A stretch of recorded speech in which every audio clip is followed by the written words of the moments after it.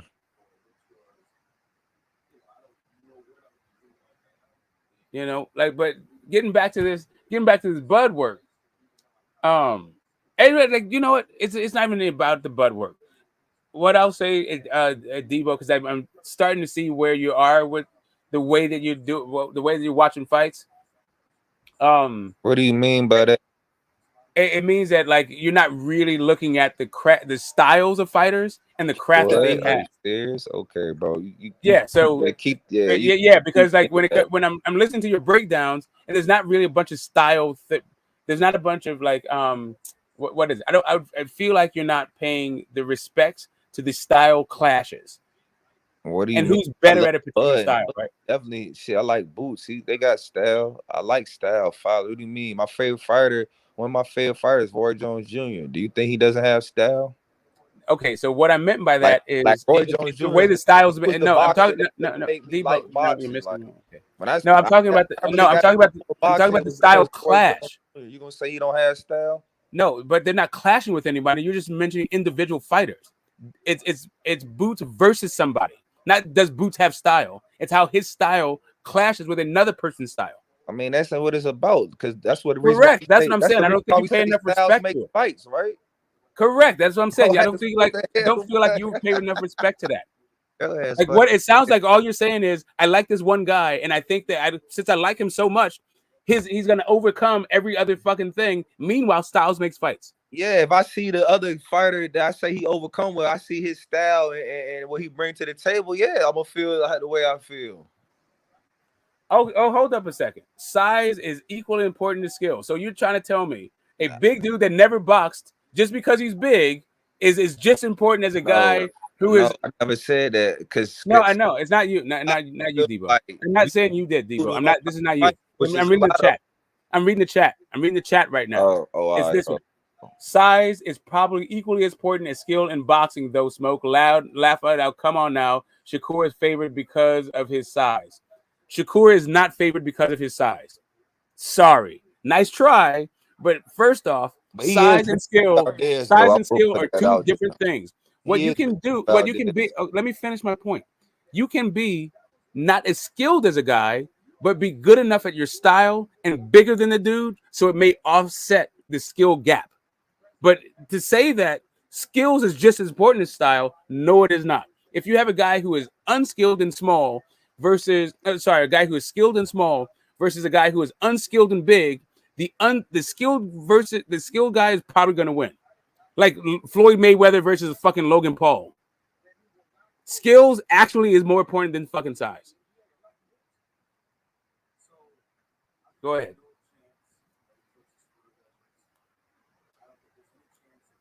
But size still matter, because I feel like, say you get a decent fucking fighter, he's like 6'8", and then you got a fucking really skilled fighter at like fucking 5'6". Like, I'm gonna pick the 6'8" dude. I mean, I hear you. So one of the reasons why I pick Spence over Bud is because of the size difference. I understand. It's just that once you have a guy, it's a styles thing. Hold on a second. Let me finish. It's a styles thing. It's not just the size of Spence. It's the way that he fights and the way that matches up with the way that Bud fights. So not only is Bud the smaller guy, But the way that Bud fights against the bigger guy is why I'm picking Spence. But Spence not that much bigger than Bud though. He's taller, but Bud has longer arms. And have you looked at his back, Debo? Because I know you a size he guy. filled in great at 147. And another thing you asked me, I think he's stronger than Spence. Like Debo, Errol Spence is much bigger than Crawford, fam. When you look at him and you see his structure, what did he weigh in on fight night? I'm not talking. Okay, he might have weighed in at 146, which Errol Spence did. But do you think he was just like? Do you think he was 152 on the night of the fight, bro? He was like 160. I don't know until I see it. I don't know what. Bro, you look at his back. I know you a size guy like me. I look at size too and how dudes rehydrate all that. Terence Crawford, he's not naturally as big as Errol Spence when he rehydrate. He coming from 135, yeah, because Crawford come in a cool 152, something 155. Yeah, I know that for a fact because they used to show it on the tail of the tape, but they don't show it anymore. You see what I'm saying? What they rehydrate to. But anyway, Terence Crawford, he's not as big as Spence, bro. You can look at his back. You feel me? Look at you feel me? They core, they abs. You feel me? Errol Spence is a big ass dude. I don't think he that much bigger than Bud. Man. All right, go look at him again. I mean, I give you he is the naturally bigger man. I give you that because Bud does he's have like naturally bigger. That's all I'm saying. I'm not. You feel me? It don't mean nothing in a fight. Like I told you, Bud, lifts hella weights the way he filled out for sure. So for sure. Errol Spence lift weights. Terence Crawford, he do more. You feel me? Like the ass narrative being pushed a lot now. You feel me? But I don't think that's gonna be the case when they fight. Right.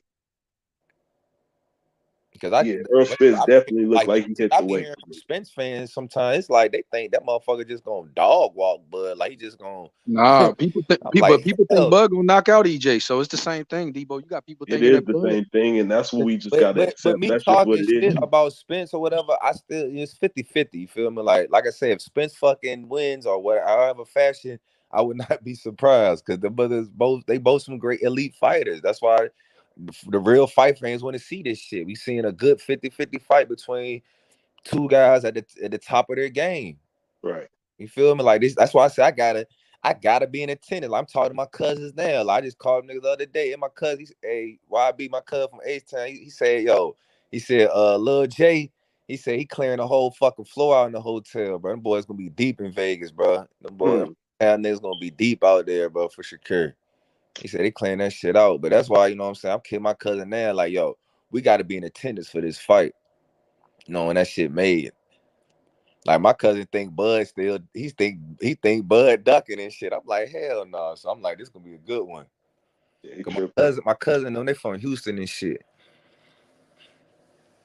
And while I'm gonna be out there in the H this weekend too, though. I'm gonna be on business though, but shit, we can link afterwards or whatever. Shit, if you want to, but I could put you on the get with shit. I gotta probably hit them niggas back up, but I probably could put you back on the guest pass and shit. If you trying to, watch some one-on-one basketball and shit. All right, so hold up. Ayo is back in the building from the I thought Fury hit White so hard that like Ayo disappeared. Like, what happened? You back? You back with us? Yeah, bro. My boy Ayo took a hiatus for us for a minute. Yeah, man. Gee, that was a nice uppercut. What happened to your mans and them? How come he showed up and looked like he fucking hadn't boxed that much in his life? No, actually, that's too much. That's putting too much on it. He did some high level shit, actually, but he did look like fucking hot garbage. Yeah. Man, what's up with Fury, bro? Man? I know he wasn't on Fury's about level. this furry shit. Gage fucking hates fucking. There he is. There we go. That was up. Hey, pull up. all right. That's 4, 5, 6 is in the mix. We're hitting them with tricks. Head crack. Show them where your head's at. What's up? Morning, fellas. What's up, players? What's going on, fam? Yeah, I see I still up at it, you know what I mean? So I gotta salute. And I'm listening. Nah, we're trying to listen to you explain that your Dylan White pick. Oh, you had Dylan White beating Fury? Yeah, I mean, yeah, Wow. I knew, but honestly, I knew. Why did you say such things? You know what I mean? But we knew that if you watching a fight, it was all about fucking White and the magnitude. The magnitude of how he fought was like 2 out of 5. Like if you was to rate it, like he could have pressed it more. You see what I'm saying? Tried to press, but Fury too It was slick. all on him. But if He did like let me give Dylan credit did the for best credit he to could in that fight. It's just levels to this shit, bro. And Fury, absolutely. I yeah, agree. Let me give Fury his credit because give him his credit. absolutely, because he cruised to the fight. You see what I'm saying? And he knew that he was gonna hit him with that uppercut. To be real with you, I think Fury he wasn't even fighting 100. That was like Fury that wasn't even like it was a good master, it was a good class performance, but honestly, like he probably was fighting like at a B level. I don't think he was even going hard with White. Bro, the way he set White that was up playing was around with that motherfucker for real, bro. Like, did y'all see how he set it up though? Bro, how he knocked him out was more spectacular than how he actually knocked Wilder out. He set it up with the jab, bro, and then came behind it. He jabbed twice and came behind it with the uppercut, hit it with the jab. Hey, cuz he knocked him out with an arm punch too. That shit was nice. He didn't even put his whole body into the uppercut. That's how I could tell Dylan White. Like, that's why I was saying earlier, like Dylan White, like he got knocked out, but I think it was due more so to fatigue, bro. I could see after the second round he was gasping for air, like he's throwing on them fucking stupid ass haymakers, and he was just missing. I know I fight myself, so I know you throw haymakers and you miss, that shit gets draining. Especially if your energy ain't up to par, that shit gets real draining. I know one thing, that shit didn't have nothing to do with no fucking wounded deer in there, bro. You feel me? Like once you fatigue, once you really fatigue in a fight, it's like every punch is affecting you, bro. Like it don't even got to be hard punches, but as long as it's punches and they hitting the button, that shit gonna affect you every time. See, people think because that punch wasn't flush, that punch wasn't, you feel me, a sharp punch. That punch was like one of them punches that rattle your brain. Oh yeah, it was a sharp point connected, but I felt like if Dylan White was in more shape than he was, that's how you knock somebody out, like bro. That. Knocking somebody out ain't always about, you feel what I'm saying, just landing the clean punch that, knock their jaw and their mouthpiece and, you feel me, knock it up. Nah, that ain't always it, bro. It's really about, hitting them on that clean, on that perfect spot. Got him out of there. It wasn't nothing to do with no. A lot of that knockout was due to fatigue, or you think it was just straight Fury raw power? Fatigue. Fury is a great boxer. That shit is raw power. It ain't the nigga fight. It ain't fatigue. It's just. I thought it was a combination of both, Devo. It was pure skill, IQ. You feel me? How you feel about that, Smoke? I'll be liking an intake on boxing. Yeah, I do want to hear Smoke shit. You sleep. He on mute. Sleep, man. YB, you sleep, bro. Y'all got me fucked up thinking that I put the whole house on motherfucking White. I hope you didn't. You was homeless. I'm sorry. What was the question? No, I'm saying like the White knockout. Do you think like it was a combination of fatigue and just proper punch placement, or you just think it was just raw power by Fury? I think it was an unexpected shot that he didn't see and a poor chin. So you don't think fatigue? I mean, exhaustion, sure. Exhaustion, like tired, had something to do with it too. Like there's a few different factors. Yeah, I wouldn't say that exhaustion didn't have anything to do with it. It did have something to do with it.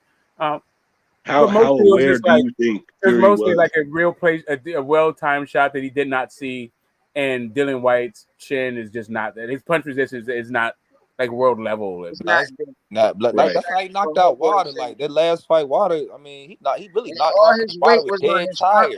Wilder had okay, so the Wilder thing was exhausted. Like so, Anthony Yard versus Kovalev, right? Like that Anthony Yard knockout versus Kovalev, that was exhaustion. Like the Wilder fight, exhaustion played a part in it, but the reason why he was so exhausted was because of that hurting that Tyson Fury put on him.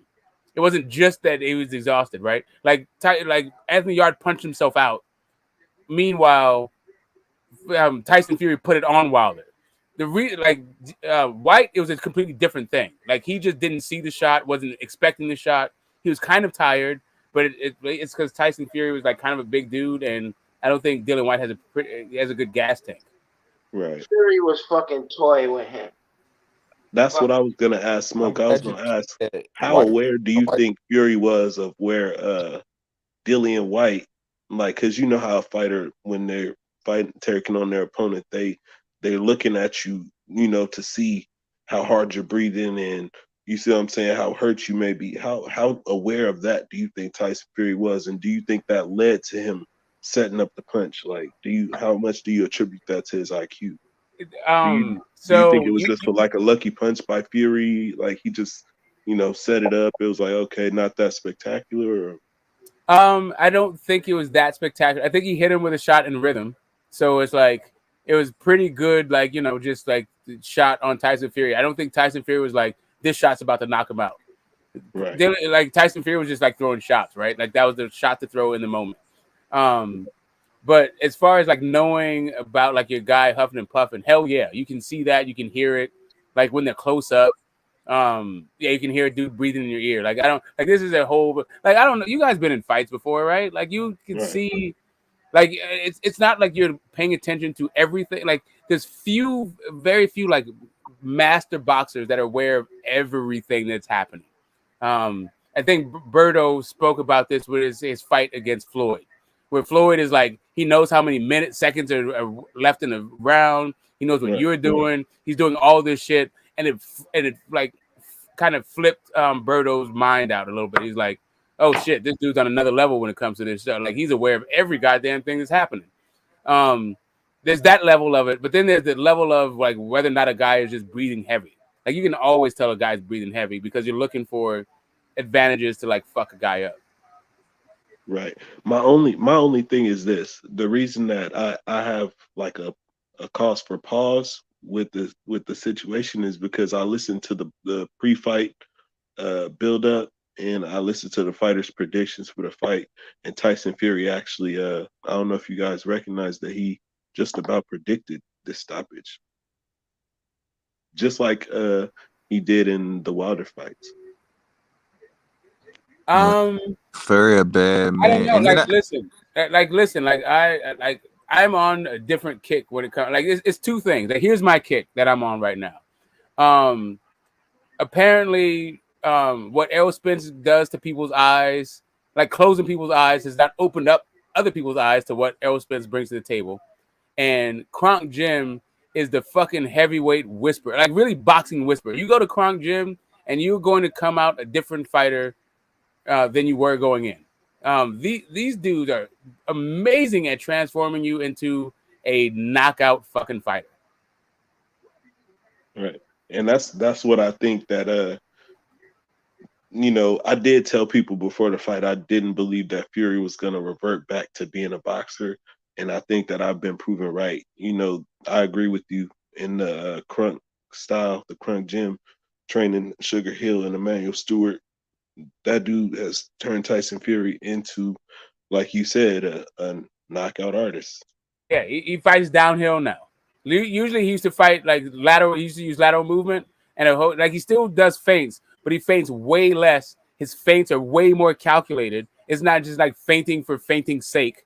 Right. And like he is trying to impose not just his weight. He's still a little bit timid and faint-hearted, but the way that they have now have him fighting downhill, when you're going to be outweighing your guys by 20, 30, 40, 50 pounds, easy money.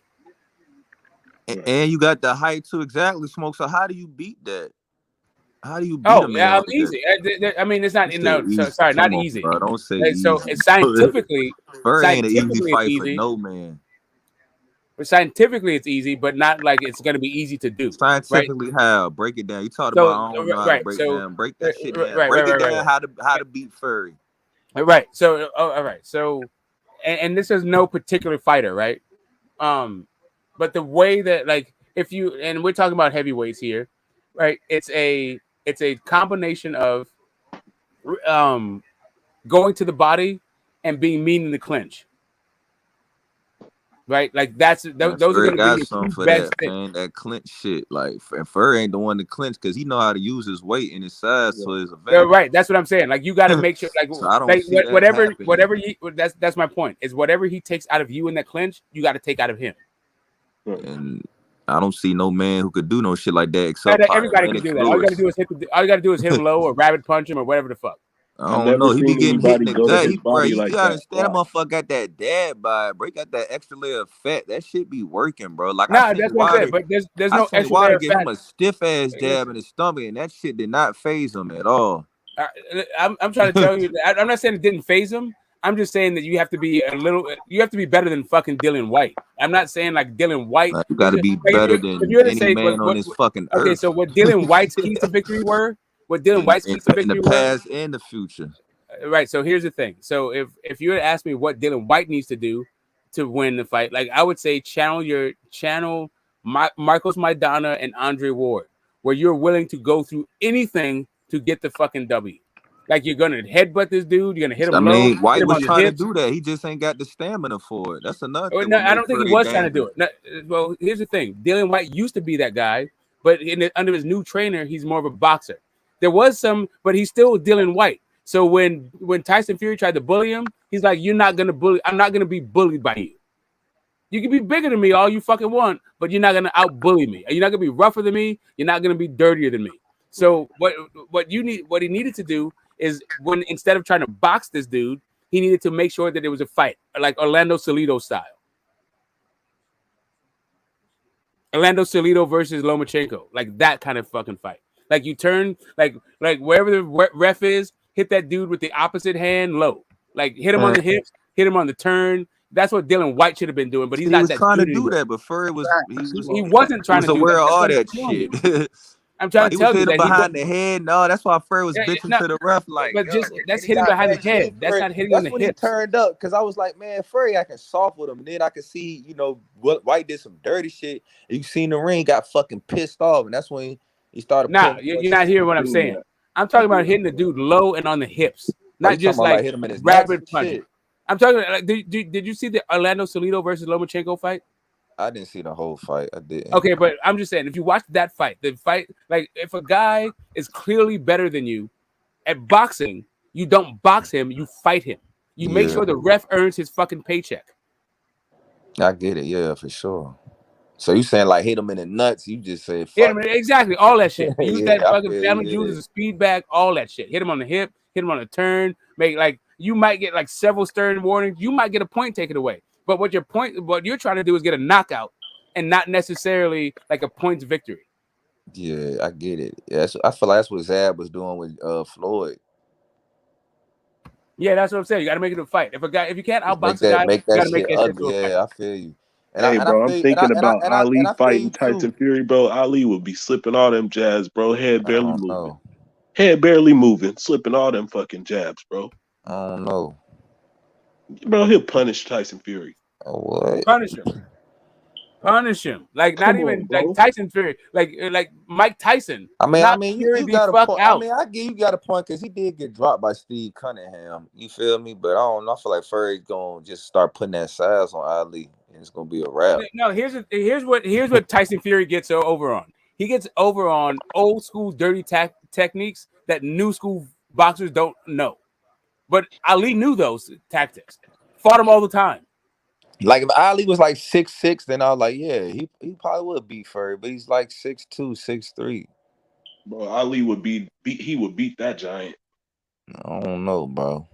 I don't see it. Look, he would make him say his name, bro. Man who could really beat Fury? Bro, he would make him say his name, bro. He would make him beg, bro, to. I mean, it sound good. All right. He'd be like, bro, mercy, bro, please. I'm trying to tell you. Ali, if he want to beat your ass, your ass. Let me ask you this. Let me ask you this. What's Tyson Fury going to do in the 14th round? See, that's another issue. I feel like Fury can go 15 rounds. That motherfucker got an unlimited gas tank. Now you just feeling shit. When have you ever seen Fury in the 14th round? Not what you feel like he's going to be like in the 14th round. What's he going to do? I feel like he gonna do the same shit he did all the other rounds. But you got to feel that way, right? We don't have any evidence that I is mean, true. you got to feel that way about Ali too. What's he gonna do about that hand speed, bro? What he's gonna do in 15 rounds. What's he gonna do when he get hit 8 times in 3 seconds? But I've seen Ali in the 15th round. I can actually, I don't have to imagine. I give you that, yeah. What's he gonna do about that hand speed? But where have you ever seen Tyson Fury get tired in any fight?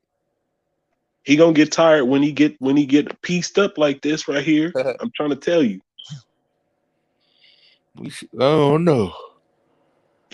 He can't prime Ali. Can't even touch Ali. So. I'm trying to tell you. But I mean, that is my opinion. You feel me? Because it's just a fantasy fight. He don't have the footwork. You feel what I'm saying? He couldn't touch Ali. I'm being real with you. I'm not trying to fuck with you. I seen Ali Fury was in the best shape of his life in that fighters than Fury. Yeah, I gotta keep it funky. Fury was in the best shape of his life in that fight with White. You know, but he's always in good shape. Like I said, tell me a fight he got in tired excellent shape. Then if you say he be in good shape more times, tell me when have you ever seen Fury really get tired in a fight? Crickets. He was tired in Cunningham fight. He was tired in He was tired in the Cunningham fight. No, the fuck he wasn't. I'm just being real with you, Ali. Ali couldn't be touched by no Tyson Fury. That was not a good fight for him, man. Like, and Cunningham made him work. That is the common denominator when we. It's just answers that will never be solved. But I did see Shakur Stevenson say, "Yo, I think Fury would beat fucking." Man, I can't believe he said Ali. that. Man. He said, "I'm gonna make y'all bad." That was like the first thing they put in like the minute, like the highlight. You know how they do like before they show like the whole like the I don't want to say blog, but like the segment, whatever they do like the little highlight shits of I guess the key points of the blog, and they did that. The first thing I see was like, "Yo, y'all gonna be bad, but I got Fury beating Ali." I was like, "Oh shit, I better not." I know I ain't hear him say that. That's a good play because he got me mad, but it ain't shit that we could do about it. There's people that's gonna hate him for it, but shit. Yeah, some people that's gonna like him for it, like me. That's what I'm saying. Like, you know what I'm saying? I'll never bet against Shakur ever. After that, look, I bet against him and I lost. How you see this Valdez fight going? Man, Shakur gonna get tested, but I don't think that Valdez gonna get more than one opportunity. I don't know the way it looks like to me, bro. Valdez like he already defeated. I could tell how he talked. I do respect Valdez, and I take heed to, you see what I'm saying, his skill and power in the ring. But I do know that he's in my opinion, like he's up and down. Like you don't know which Valdez you're gonna see. Are we gonna see the best Valdez that night of the fight, or you see what I'm saying? Or I feel like even the best Valdez doesn't beat Shakur. I think that's the fight I want to see, though. You feel like I'm starting to go along with the narrative, like, yo, Shakur really, he 1-on-1, bro. Then I ain't gonna lie, the way he dismantled Jamel, bro, that shit made me more of a fan. I ain't gonna lie. It did. Because he made Jamel look like a fucking nobody, bro. And Jamel is a good fighter, if you ask me. Right. He made Jamel look like he was nothing. Like, and Jamel even was on record. Like, I seen another interview they had with him recently. He was like, yo, I trained my heart off for that fight. Yeah, he was like, bro, I gotta give him his props. He's just on another level. He said, bro, I trained my heart off for that fight. So it wasn't even like he was bullshitting around. He really trained the hardest he could train. He just levels to this shit, man. That motherfucker Shakur is something different, man. It's certain shit that, you feel me, you just can't train for. And like they say in boxing, you just gotta train for a fighter's they tendency, like if they make one mistake, and you just gotta train for that. The same way with AJ and Usyk, you know what I mean? How he gotta train to capitalize off one mistake. That's what you gotta probably do with Shakur. And yeah, you know, I ain't agree nobody with you on really that. figured out nothing yet about him. He's still a question mark. For sure, man.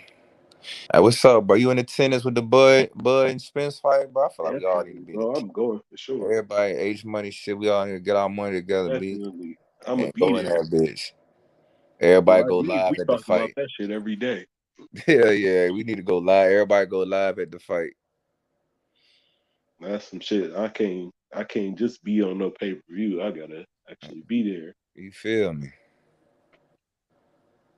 And you know I'm in Cali, so it ain't nothing to make a How little far? trip How to far you from Vegas. Vegas? Like a couple hours.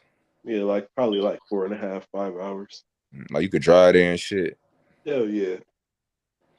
Yeah, I've been to Vegas before. I don't know that I shit got hot plenty as of hell. family over there and all that, so Oh yeah, you I ain't good? even gotta stay in a hotel. I got family that stay in Henderson and shit like that. Oh yeah, you Gucci. That Oh shit yeah. fucking. I ain't gonna. That shit be hot as hell in fucking Vegas though. That shit some different type of heat. Yeah, I thought about moving there, bro, but I don't know. Different. Cali is like we spoiled with the weather and all that shit. Like bro, in Vegas, but at nighttime, it'll be 90 degrees at nighttime. See, I don't like that type of shit. Yeah, me neither. Like Yeah. I like the even. I like even though I never been to Cali. Like from what people telling me, like that's the weather I like. Like it's even killed. Like it ain't too hot. It ain't too cold. Right. Like, nigga, I'm really in the living room, like chilling, like jersey and like shorts on. I could walk outside right now and feel comfortable. Like in VA, bro, I'd rather bipolar, bro. Like it'll be like especially like during the spring and fall. Like in the summer, it'd be hot as a bitch. In the winter, it'd be cold. But spring or fall, it's like one day might be hot. Like the other day was 80 degrees. Walk outside, today is 50, Oh yeah. 40. Like once it rained, it cooled everything off. I'm gonna deal with that heat for that fight though. I'm gonna say for a week.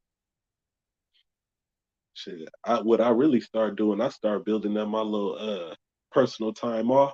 Make sure I could call off when this shit happen. I got enough time, you feel me? So I can make sure like, I get paid that whole time. Cause I'm about to be chilling. I ain't gonna be wanting to think about no real life. Just the Errol Spence Crawford fight. That's it. Yeah, that shit. That shit about to pop. I wonder how much them tickets is gonna run for. Man, that shit's gonna cost a grist. Probably you getting near ringside. Like I might Oh, y'all trying to love be them. on the floor with it?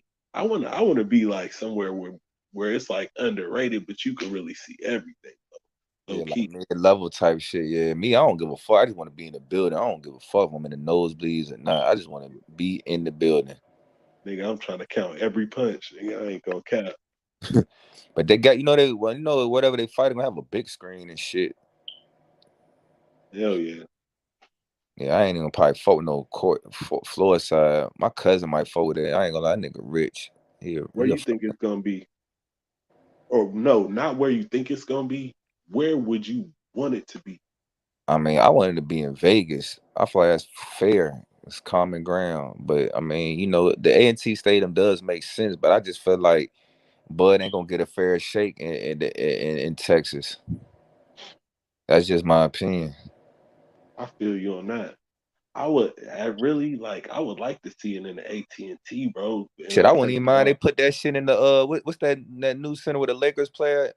Where fucking Tank was fighting at? crypto arena. Yeah, they put that shit there. Fucking or the Barclays, you feel me? New That York, shit would somewhere. be So look, it's if gotta I be was a being big ass selfish, if it I was gotta be being a big ass selfish, that's arena where I though. would It say I want it to be. Want it to be they in the gotta little have it in an arena though, bro. nah, bro. I feel like that shit need to happen in a stadium. Like I feel like that shit need to happen like either Raider Stadium or That'll be AT&T, cool. bro. I wouldn't mind that. You gotta have the people there, bro. Like that shit gotta be lit. That's how I want to see it. Like as big Raider as Stadium possible. is sweet. That shit is sweet. Cause that shit open up too, don't it? Hell yeah, that shit sounds Like Wembley hard. Stadium. I ain't gonna lie, Wembley Stadium, that shit look hard as a bitch. But Furry just fought that. I ain't gonna lie, that shit was what? They need to fight some shit like that, man. I ain't gonna lie. I done become a fan of this whole fucking AT&T fucking 80,000 Nah, fans that top shit of the lit. dome. That shit is I lit. like that too. I I like it wouldn't too. mind like the only if Spence wasn't from Texas, I wouldn't mind that fight being there. I just want Bud to get a Man, I want to fair see the shake. It just fireworks seems in like there. I want to see all that. the problem I see with Texas, the atmosphere seems cool, but it just seems to be like a younger thing, not really fight fans, right? It just seems like to be like an event. Whereas like Vegas, I feel like that's where Denzel and Mark Wahlberg and Rosie Perez and J Lo, that's when they go show up. Oh nah, the It's stars gonna gonna be show stars up. started. Spence and Bud, it don't matter where that shit happening. The stars It gonna really, show up, bro. that's what I'm That saying. shit I gonna don't be a think Texas. star-studded event, bro. I don't think that Texas is like more corrupt towards the A side than anywhere else. So like, I feel like Vegas is just as corrupt towards the A side as Texas will be for Spence. Like, I don't think that solved that problem. I'm Like, not worried about literally, that. if you fight, unless he's going to fight in Omaha, he's going to get the A side fucking deference, right? It ain't going to the judges. That's why I don't think that. I don't worry about that. I think somebody get knocked out. Somebody say I wanted to be in Nebraska. The ticket's gonna be cheap. Shit, that damn fight ain't gonna be cheap. I don't give a fuck where they hold it at. They can hold it in your backyard. The ticket's gonna cost. I'm about to tell y'all right now, this fight about to be a dirty ass, like rugged fight, bro. It's gonna So be some ball just shots. It's gonna straight be. up, two places you don't want to get nachos from: Omaha and Iowa. Save yourself the fucking headache. You said Omaha and what? And stomach ache. You said Omaha and where? Oh, Iowa. Iowa. Who the fuck would get nachos from Nebraska and Iowa? Hey, it is what it is. When you're doing that trek in the middle of fucking the country, like you drive trucks or something, bro? Nah, I was just driving from DC to Cali. I was coming from like a lobby. DC to Anyway, it don't Cali. even God damn, how long that took you? Like a week? Now, matter of fact, I got a homeboy. Yeah, I took a week to driving. do it. I took a week Yeah, out to do it. I Like got a I've actually done the homeboy. trip. I've done the trip from Oakland to New York, and that only took 3 days. But that was like, somebody else doing the driving and like rotating. Like I Doing all wasn't that travel for that nigga be traveling. Yeah. That's some driving right there. Boy. Like I know a guy, he drive from VA to Cali to get some smoke, and he come back. We come back with them pounds. Well, that was my thing for the better part of 2 decades. Oh yeah. Yeah, so people feel like Get This Smoke is about like arguing and like fighting and shit, but no, it's about. Oh, got you. Oh, you trapping? Okay, say no more. No, I'm not even trapping anymore. Now I'm lobbying and all that shit. Like I'm like publicly traded, all that dumb shit. Like I ain't gonna lie. When I say Get This Smoke, I be thinking like, yeah, you just a nigga want to smoke. You real. Yeah, that's what I'm saying. That's what everybody's saying. That's how I figured that shit. Like that's what you I going thought for. that all this time too. I ain't Yeah, gonna lie. nah, it's not, man. Like I'm like the name fits. Okay, every time we Nah, got the name was a little fitting. heated You know though. what I mean? I was like, this was like picking bones, motherfucker. Well, nah, man. Like I've been all over the world behind this cannabis shit. Like I have patents and all the company. Like I'm an Oakland dude that like passed the first cannabis laws in like the country. What's your best strain? Oh man, they all like wear out over time. Like my favorite one of all time is some shit. Like I'm gonna go back for you, like Northern Lights. But there's another one, Aota. Like these days, I'm fucking with the Gorilla Kush right now. Saturated now. Everybody got their own strand now. No, I mean, but it's been so many, man. I've had dispensaries where we had like 50 strands of it.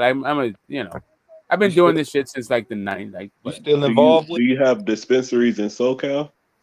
No, that's what I'm saying. I sold my company, and I think I'm about to take a job with a publicly traded cannabis company, like as a VP kind of shit. Like I've been doing this forever, on like all kinds of Anyway, Get This Smoke is not about just arguing stupidness and fucking like over like 12 hours and shit. Like I was like the shit fit you. You feel me? Like niggas' names be fit. That shit was hard, bro. I like that. I thought it was hard too.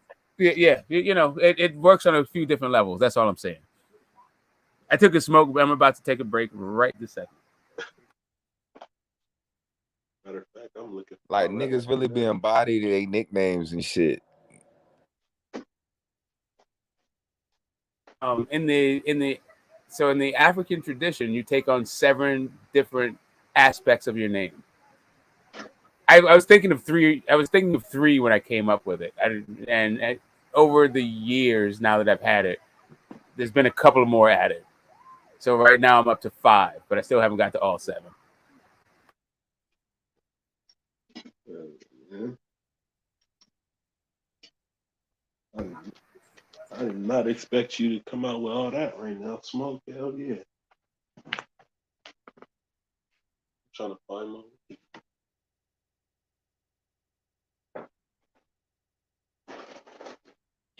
Hey, Smoke, you think Shakur just masterclass? He puts on a masterclass performance against Valdez. No, I don't think he's a master. I just think he's better than Valdez. I think like Valdez is good, like he's exciting and all this stuff, but like I don't He think he has overhyped. the You think he one. hyped up?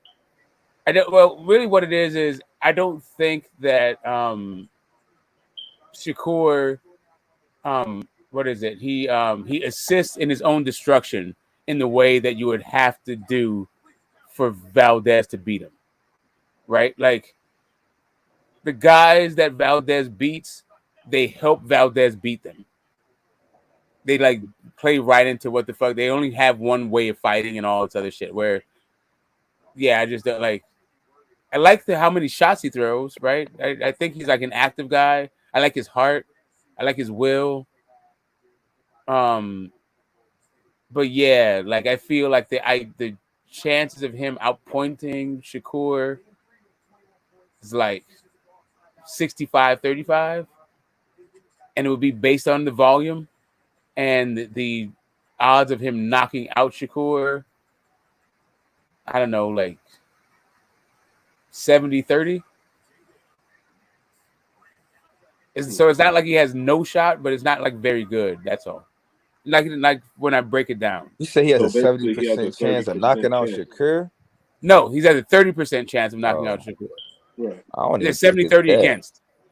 I think he just Yeah, he's had gonna. like if he had a 70% chance of knocking him out, I'd be picking Valdez, right? Yeah. But yeah, I got Shakur. I think he has a 30% chance of knocking him out. I think he has a 35% chance of outboxing, or maybe it's the other way around. No, actually, no. 35% chance of outboxing him, 30% chance of knocking him out. I think like his volume punching, he can trap Shakur and maybe make him a little bit gun shy for a minute before Shakur hits him with a couple of clean shots and backs him up. It's kind of like Stephen Fulton, Brandon Figueroa fight.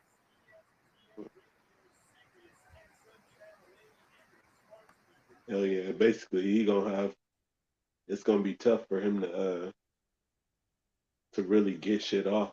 How Shakur is gonna control that range, and I know Shakur is gonna take that step back and take advantage of him lunging in and shit like that every time. Fellas, you gotta know it. This is Shakur's coming out party, so he's never faced a Valdez, so this is gonna say so much to his. Valdez never face a dude like Shakur. Yeah, but I ain't going against Shakur. Yeah.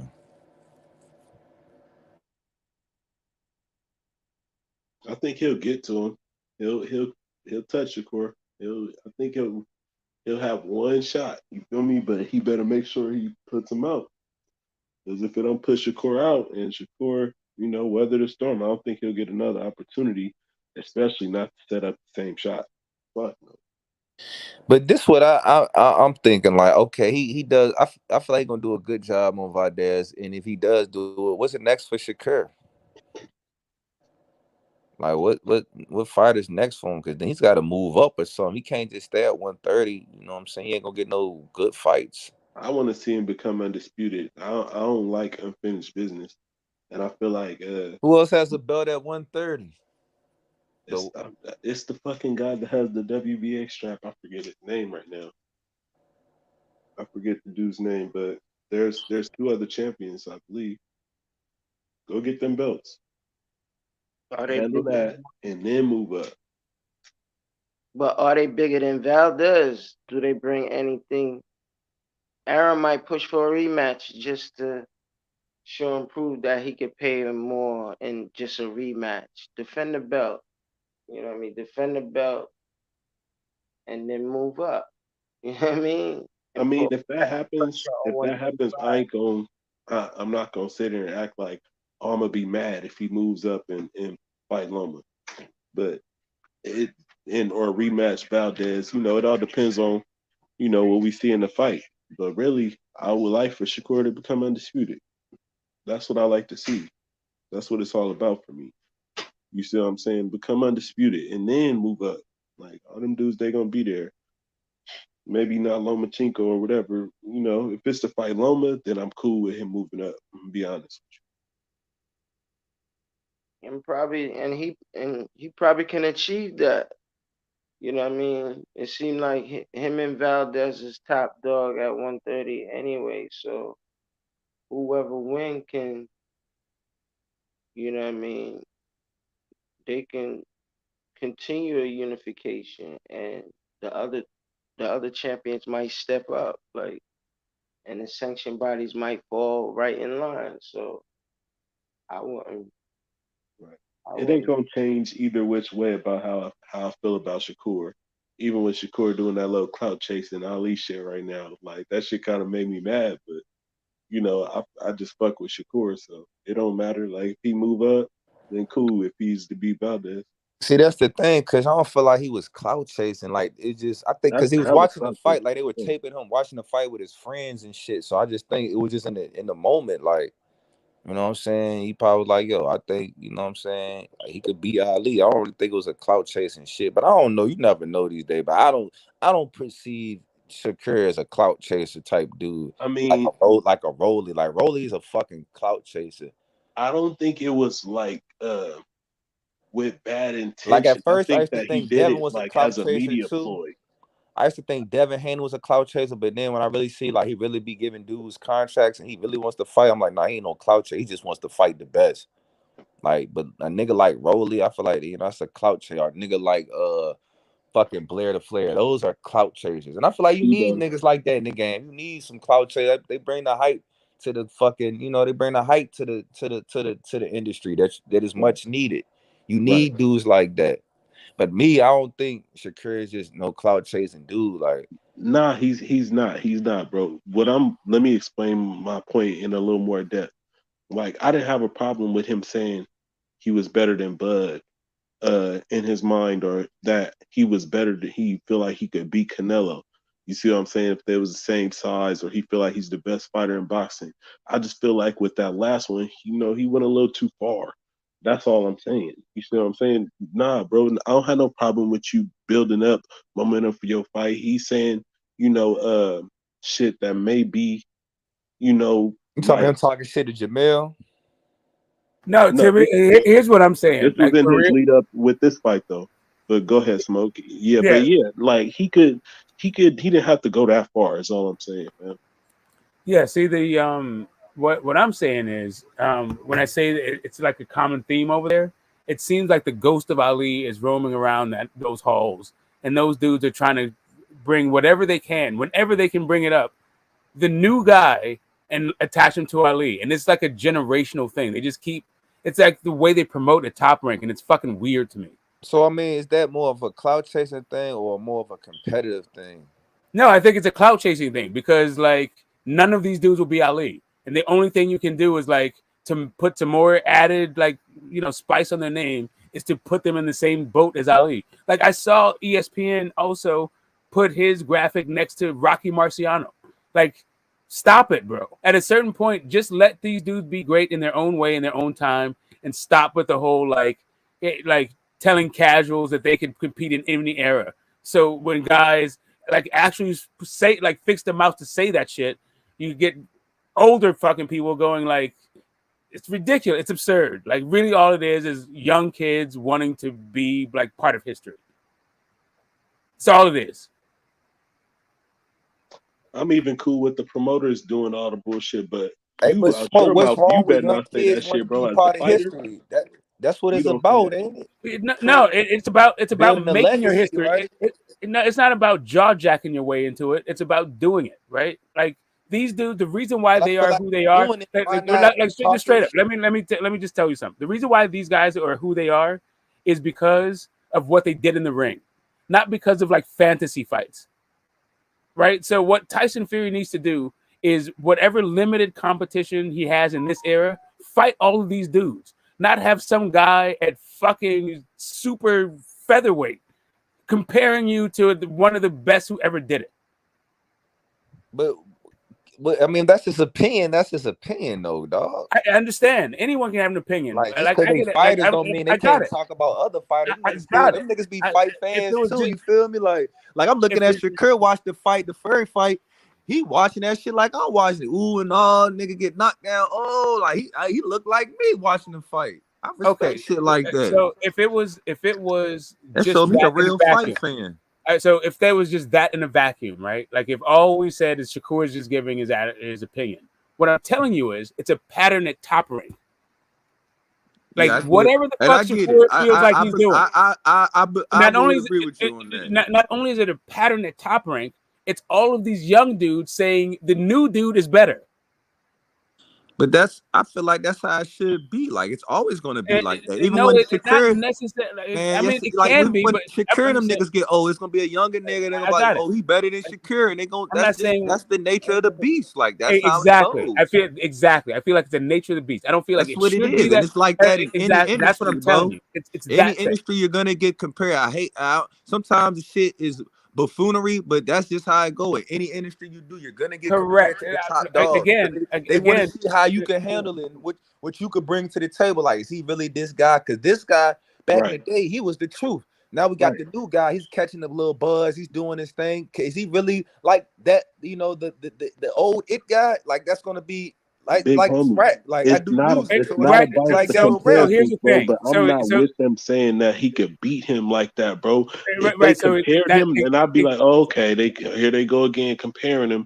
That's one thing. To just say that, oh, he could beat Ali, bro, that's disrespectful. So especially being that I believe that it's the fight game. Like I can see if Shakur was like, Ali a bitch ass nigga. I ain't stand for none of that shit he had for the people. This all right now you're disrespecting him. But the fight game, just because you think a fighter's gonna beat another fighter, like disrespecting it's just like this prime example. No, like, he's disrespecting himself. Is what he's doing. Listen, let me give you another example. He's disrespecting himself. Hold on. Let me talk right quick. Like Nonito's wife. She's been coming on this panel a lot lately, right? Yes, Rachel, right? Now she's a cool woman. I respect everything she does for her. I think she's a great woman. She's a great wife. She's a great contribution to society, period. But if we was to get down on her fighting Eno, I honestly think Eno was knocking him out. And I don't have no problem telling her that. But I wouldn't go too crazy with it because I respect, the channels that I be on. But my honest opinion, I think Eno is gonna knock him out.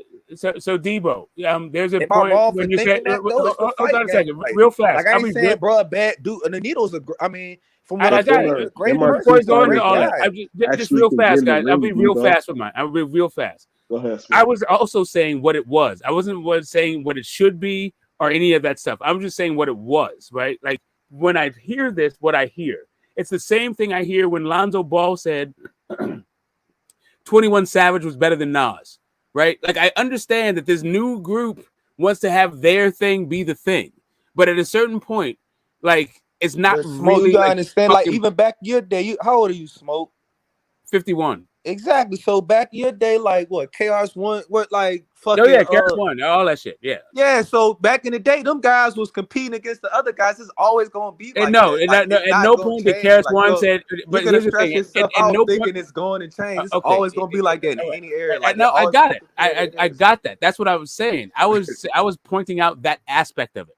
Like what I hear when he says it, it's this kind of shit. It's like whatever the new generation is, how they want to compare themselves favorably to the old generation.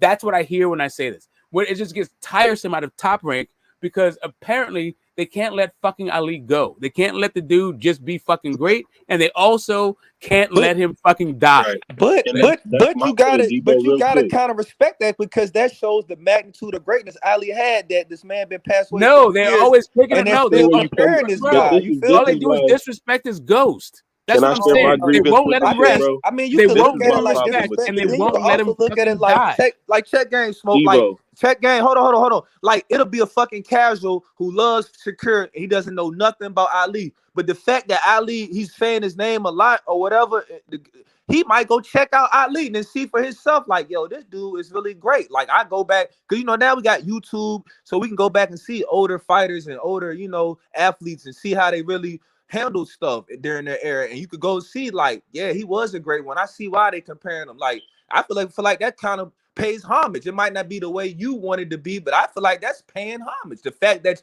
you're even comparing greatness with this man, like I don't see no issue. To me, it's just lazy fucking Top Rank promotion.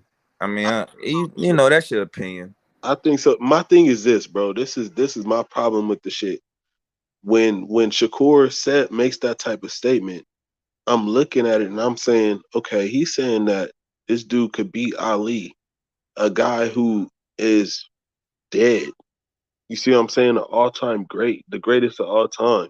And this man, there's no way that, you know, I could really convey to somebody that I really believe that Ali could beat him. Like, it's disrespectful to even run that through the mill like that. That's where it comes to me. I think y'all just got, not you know, to Ali compare is y'all him to GOAT. say, Like, oh, Ali, he's as good as Ali, like, he's or he y'all could. favorite. So I just feel like y'all just, the fact that y'all got Ali on such a high pedestal, you just feel like nobody should say anything. We shouldn't. I don't think that. And I ain't talking about outside the ring either. I'm talking about in the ring. We shouldn't. From what I'm saying, no. Yeah, you should. From what I'm seeing now, what I see in the past, no. That's just my opinion. At the end of the day, like I say, we'll never see this fight. We'll never know. But just my opinion. That's what it is.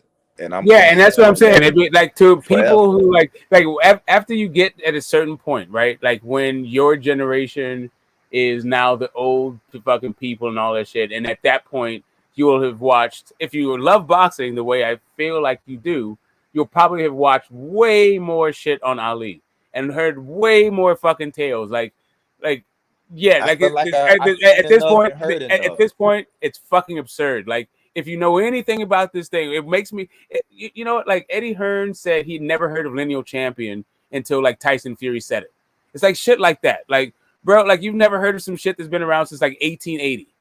Like this is your first time hearing it because Tyson Fury said it. Okay, I guess that's like, are you full of shit? Is that for real right now? Are you like trying to promote a thing? But you know, like, Eddie, that's what it sounds like. You know, Eddie and Fury, they don't. I don't know. I can't say they're on the best term because he did call him and shit. You feel me? I think they cool, yeah. So I ain't even gonna say that. He did call him. I seen in one vlog or whatever. He called him at the dinner, the post fight dinner.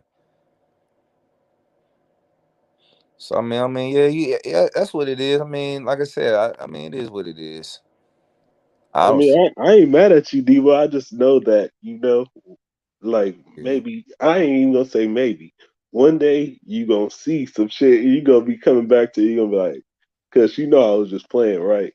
I already know, my nigga. I mean, what more could I see from Ali? He already did his damage. You feel me? Like yeah, but like I mean, Furry it sounds still, like it's not. the thing I'm about just saying, Furry, he can still add to his legacy. It's not over with for real. no, but here's the thing. The thing about Ali, is Frazier, Foreman, Ken Norton, Ernie Shavers. That's what I'm saying. Like you're gonna see a whole bunch of people. You're gonna see a whole bunch of fucking fights, and you go, oh wait a minute, Ali beat this dude, like Sonny Liston, Floyd Patterson, like the murderous row this dude went through before he was even 30 years old, before he was even Tyson Fury's age, what he had fucking done. Like it's just kind of a ridiculous thing. And if you look at how big these dudes are, yeah, sure, they're not as tall as Tyson Fury, but look at what they did to some big fucking dudes who were also weighing 260, 250, and 230 and all this other shit. They weren't 6'9", but they were like 6'4" and 6'6" and all this stuff. Like they weren't like as big as Fury, but they were way more skilled. And not only that, like I was telling you, Tyson Fury is a dirty fucking fighter. His family comes from like knuckle, bare knuckle fights. He knows all these old ass fucking tricks that's lost in boxing, but it wasn't lost when Ali was fighting. So what he's able to do against these dudes is absolutely no bearing on what he could do to those dudes, because a lot of those tricks have been lost, right? Hey, Smoke, I don't know if Debo noticed, but I don't know, bro, but I'm gonna fill you in. Ali a dirty fighter too, bro. You want to get dirty, bro. Ali is a master. Fight game, this shit, you know what I'm saying? Like my last fight, like niggas was complaining, even shit, a couple fight. My first fight, niggas got mad because I rabbit punch dude, but fuck, it's a fight, nigga. When I fight, niggas, it's kill or be killed. What the fuck is you mean? Like I'm like when I sign up, when I go in that ring, I am at risk The shit that you see So Tyson a nigga Fury like do, me, I'm a bro. competitive nigga. I'm Who you not think he dying got in it that from? ring. So I'm not gonna cheat and do a whole bunch of crazy shit, but shit, fuck it. Yeah, I might get some hits in the back of the head, shit Man, like that. Tyson Fury If is you don't not hit in the winning back of your without head, this shit. open it up. Yeah, I'm gonna punch that shit, my nigga. I'm telling you for a fact, Tyson Fury, he studies Ali style on the I can inside. tell because he Rough, rugged definitely shit. does the He got rope that though. shit from But that's Ali. why I feel like makes him great because he could take a style and take styles from different fighters and just add it to Right. his own to make him a complete fighter. That's what you do. Like Ooh, Michael Jordan. You see Kobe so Bryant now, took his so whole here's the style. thing. Kobe Bryant took Michael Jordan's whole style, but then he added more shit to it. You know what I'm saying? So here's the thing. That's what It's makes one him thing to great. be the That's what, you know smartest what I'm saying? guy. That's what makes the great greater than the greats. Yeah, Because you're but taking here's that the shit, other. you're adding on to other new shit that works too. That's some dangerous shit. Okay, so here's the thing. When it comes to boxing IQ, at this point, Tyson Fury has been the smartest guy in a room of dunces, right? Whereas Ali was the smartest guy in a room of greats. Right. I mean, I get it. And that's what my homeboy, I got a homeboy, he trained, he was telling me that too, because I was like, man, Furry's one of the GOATs, but he was like, man, Furry's never gonna get the credit he deserves, because shit, he just never fought the big names, like people, he never fought the highly respected names. But I just feel like the fact that Furry just washes these guys, like it's every fight he's been in, except for the first Wilder fight, which he even said he wasn't even ready for this shit, but he did it anyway. He fucking dismantled everybody. Like it's no fucking, like it was no controversy, no fight he had except for the first Wilder fight. And I really feel like that wasn't. Mean, and I was a big time Wilder fan. I damn near was such a Wilder fan. I could have got the fanboy label, but I even said like Wilder lost that fight because he got boxed the fuck up for 10 damn rounds. Bro, like here's the thing, Debo. Like I have on lives, like I've been the Wilder fan. I've been labeled Wilder fanboy all over YouTube. I never thought that Wilder could be champion in any other era than this one. And see, I never believed that. I think he could. Now I don't think he could beat Lennox Lewis. Fuck no. But no, I'm telling you, any other era. Like I don't think he would have. Like no other era would this dude have been champ. I think Debo. Because that, can I ask like a question, a lot of people say Wilder's not skilled and shit like that. I get where y'all coming from, but you gotta understand, like he's I think he is kind of skilled because he sets everything up off that right hand. That is skill. It is a skill, even though this wasn't the best of the best boxers, but that's still a fucking skill to knock out over 40 guys. It is. It is. Fucking it is. But if you actually fight, you gonna understand. And I got power, and I haven't knocked the nigga out yet. You know what I'm saying? That shit is like errors, bro. It's nice. It's bro. nice to knock 40 dudes out, but it's more impressive to knock 100 dudes out. To me. So what would Tyson Fury or Wilder do with Sonny Liston? Explain that to me. I don't know, because I feel like he can get that right hand off. And you know Wilder, he gets that right hand. He gonna get that right hand off with Sonny Liston, who got a educated jab, one of the best jabs ever. I mean, if Dominic Brazil if Dominic Brazil lands his right hand on Wilder, why wouldn't Sonny Liston land his right hand? And why wouldn't Sonny Liston's right hand do way more damage? Flat. How long that fight lasted? No, I'm saying, but before that fight, before it's over though, Brazil hit him clean a couple of times with that right hand. But you think that Sonny Liston can't do that? But Brazil is a big dude too. Yeah, but is he fucking Sonny Liston? No, but Sonny that's what I'm saying. Like the whole thing is just kind of like that level of competition ain't there, bro. Like for you to compare them to these guys. That shit in I'm trying to tell you, if you get hit, it's one thing to get hit by Luis Ortiz. It's a totally different thing to get hit by Joe Frazier. Yeah, these are not the same totally thing. Different to get hit by Dominique Brazil than Sonny Liston, who had the biggest hands in boxing history. Break your fucking face. It's one thing to it's one thing to have a better ring IQ than Dillian White. It's a totally different thing to have a better ring IQ than Joe Frazier. But shit, bro, I'm about to go train and shit. I wish I could wrap it up more. Yeah. I gotta get shit though. So y'all gonna be on here later? I mean, I'm sure, but I didn't mean to just shout you down and shit. I'm glad you're training, and I like the way you're good. No, it's all good, bro. And not only that, I like what your attitude that you said. Like, yeah, it's a fight. If you need to make it to a fight, make it to a fight. just learn the tricks. Because Tyson Fury knows a bunch of them. He's a good fighter. He's a great fighter. For this generation, he's an awesome fighter. But yeah. Anywho, yeah, have a good workout, man. All right, fam. I'll catch you later. But yeah, buddy, Devo be going off the sides, man. Man, that don't equate to all of it. Yeah, man. Like, you got to watch Ali just dance around the ring without throwing a punch for a damn 2 minutes of a round. Come on, like I think like it just like making a dude confused. Like the guy couldn't catch him. To like what? They said they never seen Fury get tired before. That'd be the first dude that you see get Fury dog tired. Okay, I mean, you also never seen him in the 13th round. That right. It's levels to the shit. Like I believe that Ali is the GOAT for real the GOAT, because Sugar Ray Robinson wasn't beating no Ali. That's why they created shit like that. You see what I'm saying? For guys like Joe Gans and Sugar Ray Robinson and those guys, how the fuck they're gonna fuck with these guys? No, Ali is the greatest of all time, in my opinion. Yeah. Oh yeah. Oh no. To quote him, all times, plural. That means before, after, and during his time. Come on. All times. Not prime Ali. Like, okay, you're going to tell me, okay, you could beat up on old Ali or something. All right. But no, I don't believe that Tyson Fury or any heavyweight of today or yesterday was fucking with Ali. Yeah, so they're having a little bit of a conversation here. Let's see. It's where to go. Croatian Serbs. No, that ain't where to go. What the fuck? There's a pretty good boxing conversation happening. And Mr. fucking. All right.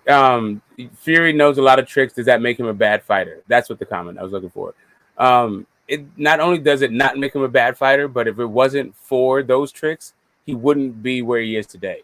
Like, I think every one of his things have to do with like breaking the rules in a way that is creative and like it benefits right. Like it's like part of the sport. Like I never mind like having something in your glove, like not that shit, and not like PEDs, like not that type of stuff. But let's say if he did have his fist in the palm of the glove. Right. That's fucking brilliant. Like, to me, that is a very creative way to like go outside the rules to like gain an advantage that if your opponent was smart enough, he could exploit, and he could do himself, right? Like that's not the thing that like that's an unfair advantage. It's just outside of the rules kind of thing. The way that he like held Steve Cunningham's head and hit him, totally illegal. All that laning shit that he did. Like, even the first time he dropped Wilder, he was hitting on the break. Right. Like, all that shit, though, is like, that's how you're supposed to fight. Be opportunistic. Be there first. Like, make the ref earn his paycheck. Hell yeah. Like, if I could overswing, if I know that you're trying to slip my punch and I overswing and throw my arm over your head and hold you down and tire you out and get away with it, the ref ain't gonna break us or warn me, then shit, I'm gonna continue to do what I need to do. I'm gonna continue to hit you on the belt line. I'm gonna continue to do what's necessary to win the fight. Like exactly. Like if Wilder's gonna let it benefits him as a fighter. It makes him a better fighter. The fact that he does those things.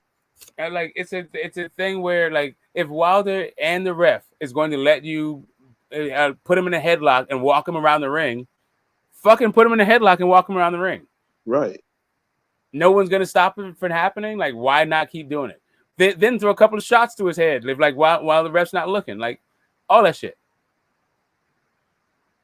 And yes, Anthony, I'm reading your comment. He said, with how big he was, do you guys think that George Foreman has underrated footwork because people talk more about his power? Absolutely. I think that George Foreman was a superb boxer. Like, and that's what people fail to realize. He was an educated boxer. Dude was an Olympian. So in order to throw a punch with speed, power, and accuracy, you must have the correct foot placement. So all you need to know is he could throw a punch with speed, power, and accuracy. Like one of the best who ever did it. So of course he has good footwork. You know why people think that George Foreman is some kind of big orf? They think that because of what Muhammad Ali did to him. No, but that's what Muhammad Ali did to him. People didn't do that to George Foreman. People didn't make him look silly, like he didn't have any IQ.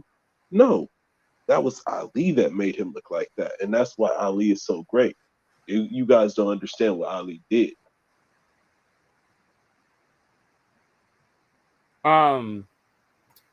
So George Foreman foot placement versus footwork is a different sort of thing, right? So like setting up your shots, he was a kind of a brute, but he like reinvented himself. Like what he didn't have in the first part of his career that he developed later on was defense. It was never great, but at least he added that part of his game as he got older. But his feet he was always a guy that was going to cut off the ring. He wasn't like a lateral movement guy ever. He was a seek and destroy knockout artist. Pressure. Right. So for that, his footwork was never like, it was just Ali had some of the best footwork and if not the best footwork with lateral movement in heavyweight history. Right. Like so there was people that tried to argue with me that Ali did not have better footwork or was more defensively sound than Floyd. I just could not come to grips with. I think that Ali was better in his prime defensively than Floyd Mayweather. He didn't start to get hit like that until he got into his older years. Then he adjusted. He changed his style in order to continue to be successful and win. Well, his prime years were taken from us. They were spent outside of the boxing ring. That's what these fools don't understand, Smoke. Like he lost years and still won. Yeah, exactly. Like he was a different fighter once he returned to the ring. Like all that lateral movement, being able to win. Like guys just couldn't find him in the ring because of his movement. That we lost that once, the war happened in the draft and all that stuff. But yeah, like it's like Tyson Fury saying he moves like Ali is just him saying it. And people saying that is just kind of like, it's reminiscent. It's kind of the same thing they were saying Sugar Ray Leonard did. Like it wasn't really the way Ali moved. Like, what's the movie, man? Like, anyway, I can't remember which fight it was. I want to say Big Cat Williams. Around then, it was before he had the title fight. But my man went 2 minutes just dancing around the fucking outside apron, and the guy kept trying to catch him and throwing shots like to where like he thought Ali was going to be. It was just where, and every single time is where he was, not where he's going to be. Like, dude was next level with this shit. Anyway, let's talk about something else. Shit, like Shakur. Shout out to the dude. Like, shout out to the new generation making their way. I think he was going to do the job on Valdez. Yeah, I think that he will. I think, like I said, saying my predictions, I think Valdez will have, maybe one opportunity. And I don't think that he'll be able to catch Shakur more than one time. I'm talking about with a clean flush shot. You know what I mean? That shot that might put you out. I believe that Shakur will be tested, but we'll see how Shakur's chin holds up to Valdez, shot. His left hook. That's the one. That's the one you see. Like, I think he has several shots that he could hit Shakur with because he has a pretty good array of shots in the way he throws them and sets pretty good traps. He's a decent, like, I feel like what is it? I think he can come up with a good game plan. His in-fight adjustments, I think, are like, that's going to let him down in this fight. if he was if he could crack just a little harder, I think he would be more dangerous. Like he'd be more of a considerable threat. Yeah, right. It's just he just doesn't hurt. He's just missing that one little tick on power from his shot. So I feel like he can hit Shakur with something that Shakur can take. Right, and that's what I see as well. I feel that way. Like, can he hold up to that shit? Yeah, probably so. And because he won't get hit with it more than once. You know what I mean? Yeah, even Burchell was done after the first knockdown, even though it didn't end for a while. But Burchell, it's like I was saying, if you don't assist in your own destruction, Burchell helped him beat himself. He helped Shakur. He literally, or even Jeff Horn on Bud. Jeff Horn was literally leaping on fucking Bud's punches. Yeah, that was if you're not gonna, bad. Go ahead. Fucking bad. I'm just saying that was fucking bad. Because I watched that fight so many times, and it was whatever Jeff Horn was just doing whatever he could in his mind, but it was everything wrong. I don't know why Jeff Horn didn't try to use a jab. Because he doesn't have one. That is literally the issue with the people who fight Bud, with the exception of Kell Brook, is their jab. Where the hell is it? It's not educated. It's not prevalent. It's not part of their game, really. It's a weird thing. So I don't know why they're going with one of the best jabbers in the entire thing as the only person they're going to have with even a decent jab outside of Kell Brook. But it is what it is. Yeah, I won't disagree. Kell Brook, he probably it'd be probably either Kell Brook or Benavidez. But I know that you're gonna bring up the leg shit. But at least he tried. No, those are the two. Those are the on his 147. As people who even thought about the jab as part of their thing, it's those two. Right. Guys. Everybody else tried to fucking bulldoze and come forward with leaping left hooks and all fucking sorts of dumb shit. Even Sean did the same shit. Yeah. I would say that Benavidez. That's why I saw Benavidez. People don't see it, but I saw that as actually one of Crawford's toughest fights. The thing have a fucking jab like that. I mean, but Benavidez was so much bigger, right? I don't think Errol's gonna be that much bigger, and he's just slower, and he was compromised. But Bud had a tough time in that fight because of the size. At that time, I remember Benavidez, he was more he was big, but more like a tall, lean, long, big. He wasn't I'm just saying he's more bigger than you know what I mean. Spence is I think he might have been the biggest dude in the division. I don't think even Crawford fought a dude that tall and all that shit. I mean, not Crawford. I mean, even Spence. I don't think anybody has if you weren't fighting Jose Benavidez, there's not many 6'1", 6 feet fucking welterweights. Maybe that's why Crawford chose to just fucking target his body like that. Yeah, it was a thing, but I'm just saying you could see that the actual size was a factor. But then Bud got hit with something and Bud was like, fuck this. I don't care if you're bigger than me and none of that shit. We're about to go through with thumping now. Right. That's why I saw him as people don't get that dude Benavidez respect, but at that time, I remember all the backstory. That dude was sparring with some of the best, and he was one of the best prospects at the time. No, I was all into that. Even the build up, you go to your fight and sit before you don't make it to your fight. All that shit, good build up. Yeah, man, I was all about it. But when I saw him dragging that leg around, I was like, oh wait a minute, this ain't that cool. But then I liked the stoppage. It was sort of the middle rounds where you just started dragging the leg around. I'm like, oh, this is not that interesting to watch because dude's clearly compromised. But it turned out the stoppage was actually kind of cool. They actually they both were just fuck it. We're gonna stand toe to toe, yada yada. I don't think the reason why his leg, I don't think his leg was why he got stopped. Right. If that's the point.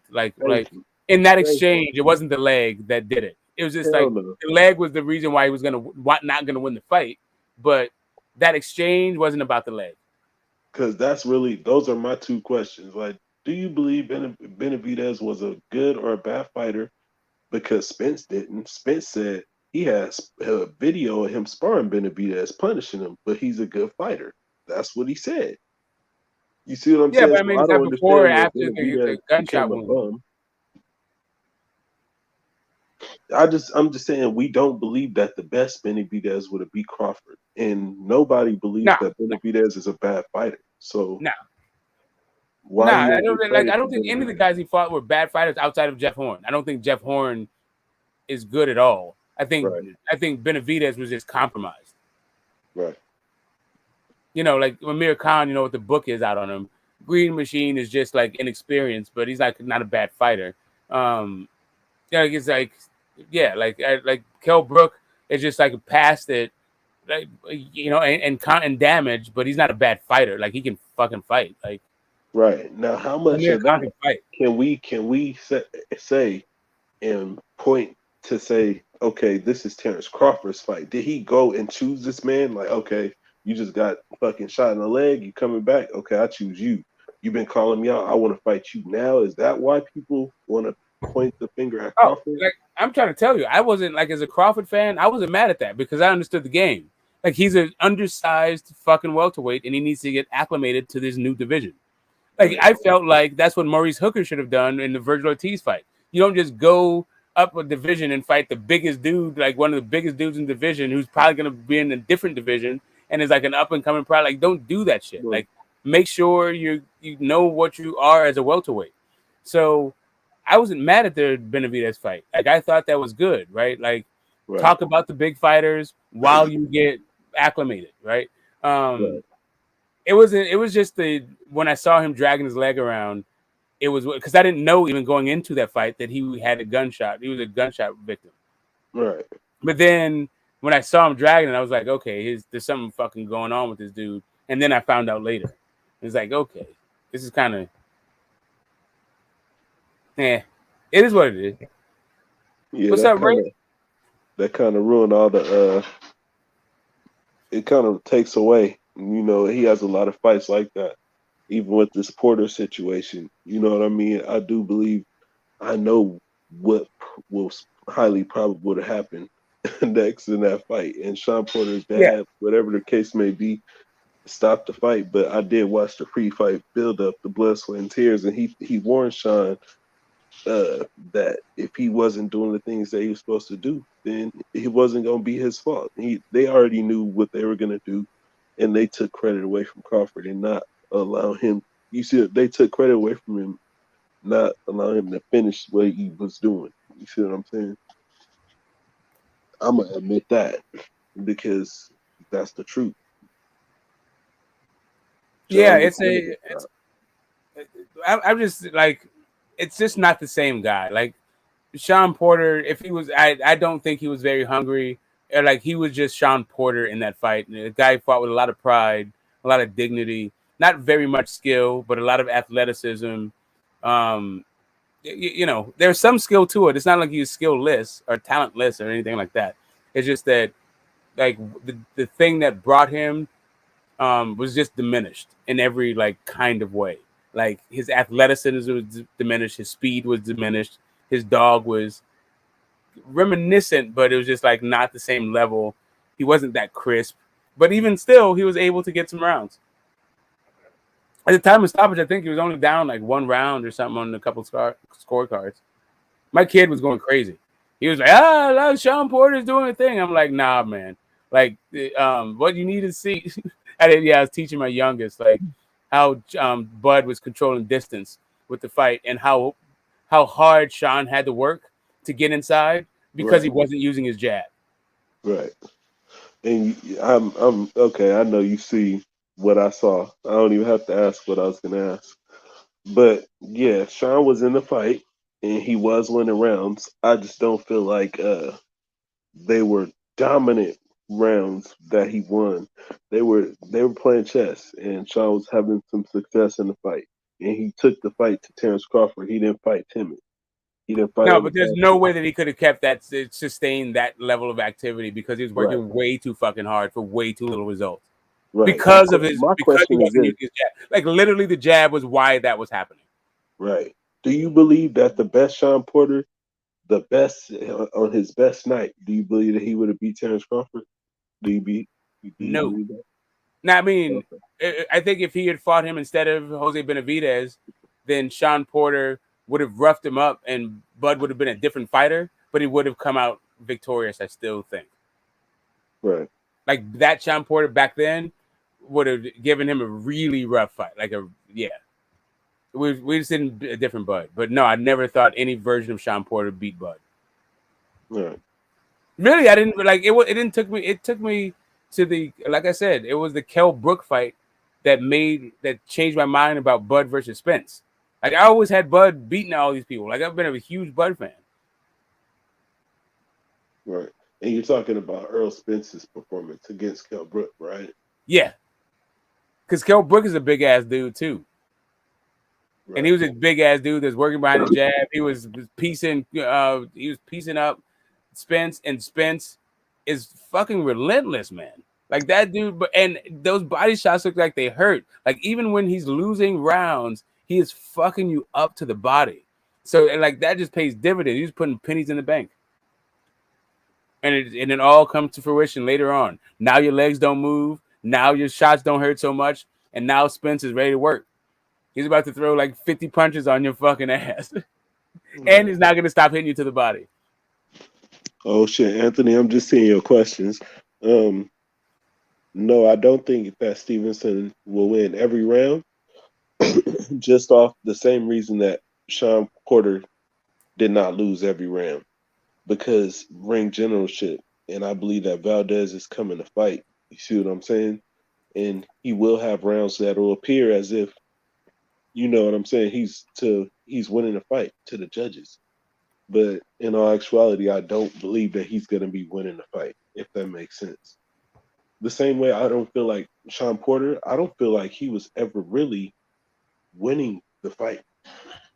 He did win rounds on effective aggression and throwing punches that may or may not have landed in the eyes of the judges, but they were playing like a chess game. And Crawford, I feel like, was filling him out the way that he chooses to do in some fights. That's as simple as I could put it. Okay. Anthony asks if if Bud and Spence unify welterweight, do you guys think they fight Virgil Boots, or do they vacate and move up to super? I feel like if Errol Spence loses, he's still moving up. If Bud loses, he is going to stay there and get a belt again. You think so? Yeah, I think he gets another belt and probably gets one more like money fight. I think he has like 3 fights left in him, depending on how this fight goes. If he doesn't get beat to shit, then yeah, like he can beat like, you know, I don't feel like he's gonna fight Boots or Virgil for this vacant, but he could fight like who's your boy? Josh Taylor. Or maybe like Ugas or Stanionis or something like that.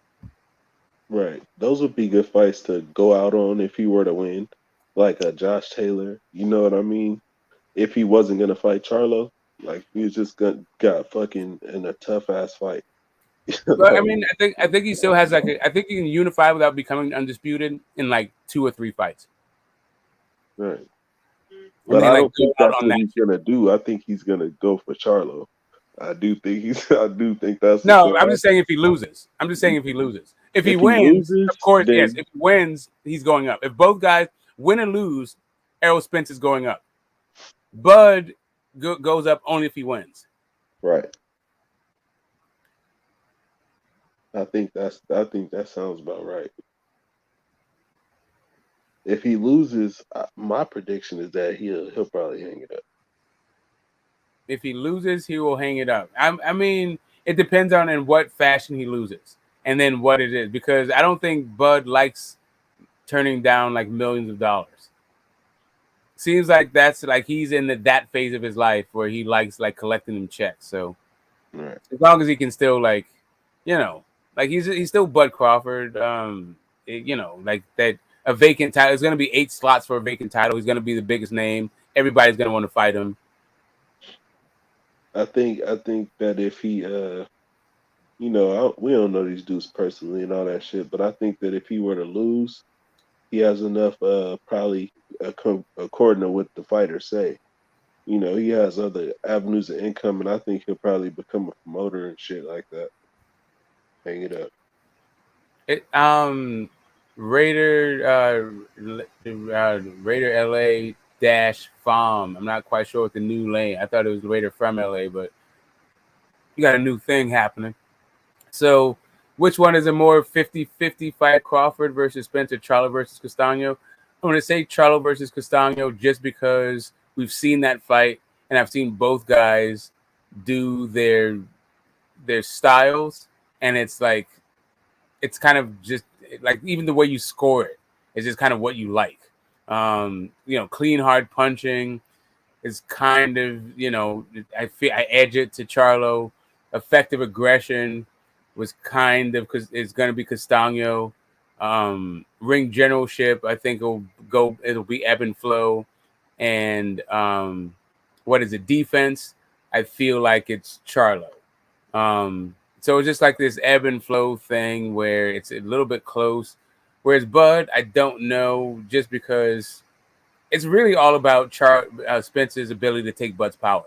If Spence can take Bud's power, this is like, it's kind of pedestrian in my mind. Just because Bud doesn't move the way he used to. If he had more lateral movement, I'd be like, okay. But yeah, like I feel like it's Charlo versus Castaño for a couple of reasons. But yeah. I mean, that's Smoke's take on it. I feel like this fight is just fucking, it's close. The Spence and Crawford fight. It's like how do you make that more close? I actually feel like the Charlo Castaño fight, it's the opposite.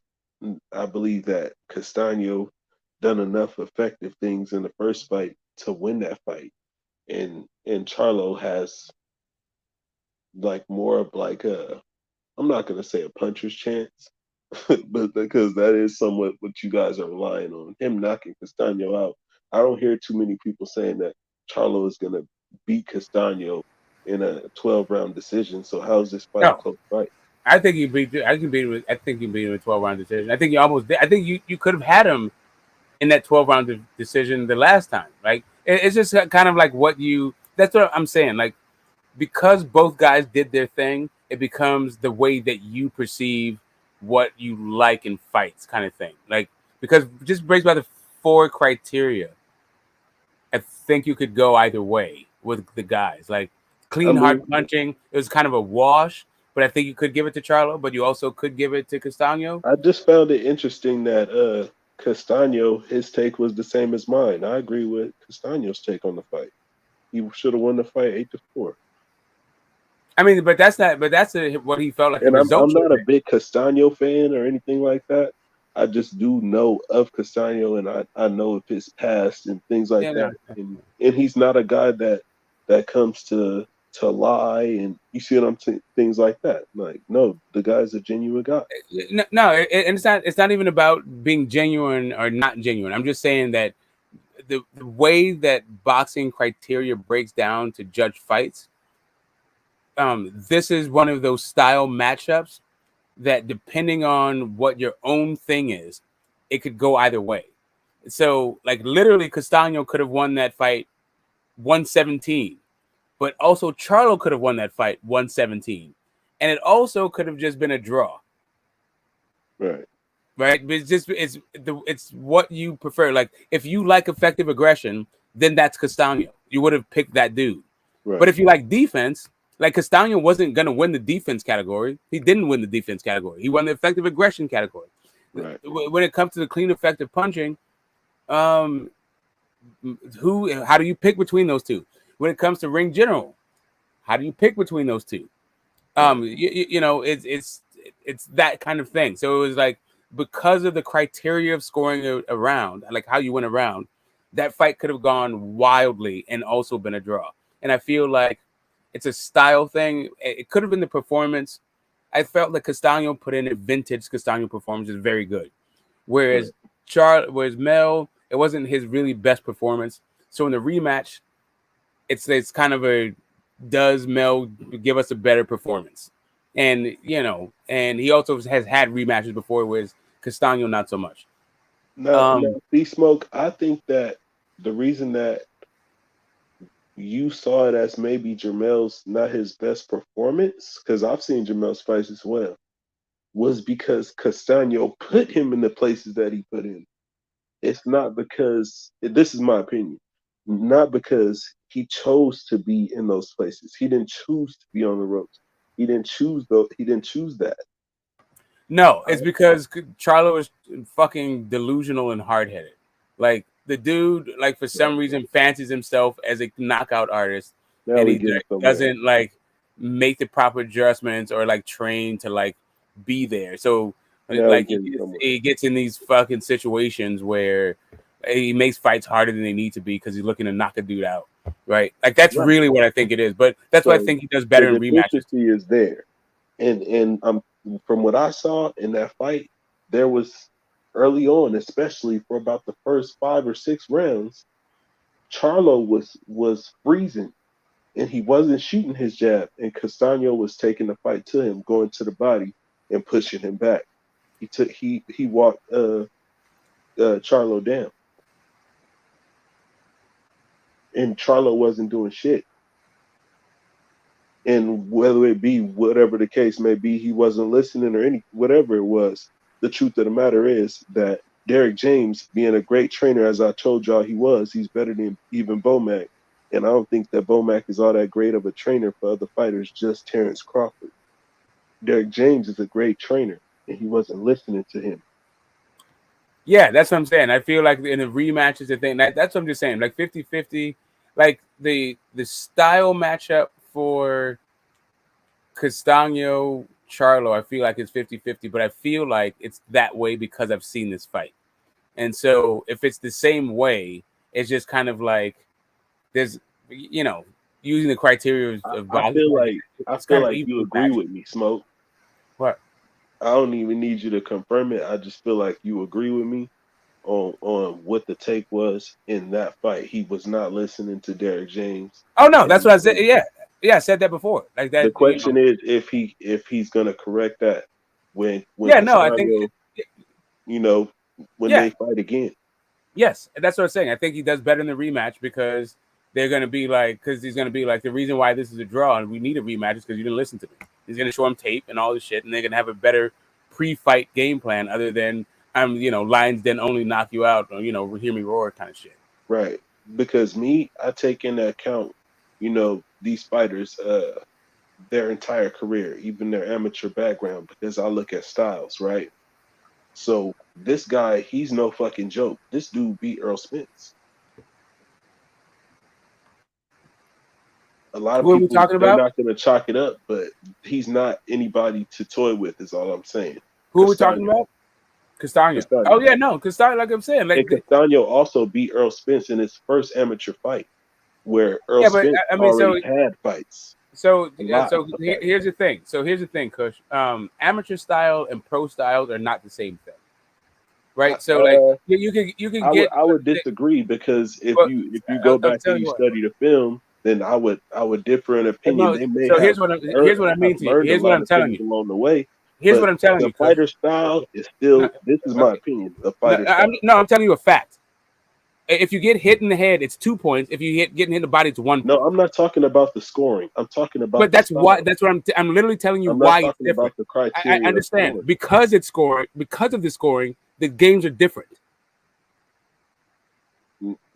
That's why the amateur game is different than the pro game. The scoring is different. I disagree with you to a certain extent. No, the fact that the scoring is different is a fact. I understand because of that. I understand what you're saying. That's why a lot of people pro style in the amateurs because if you have a body attack, you're way better suited for the pros than the amateurs. Right. Right. I understand what you're saying. I understand 100%. I'm just saying that the fighter style, their tendencies, their movement, a lot of the things are still the same. You could still take a lot from it. And this dude, he was able to implement a style in the amateurs that beat Errol Spence. And he was No, also able to right, but implement a style okay. in the pros that gave Charlo trouble, gave him hell. Right. So again, so I think that he gives him. I think he gives him trouble. I just think that Mel can improve on a few things easier than Castano because, like I said, what the Castano that I saw was basically the Castano that I'm used to seeing Now, from the where have we amateurs. seen that? Where have we seen that, Smoke? What, in the fight with Tony Harrison, where he didn't improve at all? What, he just came with more power No, and a cleaner shot and knocked him out. He didn't okay, so improve wait a on minute. So anything. are you telling me what's the best the best version of What was the Jamal best Harrison I've seen? adjustment that you've seen him make in a fight? No, That's I'm what not talking about in. I'm not talking about in-fight adjustments. I'm talking about a better version of Jamel Charlo when he's not just becoming a knockout artist. I felt like Jamel Charlo before the Austin Trout fight was a better boxer and wasn't styling himself as a knockout artist and wasn't right, full of shit and full of himself. He was a better right, guy back then as a boxer. At right. this point, in a bunch of different fights, I felt like he is trying to be a bigger boxer, not a better boxer. Like he wants to be more of a name, not necessarily improve on his craft, where he's been marketing himself. And I feel like Yeah, in the last fight, that bit him on the ass to the extent that he relied on he turned himself into kind of a two-trick pony, and he lost a whole lot of stuff that brought him to the dance in the first place. Because of man. that, I feel like Derek James can show him this thing because Derek James was telling him during the fight. Now he has fight film to not only show him, but also a full camp to prepare him for it. And also the fact that Jamel thought he was going to be undisputed with his ass on his shoulders, but he didn't walk away being undisputed. So now he was probably teachable and more malleable. Meanwhile, Castano was just being Castano. No disagreements. Good. Amen. Shit. He ain't being a real Charlo. He done became something, some celebrity bullshit, wannabe, whatever. Yeah, man, I still have not I haven't forgive him for the outfit he wore in the Austin Trout fight. See, I like fighters who just gonna be who the fuck they really are. Ain't gonna, Exactly. he doesn't succumb to the Hollywood shit. Even though he not in Hollywood, you know what I mean, Smoke. Well, you got it. So they went into their own promotional company, casuals like knockouts. They got power, but they're just too young, and they like I said, if your mouth is bigger than your game, I'm not rocking with that. Right. The skills ain't there. And that's why I don't believe he's gonna be able to make the necessary adjustments. He's too full of Well, it's not himself. even that. It's not even the necessary adjustments. I already know that he can fight the way he needs to fight to beat Castano. All he has to do is understand. I think he got humbled because he thought he could fight his own kind of way and be undisputed. I don't think he thinks that anymore because he didn't become undisputed. I think that upon that time, on that day, immediately after, I believe he thought he lost. His energy in the post press conference said it. He felt like he lost because he heard the murmurs of people saying he lost too. And he believed Fandura it. versus Castano, who wins? Fandura, knocked by KO. Castano fights exactly the way Fandura needs for you to fight to knock Styles you out. make fights. I think Fandura probably win. Yeah. All Castano's gonna do is go right into Fandura's chest where Fandura wants him to be. Yeah, and getting on the inside with Fandura, that's actually not good. Dude is Yeah, good. no, you need lateral movement for Fandura. Make that dude move those giraffe legs and reset and all that shit. That's how you He beat might Fandura. be a problem for everybody right now in that. Yeah, yeah, exactly. Because none of them have lateral movement. Lara right now, the Lara that fought Canelo would mop the floor with Fandura. Not even fucking close. But everybody's fucking flat-footed and fighting in the pocket at 154. So See, people, they talk a lot about him being a real skinny guy and all that shit. But the thing is, he's a big guy who can fucking comfortably make that weight. in his sleep.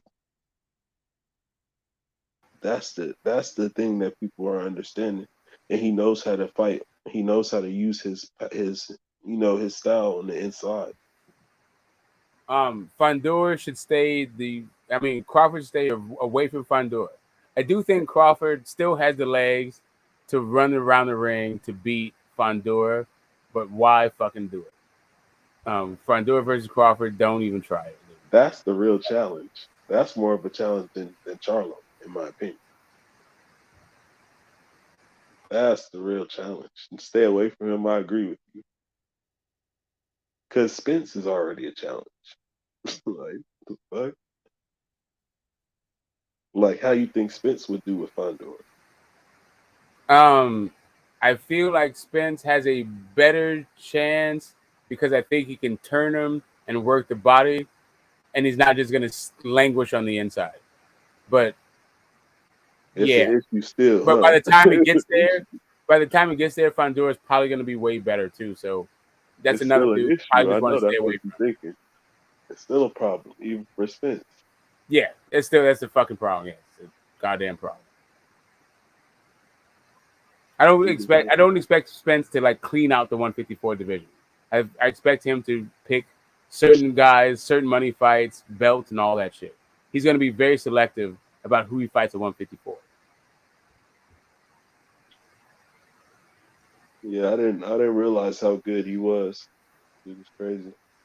Yeah, that man. It's weird, right? Like, and then when you try to tell people like the technical part of it, they just call you a fanboy. I'm like, bro, like I'm just talking boxing here. Like, what do you watch? Like, how are you not? Anyway, what it is, what it is. I mean, but some of these fighters, they don't perform the same way every night. Like, these is real fucking guys. Like, because I seen Fondora's fight before, the fight before this one, and it wasn't the same. But that's just what it is. Like, some fighters are like Oscar Valdez, like Fondora. Like, they're not as consistent, but that doesn't make them any less good if they still win. Like, to me. Kiss Daniel. What about the adjustment that Kiss Daniel needs to make? Do you think that Castaño will make the adjustments?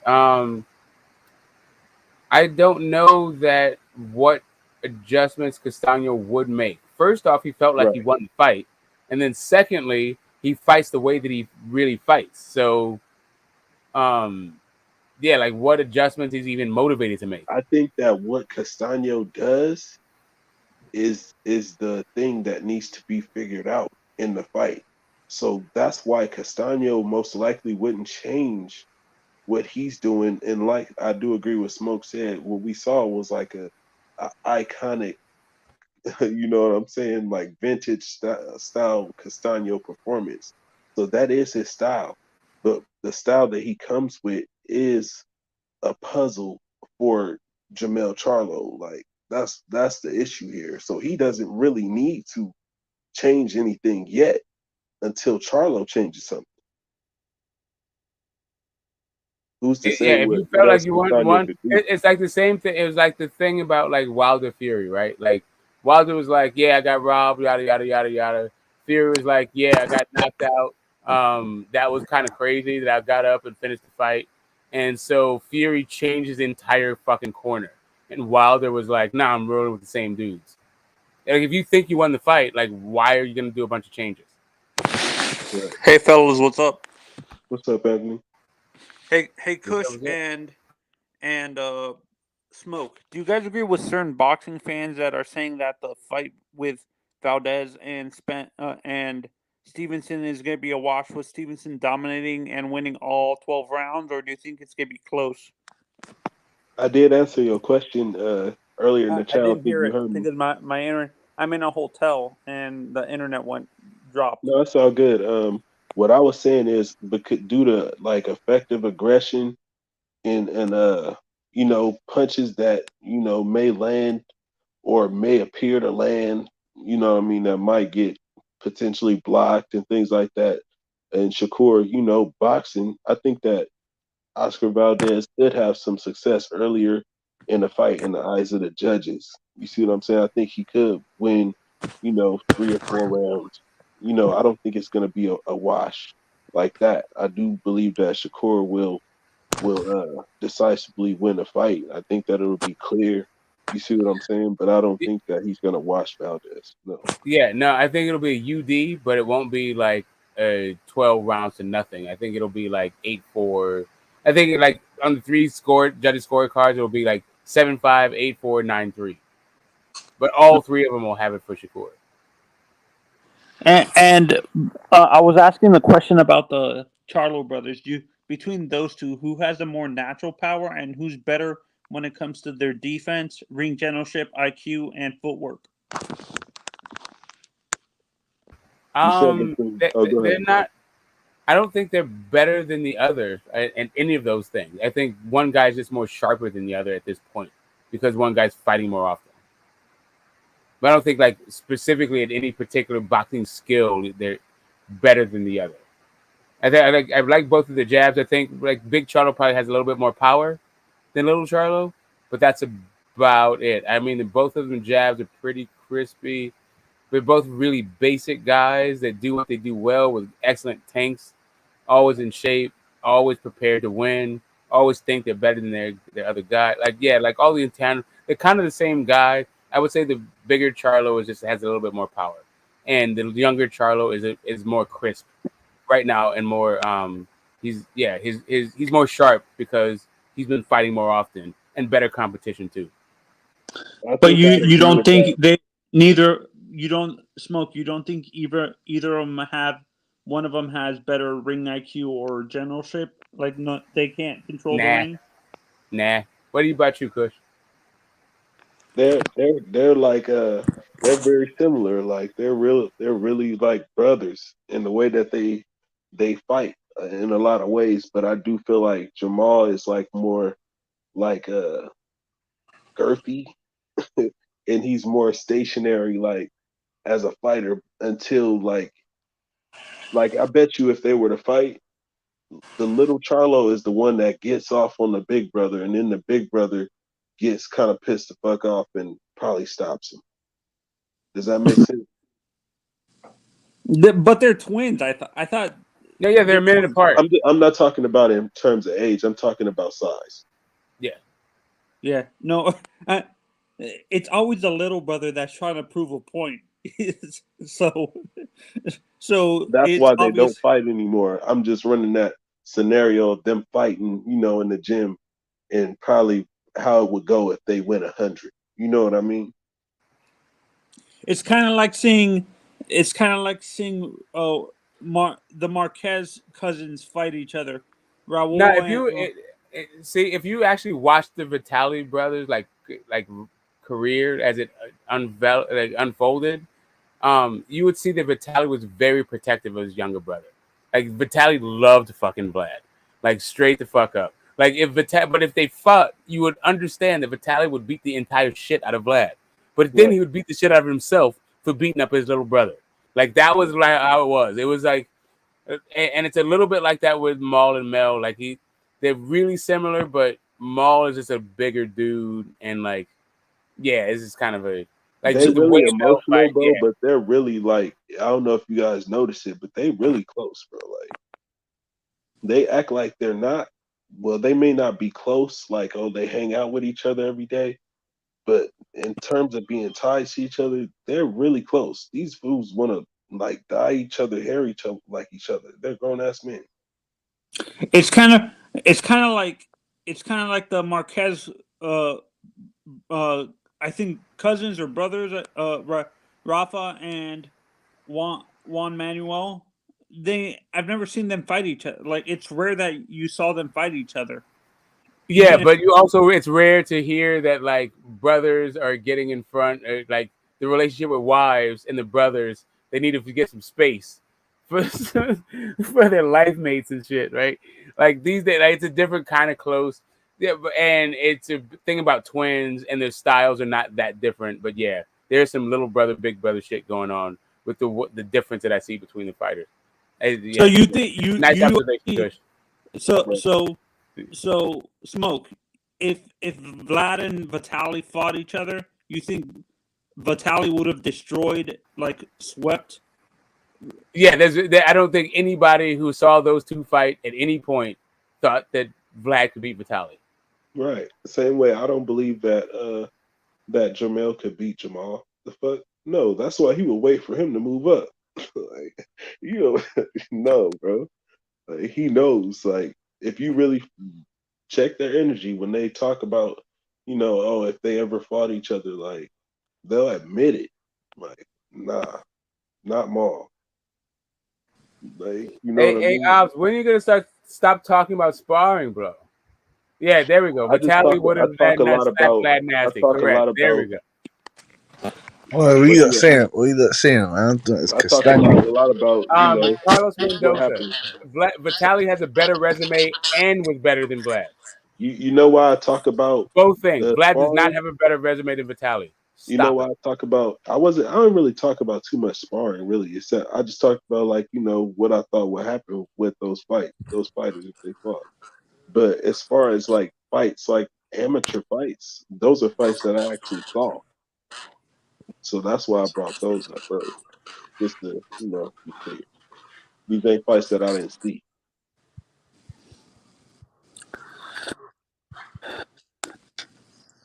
Yeah, man. I'm talking about Castano and Charlo, man. Interesting one. Yep. We're just talking about that one. Yeah, man. What you lot saying, man? You look good in that, yeah.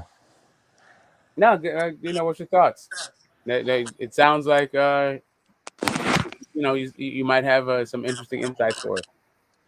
Yeah, man. Yeah, it's a difficult one, man. It's a real 50-50 fight, man. Castano, yeah, when people say that make the adjustments, we'll see if Charlo makes the adjustments. I do agree. I agree. Charlo needs to make some adjustments to a certain extent. Doesn't really need to make too many adjustments. He just needs to keep his arse off the damn ropes. That's the first thing.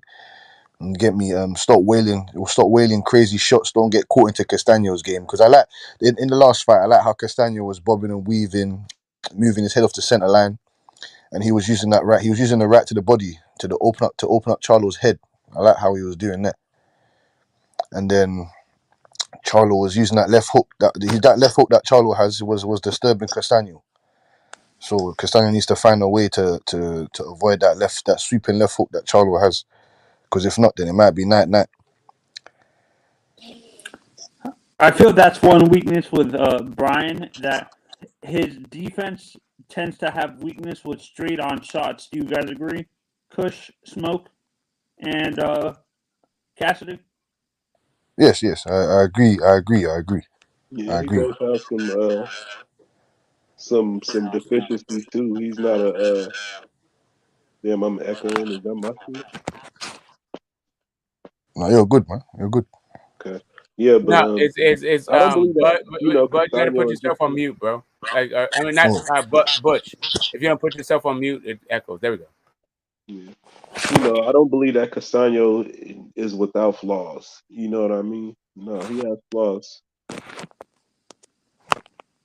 Yeah, his best defense is his offense. Like, you get me? That's his best. That's his best bet when it comes to defense. Castano's biggest flaw might be, like Smoke is saying, that we know exactly how he's gonna fight. You know what I mean? And he doesn't really come to fight any other way. But that's the issue. It seems like when the first fight, it didn't seem like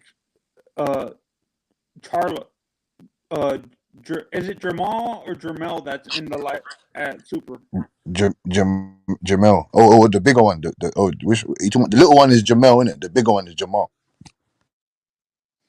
Yeah, the one that's at Super welterweight. Yeah, that's Jamel.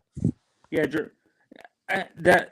I've noticed with Jermell, even he didn't really adjust to the effective, like the aggression during the first fight.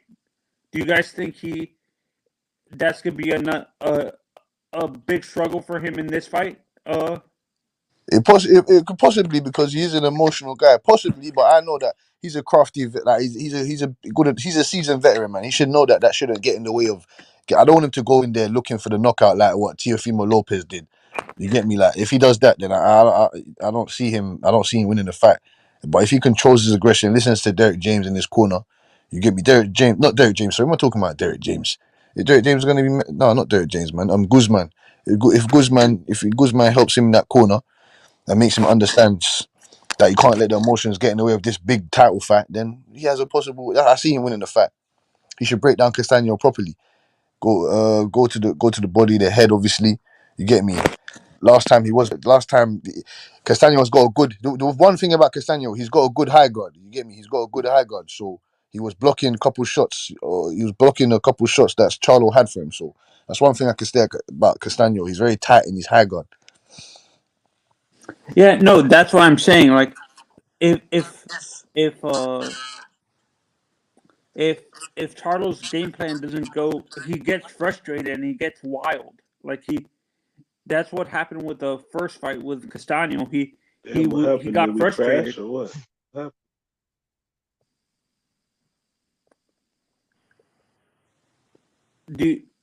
Did you notice that too, Kush, when he fought Castaño the first time? If his game plan didn't go the way he wanted to in the first few rounds, he got frustrated and started throwing wild and stuff like that.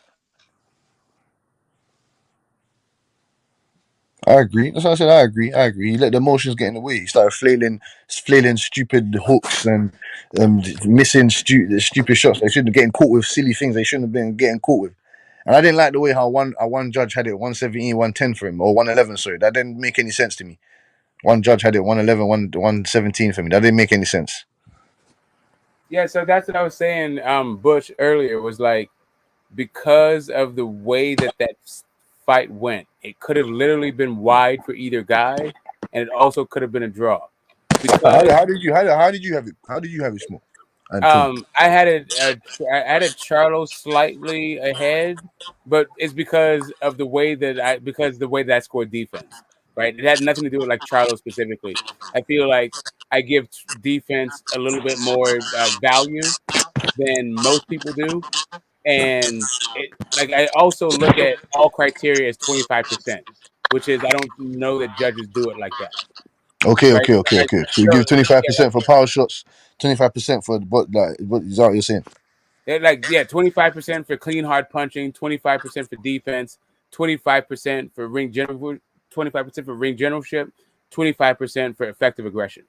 That's the way I look at this shit, right? So effective aggression was Castaño, clean hard punching was like it depends on the rounds.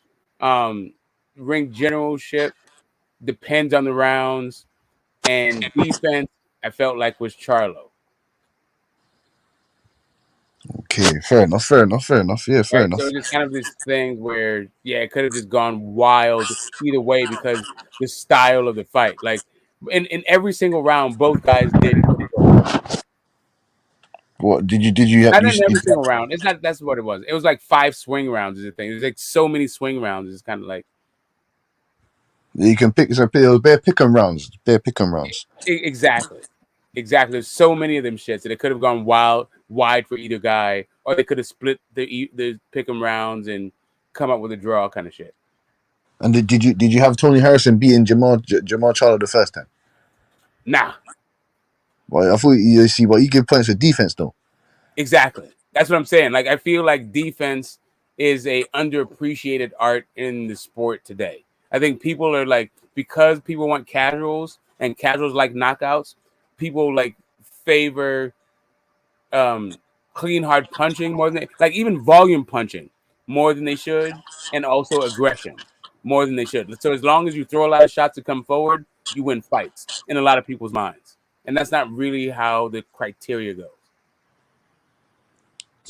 Fair. And and you had Fulton. Let's just say, for example, you had Stephen Fulton beating Figueroa. Yeah, exactly. Exactamundo. And that was a tough fight to score, but barely edging him out just because I thought Fulton had the cleaner work. But like Brandon Figueroa, and also it just took it took Brandon a little bit of time to get started, right? So it's just like the early work, it worked in Fulton's favor. Okay. Yeah, just trying to pick your man. See how you're scoring these fights, man. Because I heard you was saying to Debo earlier, you get me, the way that he sees fights, you get me. He might see it different to the way you see the fights, innit? He might see the fights for styles or whatnot. Yeah, exactly. Like the way he's breaking down fights, he wasn't really taking into account the style clash. He was just like, I like this one particular fight style, so he's gonna bulldoze everybody else. It's like, nah, it's not really. It is. It's like the mixture of the styles. It's like the way a guy fights versus the way another guy fights. But yeah, that Brandon Figueroa and Stephen Fulton, like watching that live, I can't remember. I think I was on Black and Brown's channel. We were calling that one live, and I was like, okay, so if I think Stephen Fulton wins, I was like, it's going to be a majority or like a split decision. I think I got the method right. I was like, it's either going to be a majority or split decision. Stephen Fulton because clean, effective, like clean, hard punching. He had the cleaner work. Right, and then everybody else was like, "No, that's Figueroa, UD. Figueroa, UD. He was pressing him all night. He had him on the ropes. Like, there's scoring is a little bit more. There's more nuance to scoring a fight than who's pressing a guy and who's doing more work. Like, there's more nuance to it. That's all. Yeah, man. Smoke be judging these fights better than all the fucking was it Adelaide Bird and other people. I mean, it's vantage points, right? So I can't say it's better. It's just like we all get the benefit of watching the same like sort of camera angle, but those judges are like ringside. All they see is that. Have you've been to fights, Butch? Of course, and yeah. maybe so maybe in the UK it's different than the US, or maybe it's the same. But on three sides you have people, but in the back there's like cameras and all that shit. It's like where the production does their thing. So three sides have judges on them, and all three of those judges see a different fight rhythm. Angle, yeah, see a different fight. Yeah.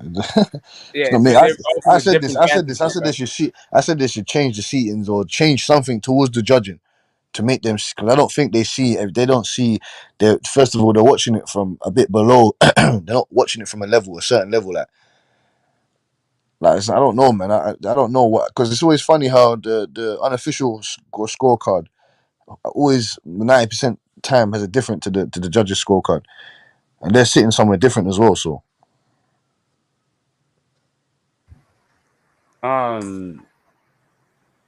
yeah, like changing that, but all of that stuff, like if you give it to the judges, okay, so it used to be that if you didn't knock somebody out, it was a draw, right? And then they had different like newspaper outlets judging fights. Like the idea of like judging fights has evolved over time, but it's still like really just super subjective, and the adages don't leave it in the judges' hands, right? But even all that being said, I think the judges help with the controversy and like fans fighting with each other and like the interest in the fight.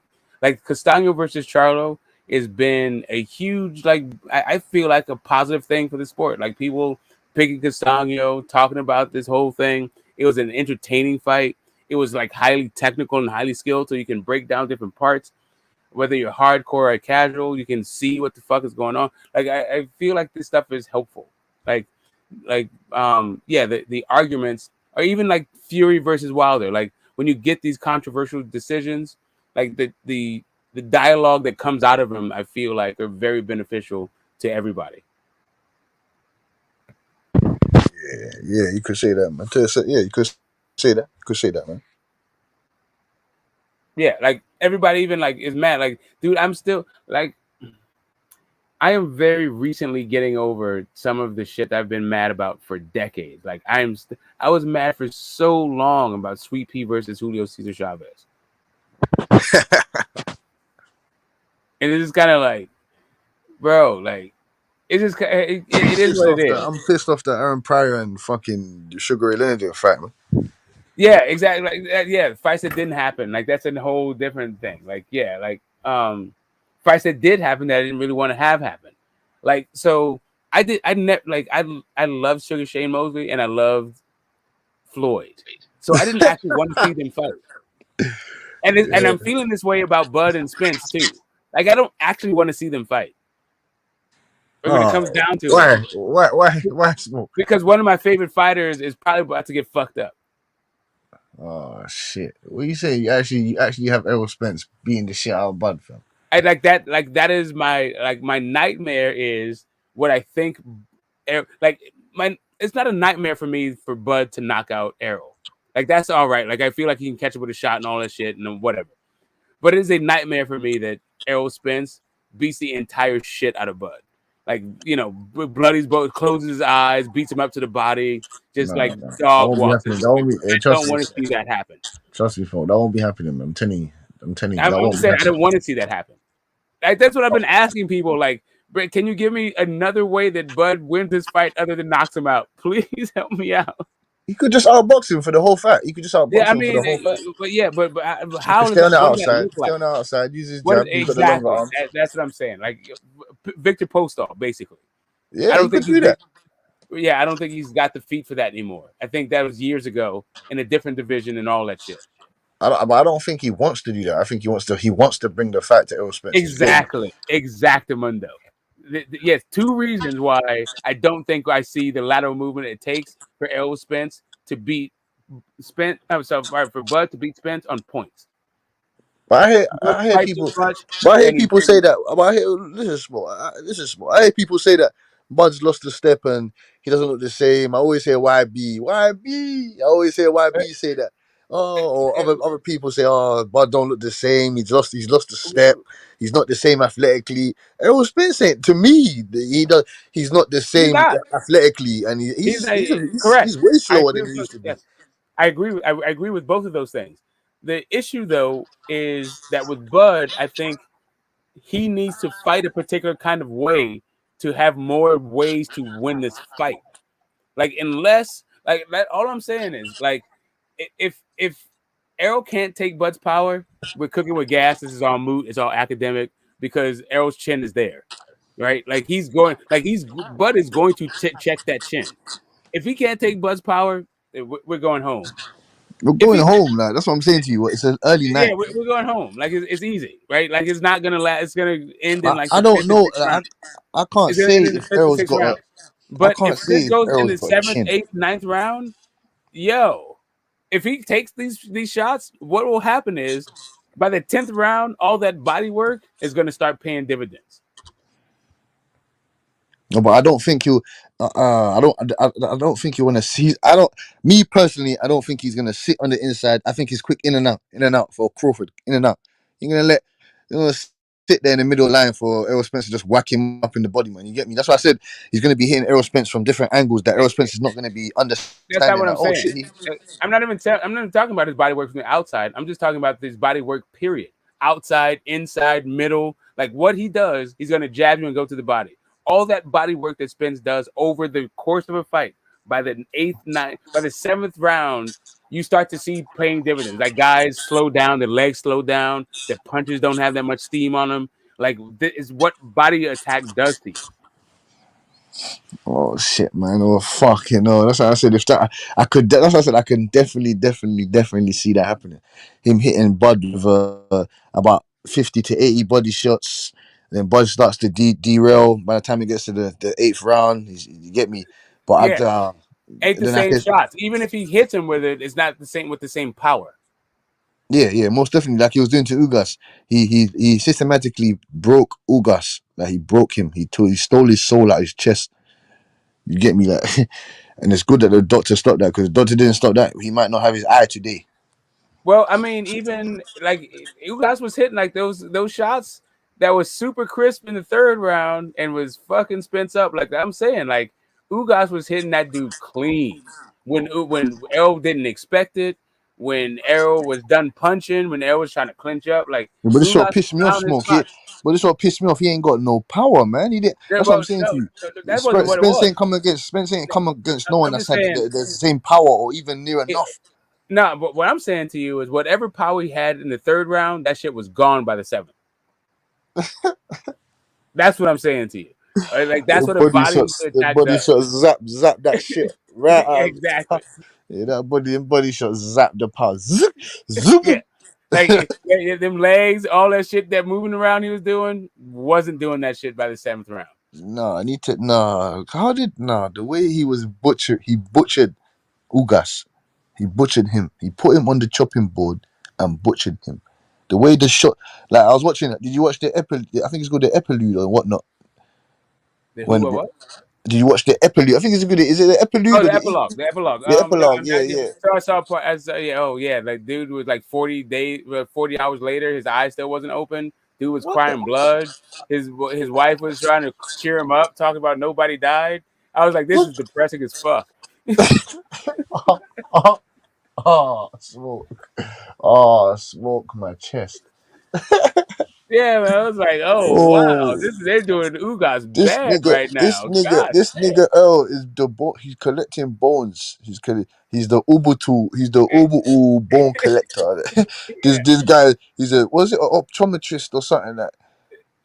Yeah, I'm telling you, these dudes is closing people's eyes and it's not opening other people's eyes. Like when are you guys going to see? Like That's what I Ugas said, man. still can't see, but apparently like boxing fans can't see what Spence does. It's That's what I amazing. said. Listen, man. Listen. It's smoke, man. Listen, Spence is a fucking. He is a shark. Yeah, he is a real shark. Terence Crawford. He's a real monster. That's why I said it's a 50-50 fight. I'm just saying that Bud Crawford is more dynamic. I don't. Yeah. What that like Ugas is tailor made for Errol Spence. Crawford's not tailor made for Errol Now Spence. he is in a really weird way. He is, and Why would that's you? that Would you? because he's a little dude that likes to fight. But he's strong though, man. Yeah, and I'm not saying he's not He's strong. a I'm not natural saying he's not 147 strong or pounder. anything like that. I'm just saying that is tailor made for fucking Errol Spence, who's a big dude that likes to fight. There was a ton of punches. Like Crawford is crisp with his, he's nice with his, but he's not active enough. Yeah. The way it plays in my mind, smoke, man. The way I literally see it playing in my mind is Errol Spence is gonna come out gunsling. That's what I'm saying. He's like a train, man. The guy don't stop coming, man. He's got 2 chainsaws on his arm. He pulls it. He's coming to you get me. He's coming to chop your shit down. And then I see Terence Crawford, the silent assassin killer. If Errol Spence is gonna be getting hit with some shit. That's what I'm saying to you, man. It's not Ugas and Mikey Garcia and the fucking Sean Porter hitting you, man. It's gonna be Terence Crawford giving him them little left short right hooks, them weird uppercuts coming from the waist, coming from different angles. That I'm telling you, man. I can just see him getting hit with something crazy, and then that's gonna just buzz up Errol. Like he's gonna be like, oh shit. Well, see here's the deal. That 3-4, right? The hooks to the body, those pendulum hooks that Errol Spence Errol does. Spence swing, yes. Right. So in those moments, Bud has an opportunity to disrupt that. Right. But the problem that I see for Bud is the Errol Spence jab. That 3-4 pendulum generally comes from a jab first that blinds you to what's about to happen. Right? And he doesn't always do it. He maybe throws the 1 and then the 2 comes down low, or maybe the 1-2 comes upstairs, like you don't know. He's got to catch him, but he's got to catch him early, man. He's got to catch him early, and he's got to be strong enough to knock fucking Earl out, like in the first 5-6 rounds. Because by like I said, like by 7-8, all that cumulative shit. I don't see. Earl gets stronger in fights. He does not get weaker in fights. It's like a snowball effect. It's like a snowball effect, man. Yeah. Mm-hmm. Oh, he moves like an immovable object, man. Yeah. What is it? Unstoppable force versus an immovable object? No, it's like I heard another analogy. It's like Errol Spence is like a rock, and then Terence Crawford is like water. And then you know that if you build enough, if you got, it's like you got a dam. You know what happens with a dam, Smoke, man. If you put enough rocks there, that it will stop the water from cutting through. I feel like there's a matador, but it's not necessarily a bull. It's a meat grinder. A meat grinder versus the matador. The meat grinder and the trust me, the meat grinder, the matador. I don't know who you got, or you got you like Tom Brady or you like Aaron Rodgers. Yeah, man. Listen. They're both from my side of the world, right? They're both from my part of California. So there's nothing but greatness coming out of my era, right? My area. Just to let you know, and we don't need to pick them. We just root for both. And it's the same thing with the matador versus the meat grinder. I don't root for either one. I'm just gonna pick who's gonna win in this fight. Whether it comes to Aaron Rodgers and Tom Brady, it's a whole team thing, right? And yeah, the gunslinger versus the what is it? The guy like death by 1,000 cuts. Yeah, that's Tom Brady versus Aaron Rodgers. In this fight, like I said, it's the meat grinder versus the matador, and I got the meat grinder. Like the matador will find his shots, and I feel like he'll be able to stab the bull, but that meat grinder is gonna keep coming, and it's and I hope as a Bud fan that it's like a SD for Spence and not like a devastating. I think Bud in his brain, he knows he can knock out Spence. He knows. Yeah, everybody knows that. Like, it's just whether he can't, like whether or not he does, right? Like I completely agree with you. This Smoke. If it goes to the 8th, like if it goes past the 9th round, Terence Bud Crawford is fucked. Yeah. That's how I see it. Unless he's gonna fight on the outside for the whole rest of that fight, he's finished. Yeah, I don't even know if he'll will we still have the legs for that? Like even like he was able to do that against Postol because basically Postol wasn't landing shit. Like Postol is not even that, like he doesn't even have a body attack like that for real. He's trying to like outpoint you. Like yeah, Spence is gonna be touching him from round 1 to the last thing like whatever the last round of the fight is. Those ribs are gonna be feeling Errol Spence's gloves. Like that's the way that guy fights.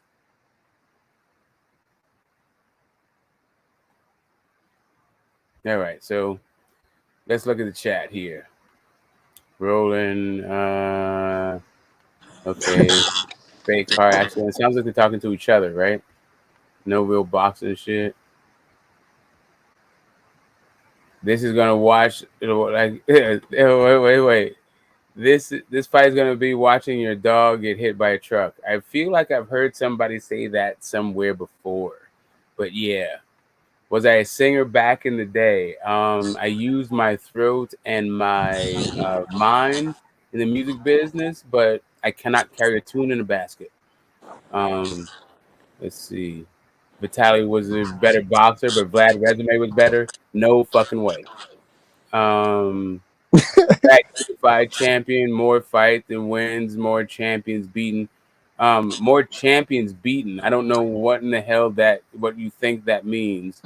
But yeah, it still doesn't help out your argument. Because Larry Holmes was never unified. And Larry Holmes' resume is better than both of their resumes combined. But that's that on that particular thing.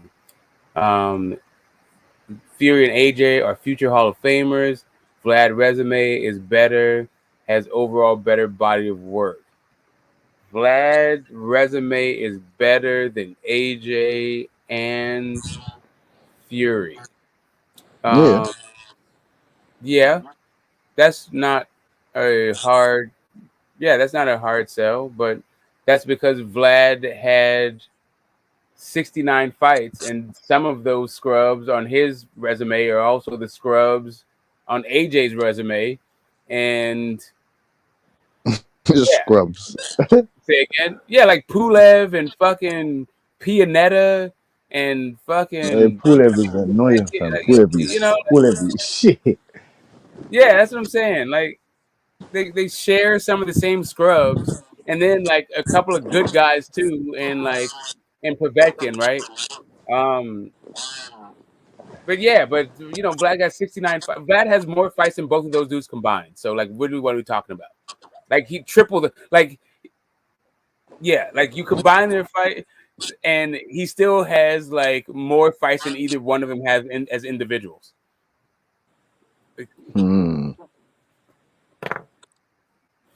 Sure. So, I guess what does that mean? Vlad has No, a better. sport. Yeah, no, sport. Yeah. So, let me clear this up with you quickly, man. What? Yeah. How come you don't? How come you don't like Canelo Alvarez, man? Don't like him? Why is it like? How can I be a fan of a person that I don't like? I'm a fan of Canelo Alvarez. Have been for the better part of a decade. Oh no, my bad. Actually, my bad. Let me. Sorry, let me reenact that statement. Sorry, let me reword that statement. What's your issue with Canelo Alvarez? My issue with Canelo Alvarez is a very small one. It's like twofold. One is the media marketing where they like pad your resume and say a whole bunch of shit. But in Canelo's defense, he's cleared up the whole like 4 division champs when only having like a Rocky Fielding belt at 168. He went back to 168 and became undisputed. So he's cleared up that particular like marketing fucking ploy. To my like even like crushed it, like not just cleared it up, but put that whole shit to bed. It's the PR thing where it's like catch weights and all this other stuff, and then also I feel like I would like to see the guy fight different people than he's fighting, and those are really nitpicky hairs, right? I don't like fuck Canelo because of it. It's just kind of like I would like it better if he was fighting Beterbiev versus Bivol. So shit like that. Fair enough. Yeah, fair enough, man. Fair enough. I just wanted to know what your issue was. You said it now, man. So Yeah, I mean the reason why I don't have him number 1 pound for pound is just because he popped dirty. But I feel like his resume is way better than Bud's. But I feel like Bud has more tools, right? So it's kind of like, fuck it. I don't want to go into a whole bunch of shit about it. It's just like I like skills. Like if it's a resume thing, it's not even close. Like Canelo's resume shits all over Bud's. Of course. Right, but it's just sounding like a skills thing, and like, did you pop? Didn't you pop? It's like that kind of shit. Like, fair enough. Yeah, man. That's calm. Still fair enough, man. Yeah, but I don't have my issue with Canelo is like really, it's minute. Like my assessment of him as a fighter. It's minimal. It's minimal, man. It's minimal. Exactly. Like my criticism of him as a fighter is just I think he has slow fucking feet. Oh yeah. He got bricks in the back of his feet, but yeah, man. But that's one of his little deficiencies. But can't have it all. Yeah, like listen, like you got people out Mike here. Tyson for me, Mike Tyson was 5'9". No, he's 5'10" or something like. I wish the guy was like. I wish he was like 6'3". Yeah, I mean, but but yeah, whatever. Mike Tyson to me was like, like I don't like guys that talk that much like that. Like do all your. I don't know. Like he was Smoke. Nah, he was a killer, bro. I like a guy that talks shit, but not like that. Not like that. Like it's kind of like what? Like what? The guy's telling you, I'll fucking eat your kids. I'll eat your kids. I know. Bro. I don't like. I came from the Muhammad Ali era where it was like more witty, not like bullies. Like bullies to me were always like insecure. Right? Like I never respected bullies. Like, oh, you coming at me with some bully shit? I know exactly what to do. You gonna quit when the going gets tough. A bully quits. Fair enough. I understand. Fair enough. If you came from that era of the hagglers and that type of things there. Yeah, like give me a bully all day, every day. Like I don't even have to be the best dude. That'll give me confidence. That'll put wind in my wings. Like as soon as I find out you're a bully, yeah, I got you. And that's all he was trying to do was bully dudes because ultimately, yeah, I feel like he was insecure deep down, and you just got to make him make that decision to quit. I thought he was high on Mike Tyson, man. No, man, I was high on Lennox Lewis. Lennox Lewis, my guy. Like I Yeah, was no, the Lennox Lewis, Ali Lennox fan, Lewis. and No, I didn't like how's Lennox Lewis anybody your until guy, Lennox. fam? You hate England, fam. You hate the ends, fam. How's Lennox Lewis your guy? What? What? You hate Lennox the Lewis ends. is my guy. Like here's the thing. Okay. I don't love England the way you love England. I love England the way I love England. You love it more and in way different ways. I just love it the way that I love it. Right? It's kind of like I was talking to a Canelo fan today. They called me a hater. Comes to find out, he doesn't even care whether or not he fights Yildirim or Benavidez. As long as it's Canelo fighting, that's what he's into. I'm like, okay, that's cool. I'm gonna watch Canelo fight whoever he fights also, but I would rather see him fight Benavidez than fucking Yildirim. Right? That's just the difference between me and a different other kind of Canelo fan. But that guy called me a hater. So what am I supposed to call him? Like, Well, I don't know, but groupie? can I? Shit. That was a bit tight. That's a bit tight still. That's a bit tight still. Right? It's not like I didn't watch the Yildirim fight. I'm just saying I would have preferred that it was Benavidez. And that Benavidez, I like Benavidez. I like his fight. I like his style. Like that, but he's tailor made. That's what I'm saying. You see the same way Ugas was Errol Spence. He's the same. He's tailor made for Canelo Alvarez. Yeah, Tailor made. but I don't think he's at the age where he's not He just will gonna punch his shit up. He will get exactly. He's stopped. not gonna lay down. He's not gonna lay down for Canelo the way Yildirim did. He's not. No, he's not. But I don't want to see him just go in there and just get destroyed. I want to see I him there don't go either. and put up an actual fight. I get it. I'm just saying I would rather see that fight over Yildirim. That's all. Like what pisses me off, man, Smoke, man. This is the realness, man. These fuckers, as in these guys that they say that don't want to get in the ring and fight there, like Caleb Plant don't want to fight this guy, Charlo don't want to fight this guy. Like it's just ridiculous now, man. It's just ridiculous. They all need to fight each other at least. Like these guys should have been done fighting each other 2-3 times. They should have been doing this. We should have had a Plant Charlo twice. We should have had a Benavidez and Charlo or a fucking Morel and Benavidez. Like you get me? Like I don't know when we're gonna see these fights. That's what's pissing me off. I have no idea when we're going to see these fights. And if these fights are ever going to happen, you get me? Yeah, I don't. Like, there's so many fights that are happening, and there's so many fights that we're not getting as fighting fans. You feel me? And I do want to represent the fighters as in like you get me. Do what's best for them. You get me? Do what's best for them, not for these guys in the suits. You feel me? But these guys in the suits have the say all and end all in the end at the end of the day. So I wish there was a fighters union. Like you get me? You know the NBA. You get me? There's Chris Paul, Carmelo Anthony, LeBron James. They got their little group for the players or whatnot. You get me? There's no unity when it comes to the fighters, man. You get me? There's no one that advocates for the boxers. Like you feel me? So advocating for boxers. There's no commission. Like this, I'm saying. There's no. I don't know that. I don't know that any of that would solve the issue of what you're talking about. I think that would make it even harder, actually, at the end of the day. But I know that you are still not thinking that Bud and Spence are next because of the suits. Yeah, man. I know for a fact. I don't know for a fact, but in my opinion, I know for a fact that fight is not happening next. Because it would. In your opinion, it's a fact. Yeah, no. In this sense, innit? In this sense, come on, give me just let me in the door. Let me in the door a little bit. Let me in the door. You get me, like just in my case, innit, fam. I know that these men in the suits, like that's why I get a bit frustrated, man. Cause other guys that don't really think like men in the suits. They want to think as in fight fans. You know the business of boxing, yeah. You Prime or other guy H Money knows a bit of the business. You feel me about boxing? You get me? You guys know the business of boxing. So if you man know about the business of boxing, you will understand why this fight might not be on the net or might not be next. Like you get me? They built. Look, we had to wait 7 years for Holyfield and Mike Tyson to fight. you know what I'm saying? Like, yeah. And Keith Thurman is still there.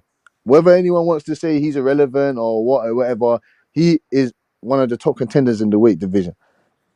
You feel me? And I don't really want to see that next. We all know what we want to fucking see next. We all know what we want to see next. But when it comes to the business, we're irrelevant. To the business, they've got certain objectives to meet. They've got a certain amount of money to make. You know what I'm saying? And to be honest with you, Bud and Spence, how much that? Like I said, I don't watch the pockets or whatever, but how much money are you trying to give these guys? If they want 20 million a piece, 15 million a piece, where is that? Bud Crawford, I'm saying they can't bring that money in. So this is the difficulties. That's why this fight is not getting made, because we would have been hearing it already. You get me that? But Bud would have showed up to that fight if anything.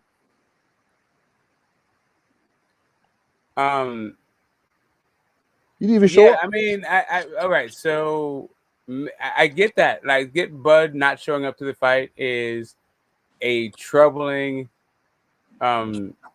indicator of what it is you're talking about, right? Like, but it can be some confirmation bias, right? Like, even if he was there, you may still have the same feeling, right? So it's not really the smoking gun, right? It's kind of like, I feel like there's a lot of energy going into this fight now, and it's not being able to be turned away. Like, I maybe Keith Thurman can exert himself, maybe PBC, but I think there's going to be a level of outrage that happens if the suits make this decision anytime soon. Like, if we don't hear anything other than the fight is being made, like really soon here, there's going to be some like disgruntled fucking fans, and I think that they may probably take it out on whoever the next fights are for these two guys. I think the suits take stuff like this into consideration too. Like, when the fight is ready to be had, it's ready to be had. Maybe you can milk one more fight out of this one, but maybe not. And I think it's like Errol like calling the shots a little bit. I think if Bud wanted to wait one more fight.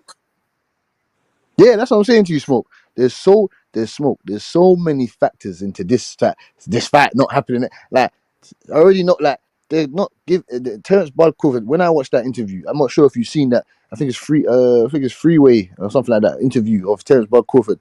I was listening to the guy speak and his demeanor and the way he carries himself as a man, and you get me his pride and all these type of things. The guy is not accepting. If it's not 50-50, there is no fight. That's what I'm saying to you. Like, there is no fight. Yeah, I mean, I think that the 50-50 will probably be where the fight is. I don't care about the split like that. Like, I don't either. But these are the things that we need. But these are the things that we need to think about, as in why the fight's not happening. You get me? I don't give a shit if they get $2 a piece. You get me? Well, here's the thing. Here's the thing. That Errol Spence, because he's getting multiple checks now, and he's going to get multiple checks from this fight, he's able to adjust his purse in a way that that probably will be able to take the shit in the stick on some of these negotiations, right? Like, Bud won't be promoting this fight. Errol Spence will. Right? So he can take like 40%, like he can do a 50-50 on the purse splits as a fighter because he's getting a whole different check as a promoter. Like, Errol Spence is a suit in this particular situation, and he wants to fight. I just don't. Me personally, you're right as well. I didn't think of it like that for a split second. He is a suit. He's a suit as well right now. That's funny, man. But I just don't understand why you get me. These if anything, the negotiations are better have started by now or something. There better have been something moved. Something has to have been moving by now, and we should hear something hopefully by the end of June or something. I don't give a shit when, but they better be fighting this year. You get me? All right, so yeah, I hear you, bro. I hear you. Like, people want this fight, like right now, and I'm one of them because right now they are both undefeated champions, and Bud is at the back end of his prime. So let's not let this go any further. I don't think Spence wants it to let it go any longer. I'm assuming Bud doesn't want to let it go any longer for a myriad of reasons. Yeah, I think like it's a sort of a perfect storm. If it does not happen, like we're gonna need to know why, and I don't know. It doesn't even matter why. Like people are gonna be mad at both of these dudes. It's going to hurt both of them if they don't fight each other next. Yeah. But yeah, Carlos Mendoza says, I said Vitaly has a better resume than Vlad because they fought one Hall of Fame fighter. It's Fury, not AJ, a future Hall of Fame fighter. Okay, so in that sense of the term, what I meant was on the night that Fury and AJ fought Vlad, neither one of those dudes were Hall of Famers. On the night that Lennox Lewis faced Vitaly, he was a Hall of Famer and an all-time great. Now, if you understand, now you understand my point. Cool. I hope so. Hey, hey, Butch, would you mind putting yourself on mute for 1 second? It's like static. There we go. Cool. Yeah, I wasn't talking about people being in the Hall of Fame. I'm talking about climbing through the ropes with a Hall of Famer. Like Triple G versus Canelo in their third fights. This third fight is going to happen. Both guys will be Hall of Famers. That was my point. Let's see. Let's catch up to the chat. Can we talk about Valdez Shakur? It's fight week, and we're talking about fantasy fight. It's not a fantasy fight. It's a fight that everybody wants to see more than they want to see Shakur Valdez, even though it's already made. But we can't talk about Shakur Valdez anyway. Give me 1 second. Let's see. Does Buds and Spins do 1 million pay-per-view buys? No, it does not. No, it does not. Yeah, Paulo de Ralph is Silver. Oh, geez. Best pound for pound ever. Rolly Romero, Broner to go. Okay. Let's see what else is happening. You know, like some people just like, you know, the stuff that they write is not worth like reading past the third word. Let's see. Bud gonna control the range with his jab. All right, cool. So yes, Shakur Valdez for the umpteenth millionth time. Yeah, man. Hey, Shakur should just get the job done. Move on to Ogawa and Gutierrez, and then that's it. Bye. Up to 135 now. Give them boys some trouble, man.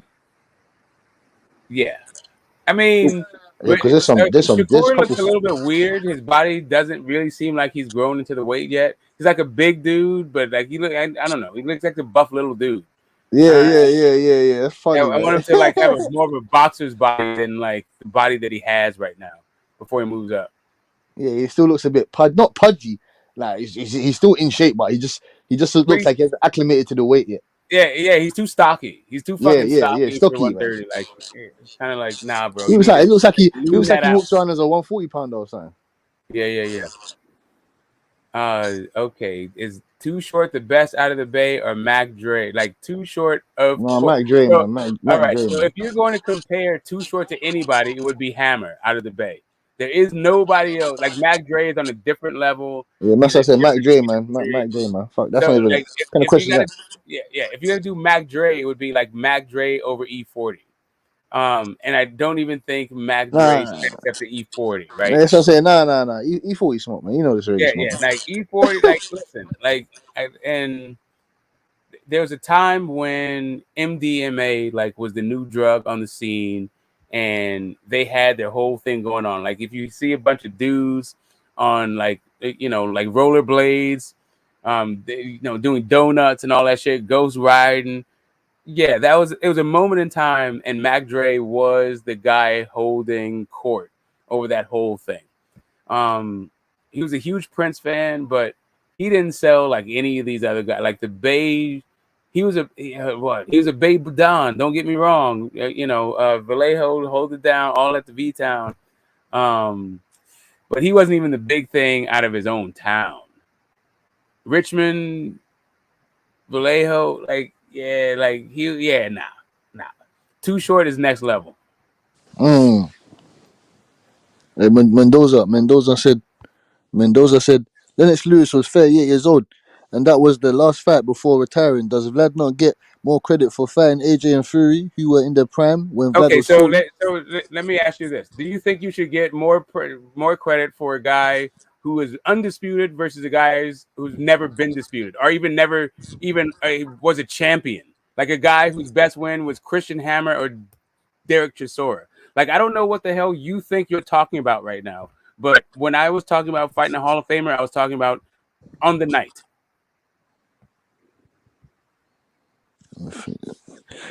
Ness Mendoza agreed with him. That's calm. And yeah, man, I know. Come on, man, I know E40, man. He's from the. Come on, man. My mom. That's right. My mom's from St. Lucia. You feel me? She knows her music, man, from back in the day, dog. You feel me? Therefore, no E40 and them man there, man. In a major way, baby. Oh, rat heads getting nothing but cheese. Anyway, y'all don't know about me, boy, and all that shit. Like, this is my hometown. Like, stop playing with me. The Click, like even before E40, the Click. Yeah. Anyway, drought season, all that stuff.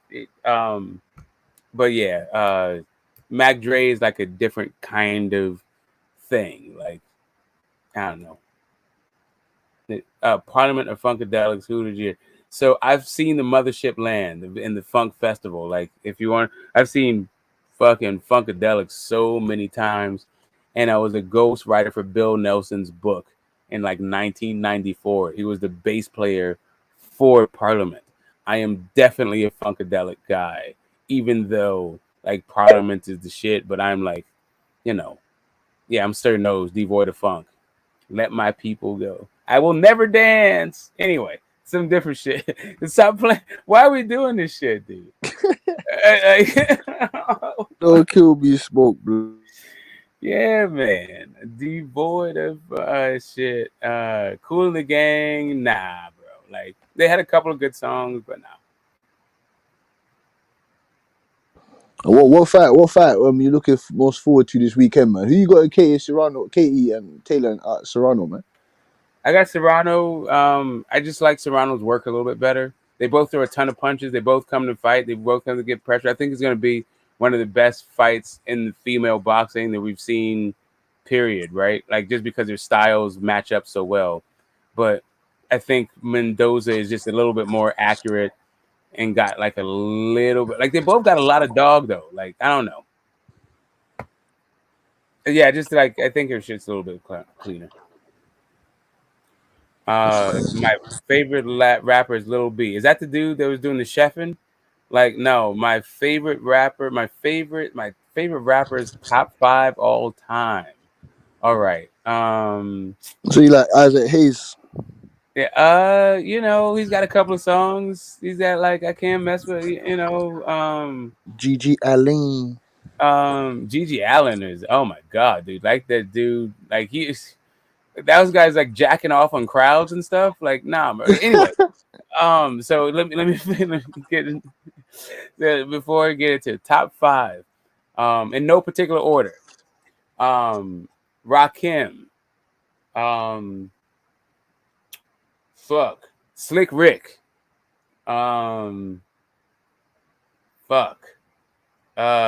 Cool G Rap, Nasafir, Terrace One. That's my top 5 off the top. I'm old, dude. Yeah, KRS-One is hard. I can't lie to you, boy. So is LL, and I left him off. And like, I might have to like hold up. I gotta switch out one Queens dude for another Queens dude. I gotta switch out Cool G for LL.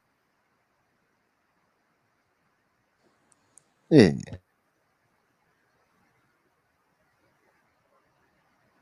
Yeah, exactly. Chefing it up. Exactly. You got to give up homage, baby. Like, Lil B used to wear his grandmom's dresses and all this shit. Like, yeah, but that's like my little kid. That's my kid's era shit. I'm too old for that. Top diss tracks. Oh my god. Of course. Of course it is. But it's not. What was it? Roxanne's diss of UTFO. That's got to be there. That's top. The first one. Bridge is Over. KRS-One. MC Shan. No Vaseline, fucking Ice Cube on NWA.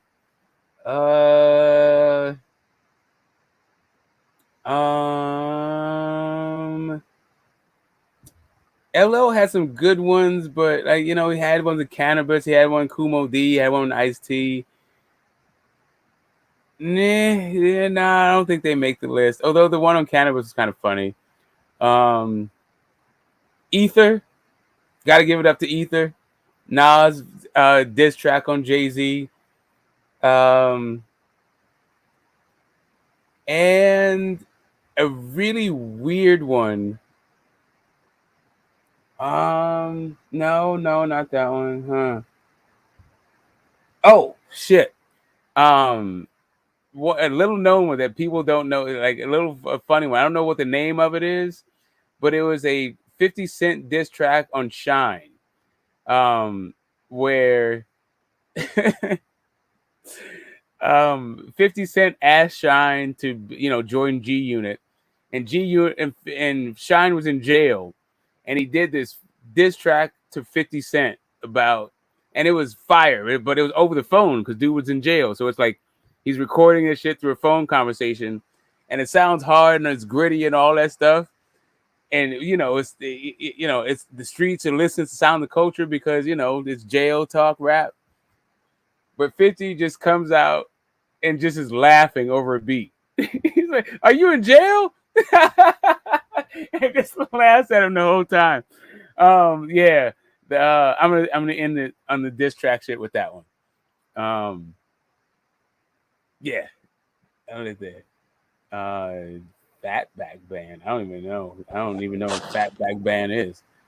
Hit 'Em Up ain't bad. Yeah, I Hit 'Em Up. That's Biggie and Tupac. Yeah, that wasn't bad. And he threw some shots over there on Mobb Deep. He's like, one of you guys got sickle cell? But both of those dudes are dead. Like, actually, all of those dudes are dead. So they're younger than me and dead already. Yeah. Some people are in a rush to get to their graves. Oh shit. Hey, top 5 facts you want to see, Smoke, man. Top 5 facts that you want to see. Top 5 fights. Yeah, that you want to see. Personally. That you want to see, man. Me personally, I want to see Tank versus Loma. Yeah. I want to see Spence versus. No, see. I mean, I don't really actually want to see Spence versus Bud, but I am going to see it. I'm going to watch it. It's a big fight, but I don't necessarily. That's not a fight I want to see. Canelo better be, but I do want to see that one. Yeah. White fact. versus Wilder. I want to see White versus Wilder still. You want to see Dylan White versus Wilder? Oh yeah, I got Smoke. I gotta see that. You just want to see Wilder sleep White. Yeah, man. You guys talk too much shit for too long. No, now I gotta see it. Funny, Don't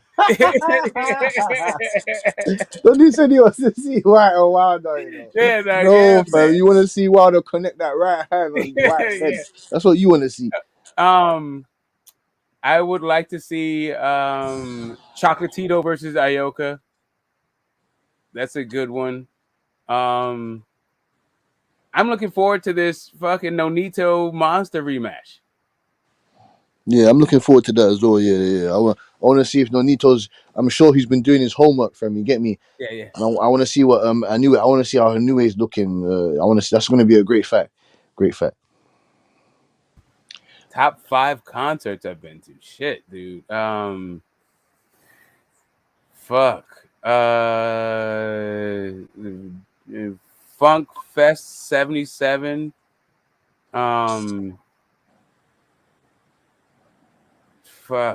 Public Enemy, NWA, and Beastie Boys. And Run DMC Raising Hell tour. Shit. 5 of them, huh? Funk Fest 87 had Commodores, P-Funk, Barcades, Confunction,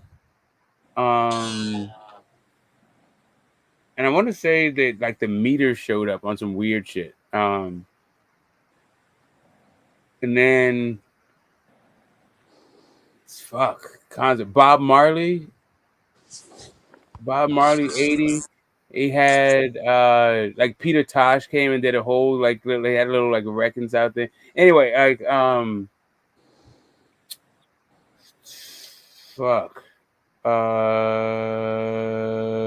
Jackson 5. That was good. And Earth, Wind and Fire, so we could just move on. I don't even know if that's my real top 5, but like right now for the answer, sure.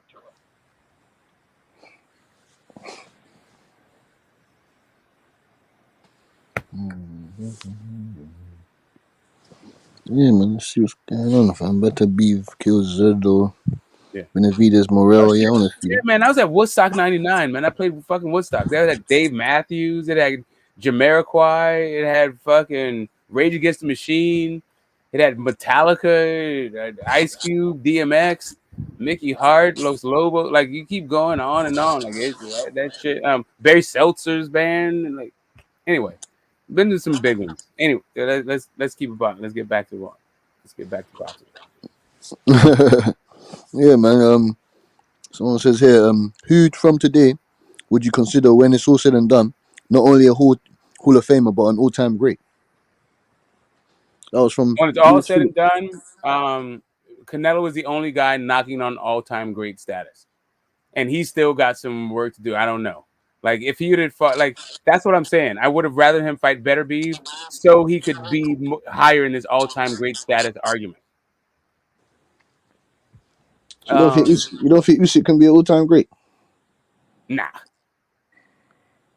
Like, what's the all-time great he beat, or even faced? I'm saying you don't have to be an all-time great. You don't have to face an all-time great to be all-time great. I mean, you have to at least face a Hall of Famer, like Anthony Joshua. Anthony Joshua. Anthony Joshua may or may not be a Hall of Famer yet. Hey, smoke. When it's all said and done, I'm 98% sure that. No, I'm just saying when it's all said and done. I'm just talking about when he climbed in the ring with Fury. I mean, when he climbed in the ring with Usyk. When he fought Usyk, he may or may not have been a Hall of Famer. I'm not sure. Maybe. Right? He was like a bubble Hall of Famer. Like to be all-time greats, you have to have like several Hall of Famers on your resume. Like there's not a all-time great that does not have 2 or 3 other all-time greats on their resume. Like Lennox Lewis got Mike Tyson, Evander Holyfield. Yeah. And then not only that, he's also got Vitaly, who's a fucking Hall of Famer, right? Yeah. Then he's got these other guys like Oliver McCall, like Yeah, correct. Correct. And Donaire as well. You don't put Donaire up there. I'm putting Donaire there. Donaire's an all-time. Donaire's Hall of Famer is like the all-time great thing. If he beats Inoue, he's an all-time great. I don't think Inoue a Hall of Famer right now. No, but I'm saying to you that the feat that he has, like he came back and he went to his home backyard and defeated the monster Inoue. Like you get me? Inoue's a pound-for-pound fighter now. Okay, so he's a pound-for-pound fighter, but I'm just saying I don't know that Donaire has the requisite other Hall of Famers. Like I'm not sure Rigo gets in, right? I don't think Vic Darchinyan gets in. Like he's got great win. Like I think he is a Hall of Famer, but because he doesn't have a bunch of other Hall of Famers on there, he's not going to get ATG status. How's Lomachenko going to get that? You get me? Yeah, Lomachenko's going to get there he's going to be Hall of Famer. He's got a Hall of Famers. He ain't got no Hall of Famers on his fucking resume. Yeah, he's going to get the Hall of Fame because he's been in so many title fights. He's already been in like 14, 15 title fights, like 13, 14. He's had as many title fights as Wilder. He has more title fights than AJ.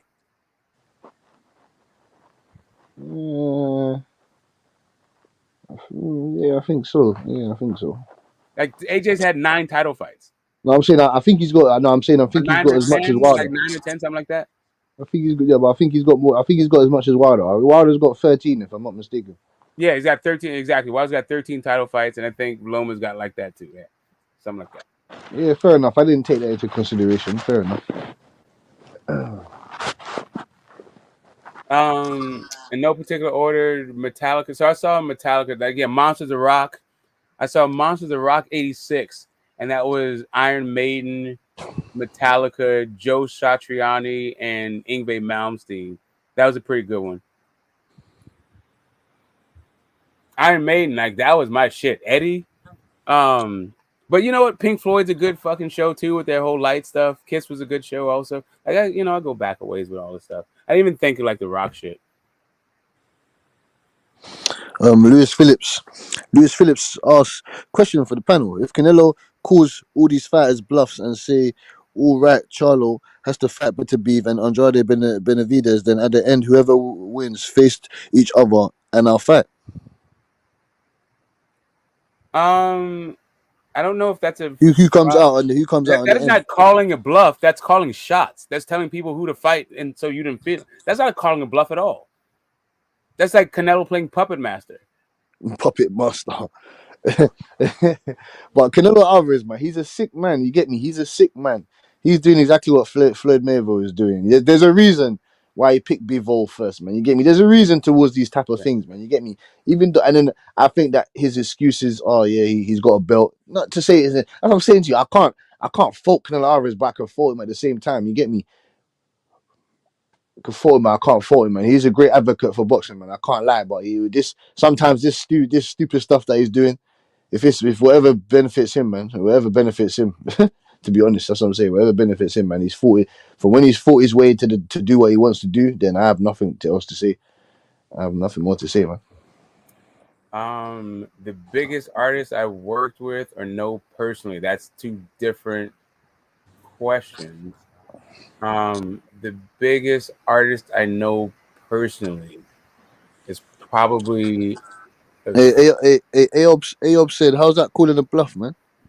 How's it calling a bluff? Because nobody's bluffing. Everybody would fight Canelo. And then Lewis Phillips said, "My question was, nobody's bluffing when they say they'll fight Canelo. All they're trying to do is get paid. There's no bluff to be called." And then his question, he rebutted with, "My question was because I doubt honestly Andrade or Charlo could even compete with Better Beef."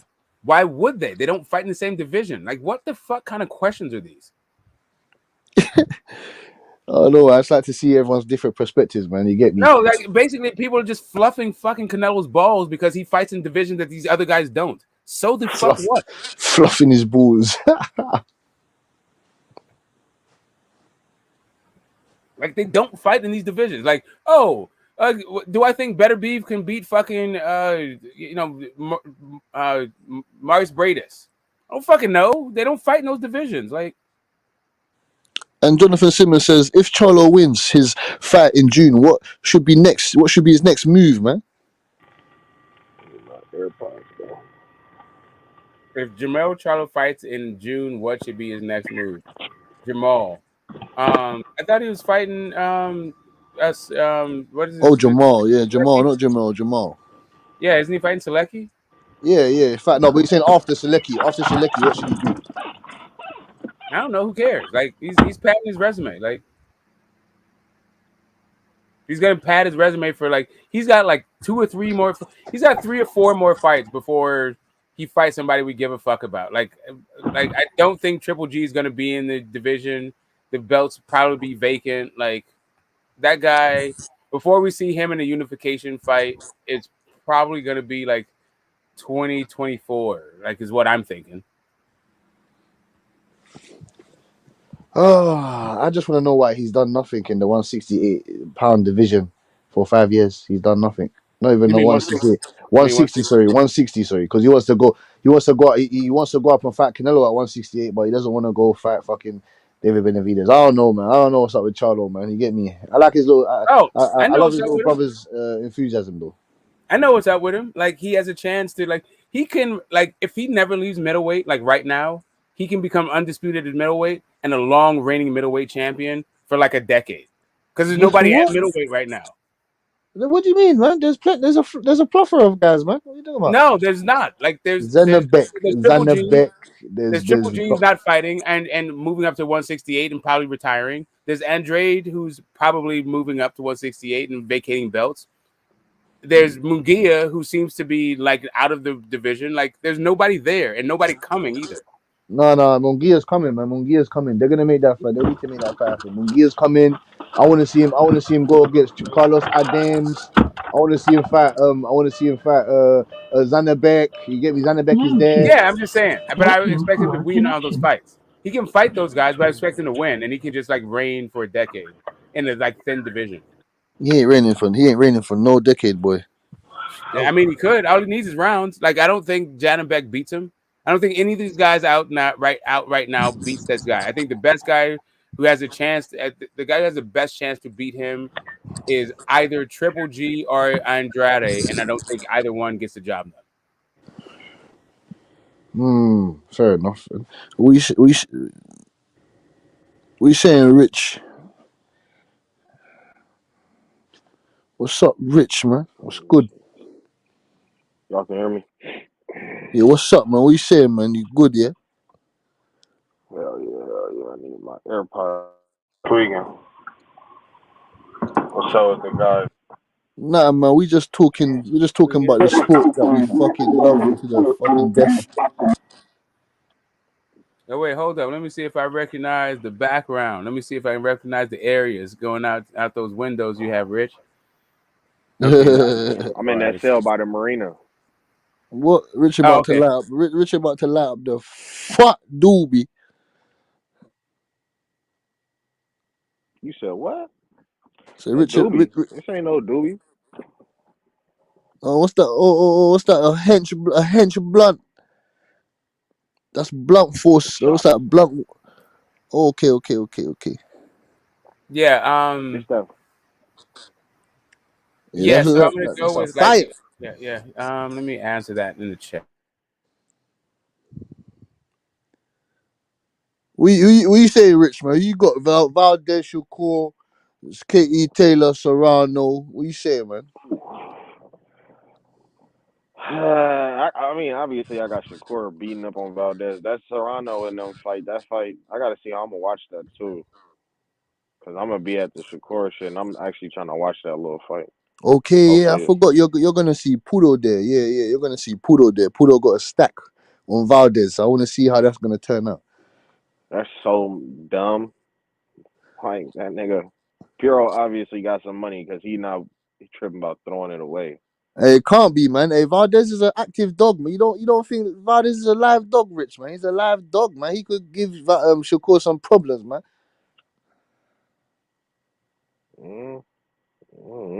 I have to see it. Well, yeah. We have to see it, but I know he's got some power. I know he got some power. He fighting with broken jaw. He's sleeping guys with tantalizing left hooks. You get me? Yeah. He can box. I don't know though, man. Yeah, he's not a waste man. He's not a waste man. You can't write him off, man. You can't write him off. I don't see him winning the decision. I don't see that. So did y'all see what's the name? The blood, sweat, and tears? Yes. And you see how when he's talking about the fight, he's talking about being down on the cards and he's talking about fighting from behind and all this other shit. So he already doesn't think he's good enough to outbox him, and he's banking on landing one big shot. Like he's literally saying it, and I could tell he's serious because, like, I could just tell he's serious, bro. Like, no, but Rich, obviously you have to. I'm glad that he's come to the. I'm glad sometimes you have to come to the realization before it's too late. I'm glad he realizes that the skill level of boxing is not at the same level as Shakur Stevenson. He knows this. His team knows this. His trainers I'm sure they've told him, Valdez, Oscar, listen, we're not gonna go in there and try to box this man. We're not gonna do that. We need to break him down. We need to systematically break him down, as in put that shit on his chest. I'm sure he knows this. Yeah. That's his I want to say that's his best shot, but I don't know, bro. That shit funny to me. I really don't see this nigga having any shot, bro. Like maybe landing a big punch, but nah, I don't see that happening at all. I don't know if Stevenson's got a chin though. We need to see if he's got a chin because this is the biggest puncher that he's coming across now. Yeah, I've never really seen him get hit. I mean, Jamel Herring hit him one time, and you know, he reacted pretty nicely to that punch. No, Heron ain't punching out no Valdez. I Heron don't ain't know that punching. though. I don't know that. Nah, Valdez, I don't know how hard do Valdez really hit though. boy, he got 26 knockouts, but he's got like I think he's got like 2 knockouts at the one. I think he's got 1 knockout, one or 2 knockouts at 130. So,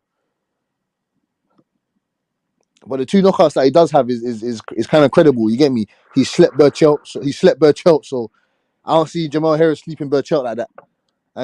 But Jamal Herring, I think he's gonna get his ass. But he's got a fight. He's got a fight coming up soon as well. I think he's gonna get Hell his no. ass beat as well. I think Jamel Herring would have beat the shit out of Burchell, bro. Styles make fights. He was liable to outbox him. He was gonna come southpaw and hell of shit. You know what Valdez did show me in that Burchell fight? That he can switch, but he wasn't doing that shit against Conte Sal at all. So No, and he won't be doing any of that against Stevenson. nah, he won't be doing I can tell you that like straight up, dude, that switching shit is like kind of a gimmick. That doesn't make you a better fighter, actually. Oh no, it just means that you can I'm do just some saying. shit. It does. He had it in his bag though. It does. No, It does. exactly. It's a tool thing, right? Exactly. But It's it does mean thing. it doesn't mean that you're a better fighter, Smoke. But You just have more if you can tools. switch it, but if you Exactly. can switch it though, it's exactly. Like I don't think that just because like you know Dylan White came out in Southpaw that all of a sudden he's a better fucking fighter. Like Dillian White. Rich said Dillian White. Dillian White. Yeah. Dillian White is despicable, bro. Like, what is the point of you hugging on this nigga and all that whole shit? Please, man, please don't burn my guy, man. This isn't wrestling. This is boxing. Well, then why the fuck was you hugging and kissing on this nigga after he knocked you out? Like, cut it out. So here's the thing. Like everybody. So what's funny to me, and I never actually referenced this fight in terms of like technical boxing, but it's relevant to this point. Conor McGregor switching on Floyd Mayweather, right? Like Floyd was like, all that switching shit don't mean anything. Like, beat your fucking ass. And then in the fight, while Conor was trying to switch, Floyd hit this fool in his solar plexus, and it made him look like he almost deflated his whole fucking shit. Like it was hilarious. Like yeah, all that switching shit. Not only does it not really matter, but it's actually a waste of energy unless you know exactly what you do and you now see something that you can exploit in a different stance. But just because you switch in and of itself, don't mean shit. Not yet. But did you see the way he was switching against Berchelto? Like, do y'all remember? No. I got it. It's just I remember that. Yeah, and I don't think he could do that. I don't think he's gonna be he's not gonna be able to do that with Shakur Stevenson. Yeah, he ain't doing that shit. He ain't doing that shit against Stevenson. No fucking way. He ain't doing that.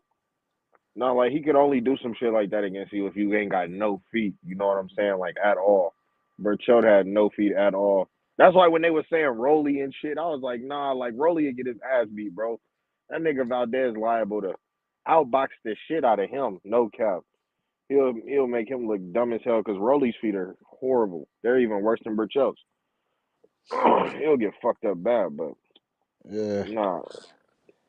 I like the way he was switching against Berchelt. That might have been some of the most effective switching I've ever seen. But like you said, bro, he not on that. He already know he not on that. I think he gonna lose bad. I don't think he gonna win a round.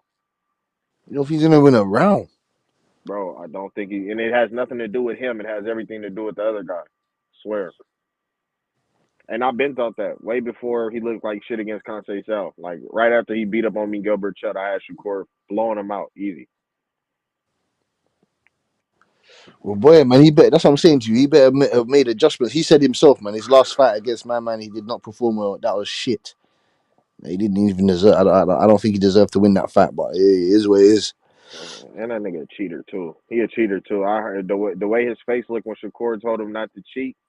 Like the way his face looked, bruh. That nigga's a cheater. Yeah, he's sour, man. That's what. If I was him, I'll be like, yeah, I'm coming to fuck you up, fam. You call me a cheater, alright then, man. I'll see you in the ring, man. I'll see you in the ring, man. Every time I'm hitting you in your face, you're saying, what? You call me a Oh cheater?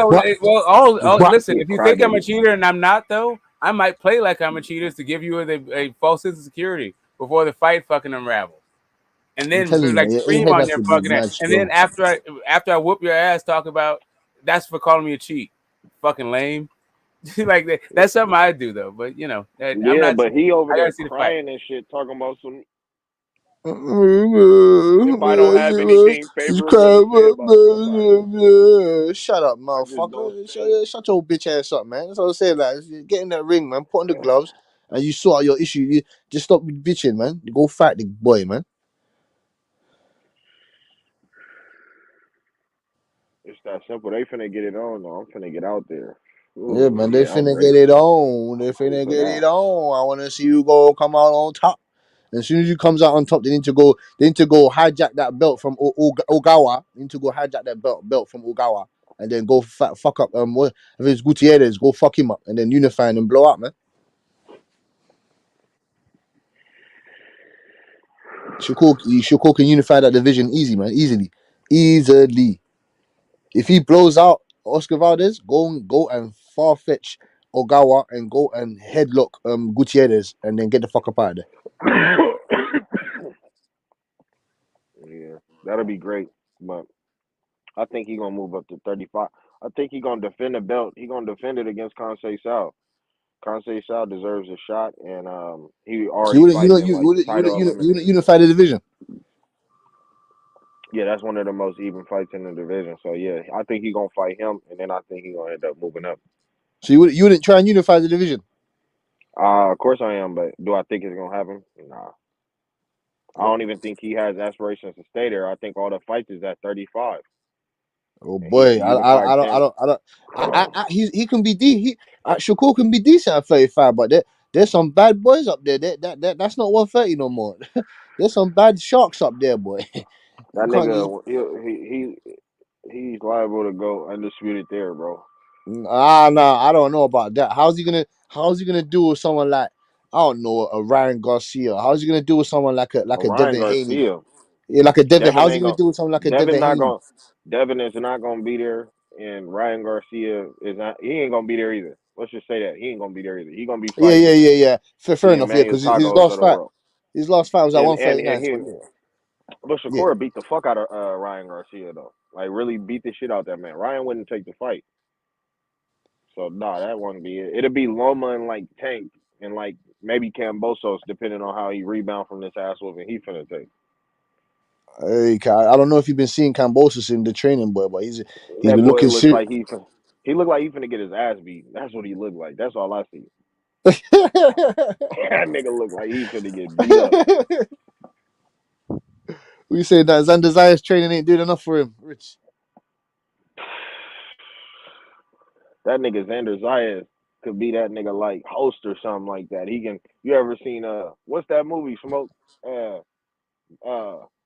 Not Man of Steel, but Real Steel or something like that. Are you talking about Hugh Nigga, Jackman with the robots? with the robots and shit. Yeah, Xander it's Hugh Zayas could Jackman. be in there for. Yeah, Xander Zayas could be in there for that nigga. He could be his little puppet master or whatever. He was still gonna lose for that. So yeah.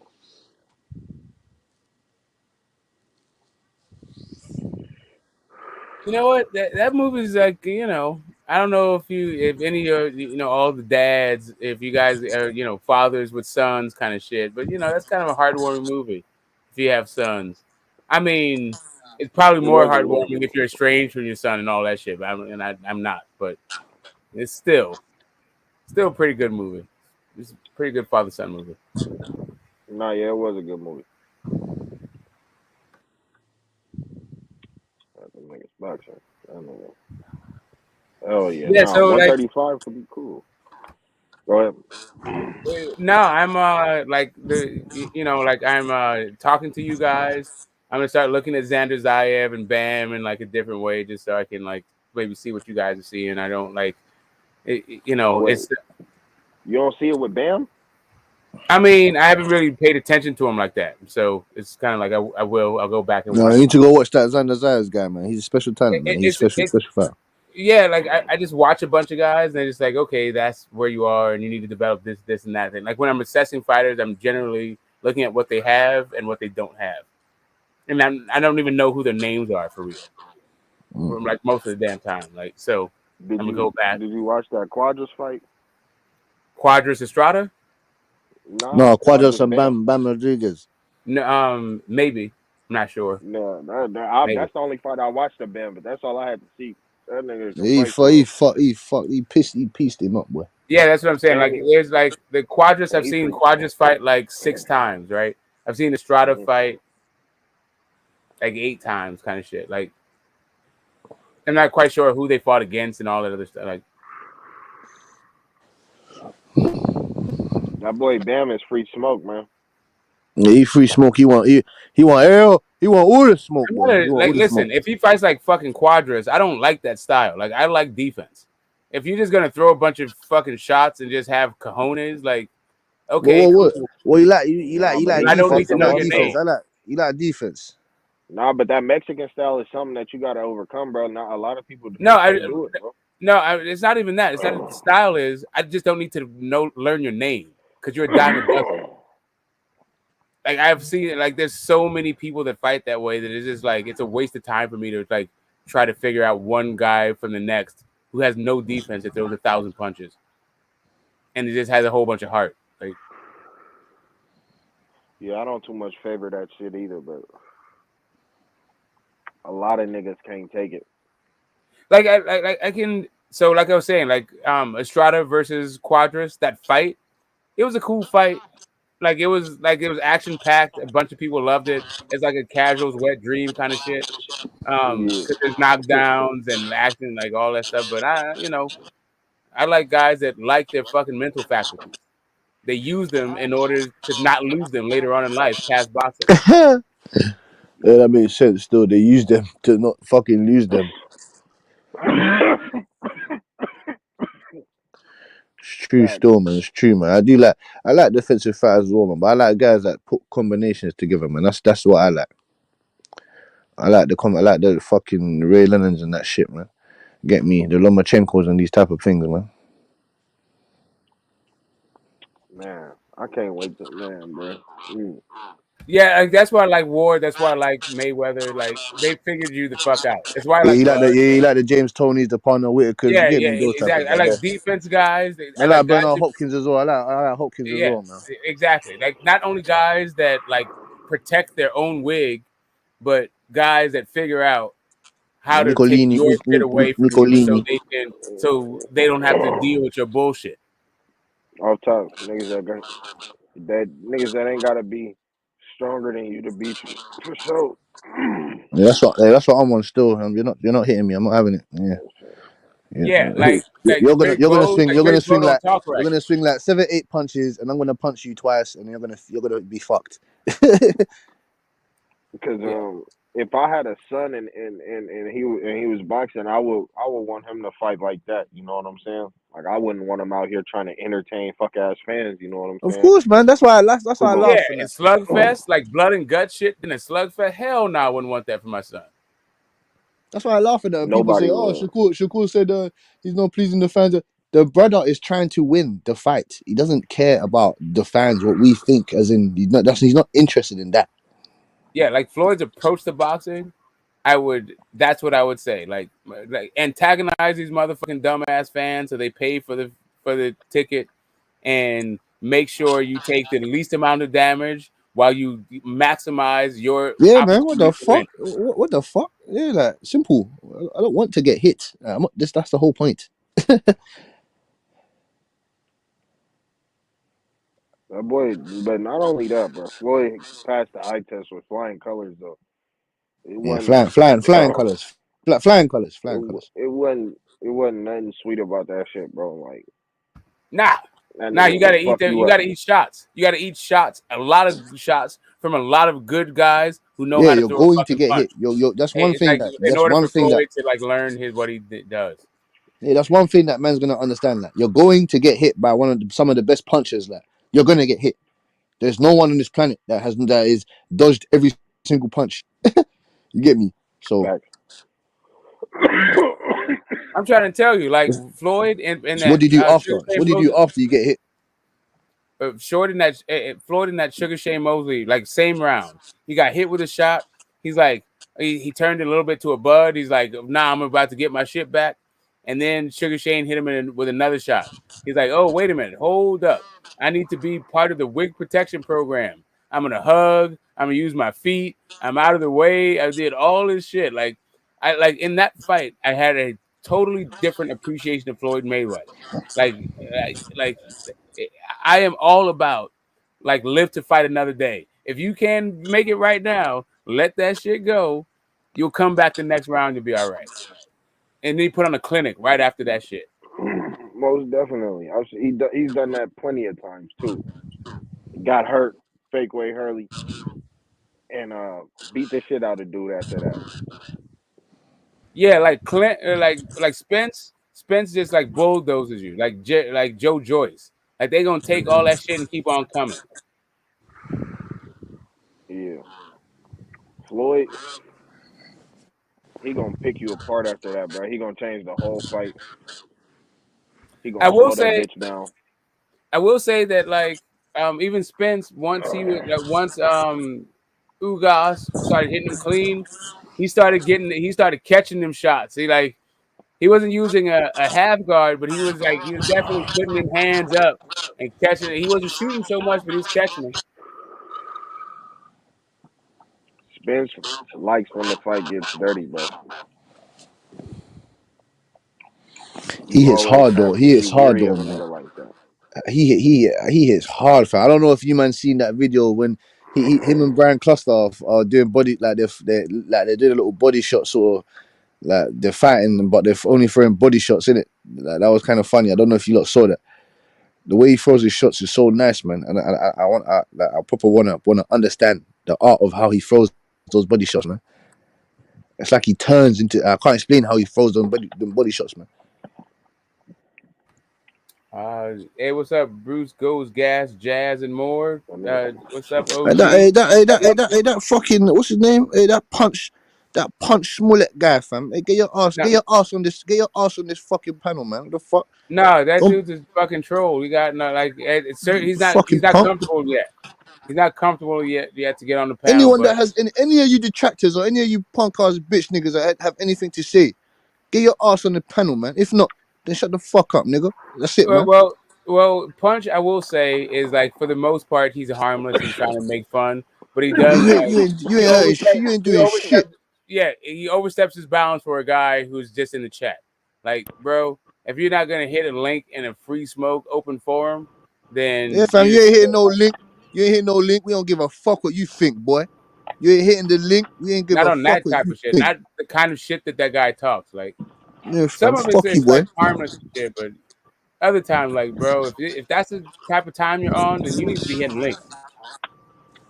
Yeah, fam. I told you this already, man. Me, Smoke, Rich, whoever, fucking H, whoever wants smoke, come and get it. You get me? You have a debate or you have something that you want to debunk or you want to get your emotional feelings out or whatnot, or you dispute something with us, the masters of boxing, then you know where the link is. Come and speak to us. The line's open, baby. We don't give a fuck. So, Bruce Gas, Jazz. At some point, like I like to chop up some jazz with you. You know, different styles, different things, like different eras, different songs. However it goes. Let's see. Juventus. Juventus is one of my favorite fucking squads. Dartmouth. I like Dartmouth, but I like Juventus way more than I like Dartmouth. You got That's Flex it. Pro with the Smoke, lineup smoke looking like said right dark now. man. You know, smoke said dark man.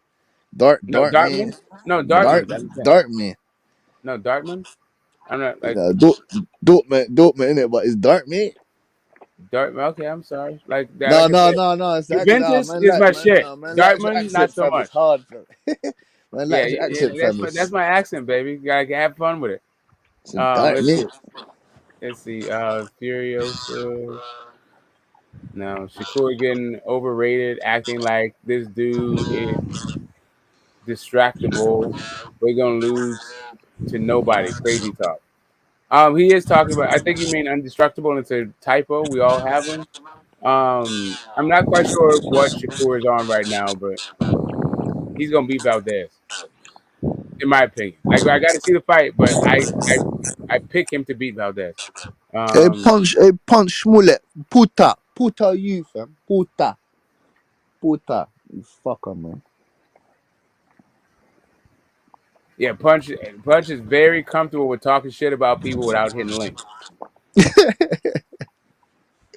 Oh man, this is why we love boxing, man. Trust me, fam. We love boxing.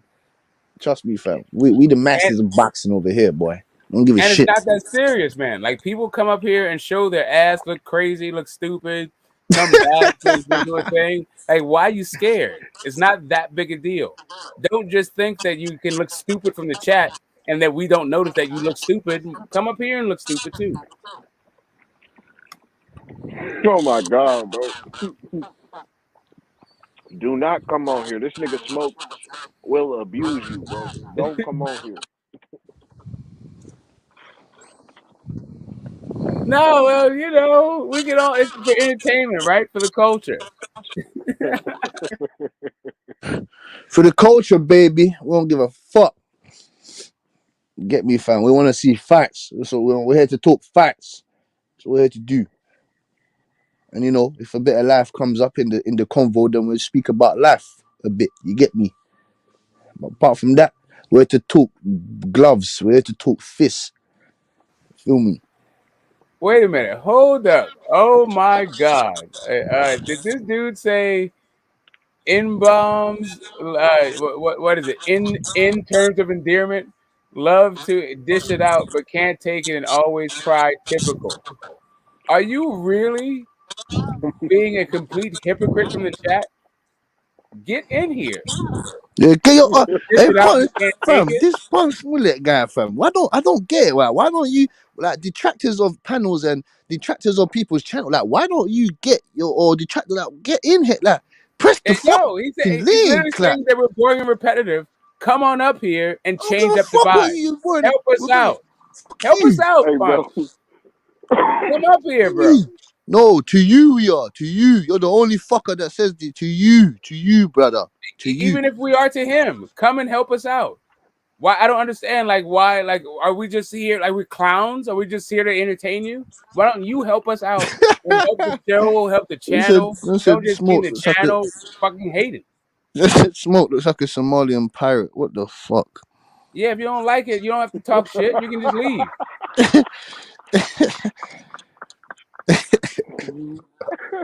Hey, nigga, crazy. Hey, punch, hey, go punch yourself, man. I mean, listen, like I always thought the name was funny, right? I get the troll account based on the whole backstory about Punch Drunk and this whole thing, and it's a hoax. I get it, but now you've turned yourself into a hoax. Hey, they ain't bully. Hey, no one's bullying no one, fam. I'll bully Punch and I'll bully Carlos as well, fam. I'll bully you guys.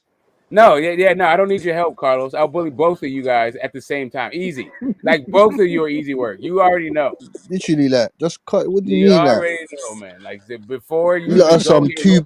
two Like pound dumbbells. MXBC is fucking trash. Like just so we can get this thing started. I love it, Punch, man. Keep coming, Punch, man. Keep coming.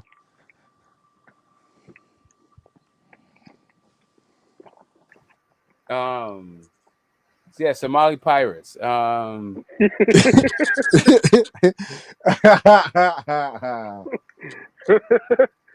I feel like if the guy saw Somali pirate, he would shit and piss and then shake.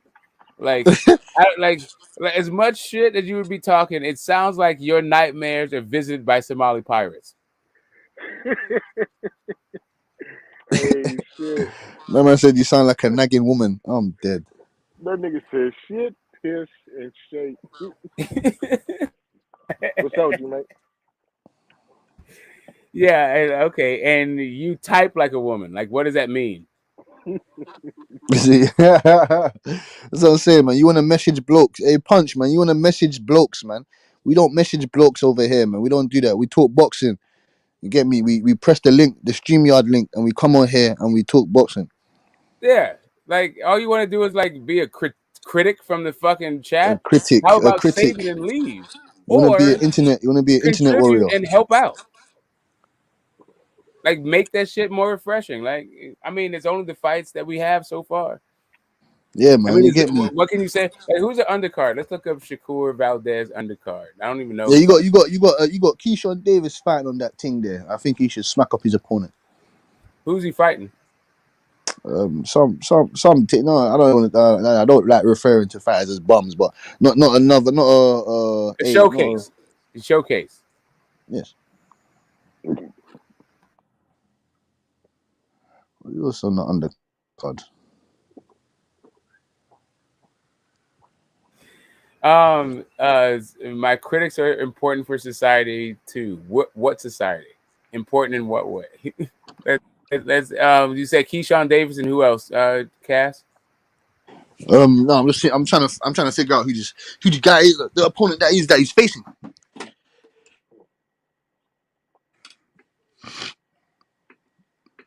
There's what's his name? What is this guy's name?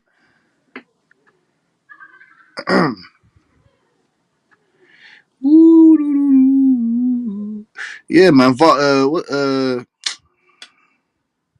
You got Vargas and Smith as well under the undercard as well. Not that undercard, but there's Katie Taylor and Serrano undercard.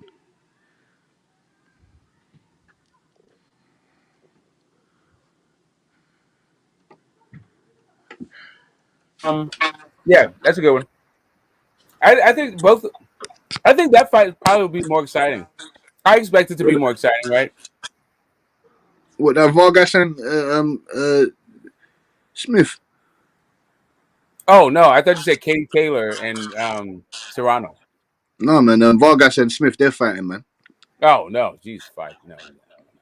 Liam Smith comes to fight, man. Liam Smith, he comes to fight, innit? You get me? I like his fight. He comes to fight. He's good. I mean, I'm not saying he's not. You know, I mean, he's good. He's a good He's guy. He's not a bum. He ain't no bum. He's certainly not a bum. He gave Canelo Alvarez. He went. Alright. He gave Canelo Alvarez some decent rounds. Now you're just being rude, Punch. Like for real. Then why are you here? Like if all you're here is to fucking be a jackass, fucking bounce. You're not here to help. You're here to do what? In fact, you're not here to help. You should have 1 in 7 MMA fight.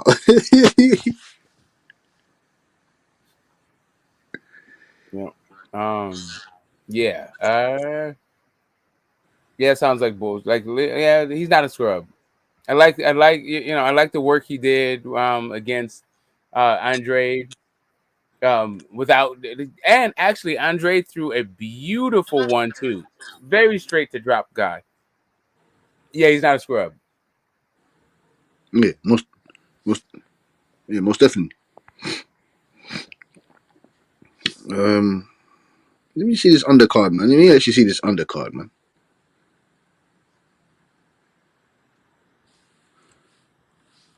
Oh shit, Mr. Pads is out there in the UK. I didn't know that. I didn't know where you're from, but now I see where you are.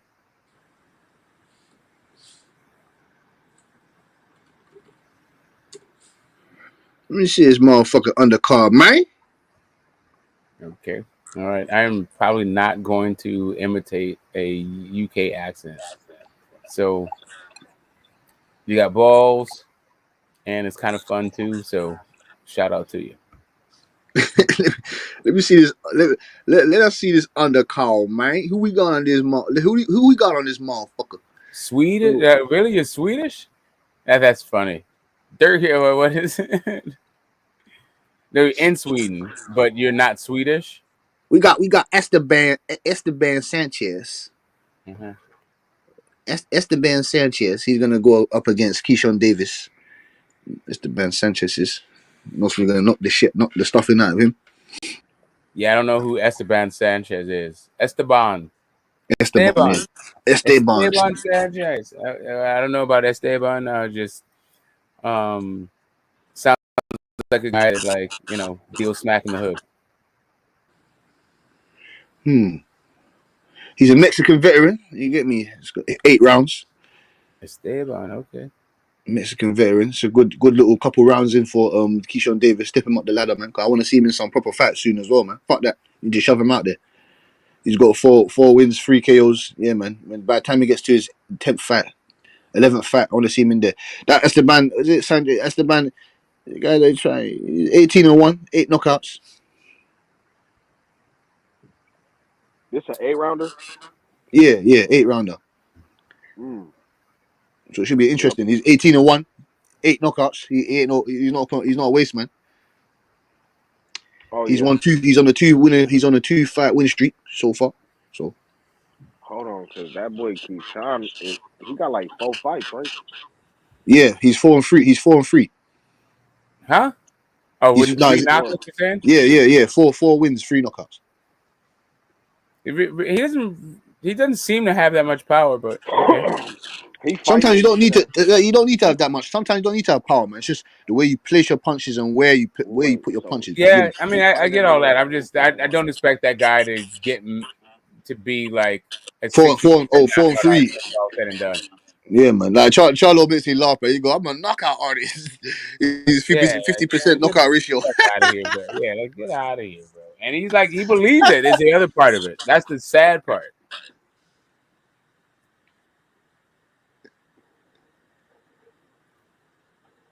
So he fighting a nigga that's 18-1. Yeah.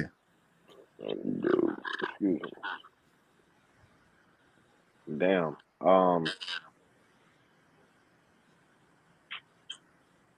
Yeah, he should win this fight then. Yeah, man. Should just 100. I don't see him unless he loses lack of focus, which I don't think he does. He's training. He's been preparing with Bud Crawford, so I don't see that happening. He said, "Nah, this a 3-rounder." He said, "Gonna knock his ass out." I said he's the businessman. the businessman. Yeah, so I'm just gonna remove the old pedo dumb shit you're talking about. But if you keep it up, I'm actually going to time you out. Okay? Stop playing.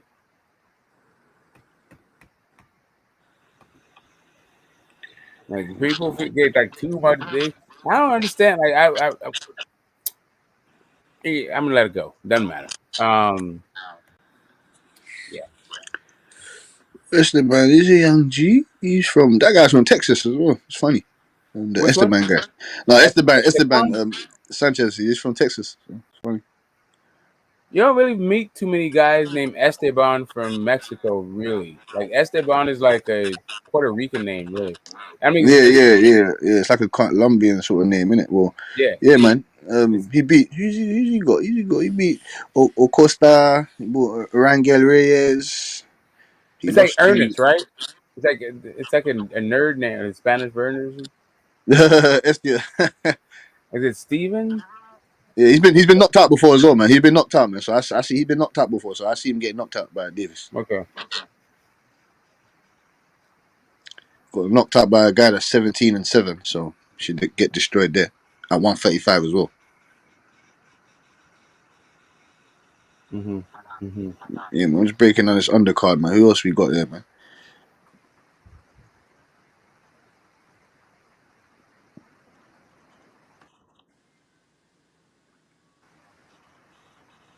Who else we got in this undercard?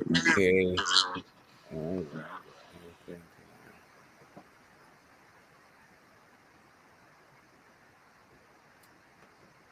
All right. I think somebody is feeling themselves a little bit too much. Time for you to stop spamming the chat. None of this needs to be a part of the record of the chat. Get your fucking act together, Punch.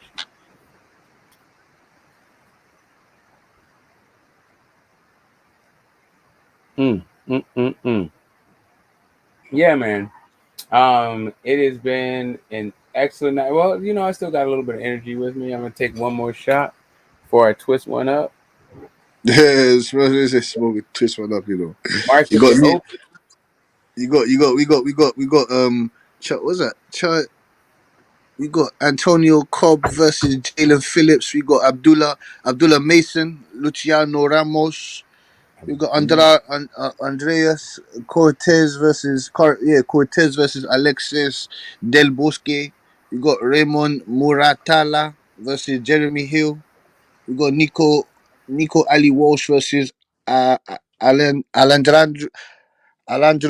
Ibarra. And then we have Keyshawn Davis versus Esteban Sanchez.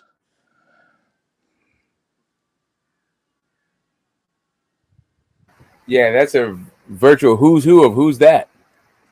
we got Troy. We got Troy Eastmead. No, you know, I know Keyshawn from the Olympics and all that shit, but you know,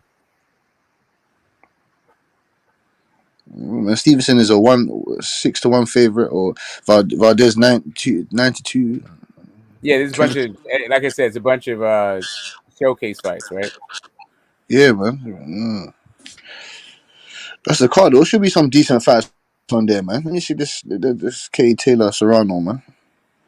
There's some.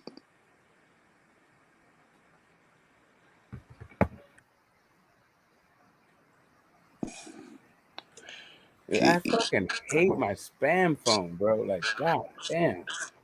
I gotta figure out, like, anyway, that's a different subject. Abdullah is a beast, huh? All right, so let's take a look at this Abdullah guy. Yeah, he is a beast. He is a beast by the looks of it, anyway. That's what I said. I'm looking forward to seeing him. He is a beast. I can't even lie. But I'm not fully convinced yet. It's like Boots. So like, I know Boots is a beast, but I'm not fully convinced. If you put Shakur in, Tupac still comes up. Of course. Yeah, you're not there yet, buddy. Like, no matter, even if you say you're better than Ali. Is that Q the God? What's popping? What's popping? What's good with y'all boys, man? Q. He even motivates the greats. Kaz, what's popping, man? Abdullah What's good with it? Forehead looks gigantic. Like, what's going on? Q, man? Half his face is forehead. Okay, let's take a look what Abdullah got going on. Rich, what's good? What's up with you, my dog? What are you saying, Q, man? I already know who you got in there, Stevenson and Valdez, man. How you got Stevenson winning, man? And who you got, Katie Taylor and Amanda Serrano? Or who you got, man? He gonna TKO. He gonna TKO Valdez. And then let me see. KD Taylor, man, shit. I fuck with Amanda. She cool, but shit, KD Taylor, shit. Her ass can bang too. She got some power. More people don't. I ain't gonna lie. I think I probably with the power. I don't know. I might KD Taylor. I might edge KD Taylor on some power shit. Cause she like she kind of plays her punches a little bit better than Amanda. But you know that fight kind of 50-50. I'm probably edging KD Taylor though. Or shit. Yeah, I might edge KD Taylor. I don't know. I see. I'm gonna just go off what I look, but I fuck with Amanda though. She had her ass be fighting with fucking Jordans on and shit. Not even boxing shoes. That shit crazy. She be beating her ass with Jordans. But oh no, I don't know if she. That's gonna be crazy though. But yeah, that's cool. Then we got who else, man? Keyshawn Davis. Keyshawn Davis gonna flip dude. Like people sleep on Keyshawn. They think he a boxer, but he got power. He a power puncher. I mean, Keyshawn Davis, he gonna be flushing shit. You think he's a power puncher? Yeah, he's a power puncher. That boy got power like Tank. He got power. You got power like Tank. He got power. But you said you got power like Tank though. That boy hit hard. So I just watched Abdullah Keyshawn hit Mason hard. fight. Why in the fuck are you calling guys beasts who have one fight? No, that's what I said, Smoke. That's what I said, Smoke. The because potential, the because potential the of him being thing a beast is is there. The potential of him being a beast is there. The It's there. potential of being a beast, but because like the calling him a thing beast is Smoke. now, yeah. The thing is Smoke. You just getting to see him. I done already seen him Everybody's just getting with to the see him. amateurs and no, I done seen him in the amateurs. I done seen him in the gym and a lot of shit. Just But like again, 3 all you've fights seen is Keyshawn he's got did. one pro fight. I know he got one pro fight. The fuck you mean? That don't mean nothing. What does that mean? I'm saying that it is a little bit premature to be calling a guy a beast who has exactly one pro fight. Anyway, like I said, man, do the beast. Like you could call him what you want to. You have seen one fight. You don't know nothing about him because that's Everybody all said you seen. he's only had one Because pro fight. that's all you seen. Literally, Yeah, that's that's all he's cool. had. That's a pro fight. Correct. But He's had one if pro you fight. know This is fighters the pro who young, game. if you know fighters that's young and they coming up, and you got to see what they got to do before they made it to the pros, just Like like the reason why. Hold up. Just like the reason everybody fuck with Shakur. Shakur came in the game, and we know, oh shit, he was a medalist. We know his amateur background. Oh, Well, okay. I'm some of sorry. y'all, hold up, just like some of y'all just got on boots. Holy But shit! How many points are you hold gonna up, make? How okay, many points are you gonna make? so just like boots, you know what I mean? People just getting on How many him. guys you gonna name, But if bro? you really know they background and before they went in the pros, you would have knew they been beating motherfuckers ass and running through national fucking championships way before they got in the pros. So if we say they a fucking beast, that's because we probably seen some of that. If you haven't, that's cool. Okay. Again, Exactly. Shakur came into the game with a silver medalist before he had a pro fight. Please tell me what the accolades of Abdullah Mason are before I start talking about other guys. Since you brought up Shakur, what's Abdullah Mason done in the amateur? We talking about niggas with multiple national championships. Okay. You know what I mean? Okay. Done seen them got work, and then on top of that, I take word from people who really know the sport of boxing, and if they putting a stamp on them, and after what I seen and hearing what other people say, yeah, I'm gonna put my stamp on them. You don't have to. I don't give a fuck what you think, Smoke. I didn't ask you to give a fuck what I think. I'm What the just fuck are going you to tell talking you. I'm about? going to tell you this. I've seen Chris Colbert have multiple national championship titles. I mean, national things. The dudes came in the game known as Little B Hop. If you don't understand how high a praise that is, and still all these guys talking shit, and you know what we saw? That he's But actually not a beast. So I literally, seen them. I literally, seen them though. listen, like you, I'm not interrupting. I I didn't seen them interrupt though. you. I did not Yeah, interrupt you you. did. Please Yeah, you don't did. interrupt me. No, I did Yeah, you not. did. You said all of the shit that you said Talk without your shit, interruption. youngster. But Talk your shit, anyway, youngster. I'm not done speaking, Q, and I'm Talk your shit, almost done though. youngster. I'll land this plane very quickly. Talk your shit, youngster. I'm going to land this Talk plane your very shit, quickly. youngster. I'm not necessarily saying that you have to see things the way I see things or call guys beasts that I don't call beasts. I was just like, I was very surprised to see how green this dude looks from somebody in the chat saying he's a beast. I don't know if that was you who said it in the chat or somebody else. I was just reacting to that thing. Like he seems very like you don't call like lions kings of the jungles when they're still cubs. That's all I'm saying.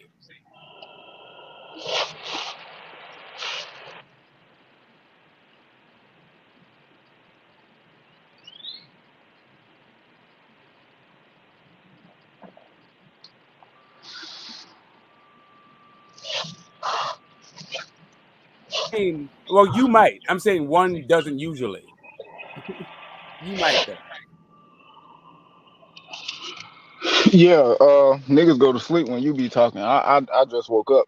But yeah, man, niggas fuck with Abdullah. He a beast. I'ma say it, you know what I mean? He gonna get in there and smash dude. You know what I mean? And he gonna do some real good work when he put in more fights. show motherfuckers what he got. Same as Keyshawn.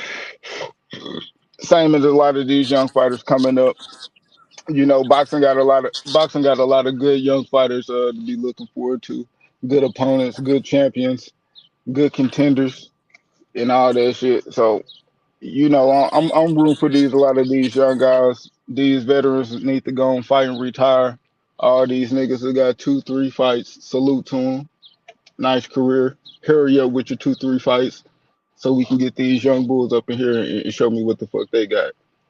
You know what I mean? Because pretty much the last little slew of champions and all of this and that, they ain't really been doing that. They the reason why motherfuckers like boxing dying, boxing this, boxing that. But I'ma honestly say I feel like these young dudes gonna bring that shit back. You know what I mean? Show us more shit talking, give us more fights that we want them in a timely fashion. They ain't gonna have time for all this marinating. You know what I mean? Especially pretty much all these fighters that we talking about, all in the we talking 130, 135, 140, all in the same weight. So shit, they gonna have to meet up eventually. We talking Tank, Devin, Tio, Keyshawn, they're gonna have to Abdullah, see each other, man. They're gonna Shakur. have to see each other. I mean, That Tiger, shit can happen, bro. Them niggas different, bro. Brandon Lee. On me, these young dudes different. Devin, all them like they all around the same age, weight. So shit, I think we gonna get to see a lot, and time really gonna tell. You really can't say who gonna win what and who gonna do that, but you know, all they gotta do is put themselves in a position to fight and don't turn that shit and don't turn it down when the time comes. You know what I mean? Boots, shit, Virgil and all them. I kind of was seeing them on some we gonna meet up down the line in 2 or 3 years. Hell no, nigga. Nah.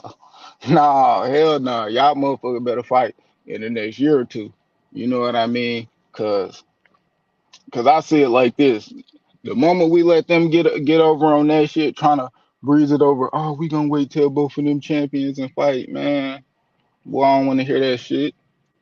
You got people occupying belts, and they barely active. You know what I mean? So, man, y'all gonna have to fight while y'all contenders coming up, knocking guys off. You know, mixing it up like these guys at 140 doing since Josh Taylor is undisputed.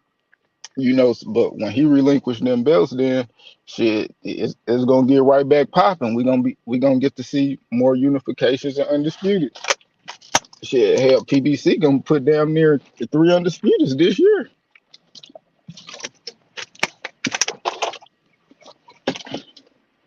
You know, so I think it's cool, man. This card, I think Ali Walsh on there too. A lot of people don't. Well, it's kind of mixed with him. Some people fuck with him, some people don't. I mean, some people.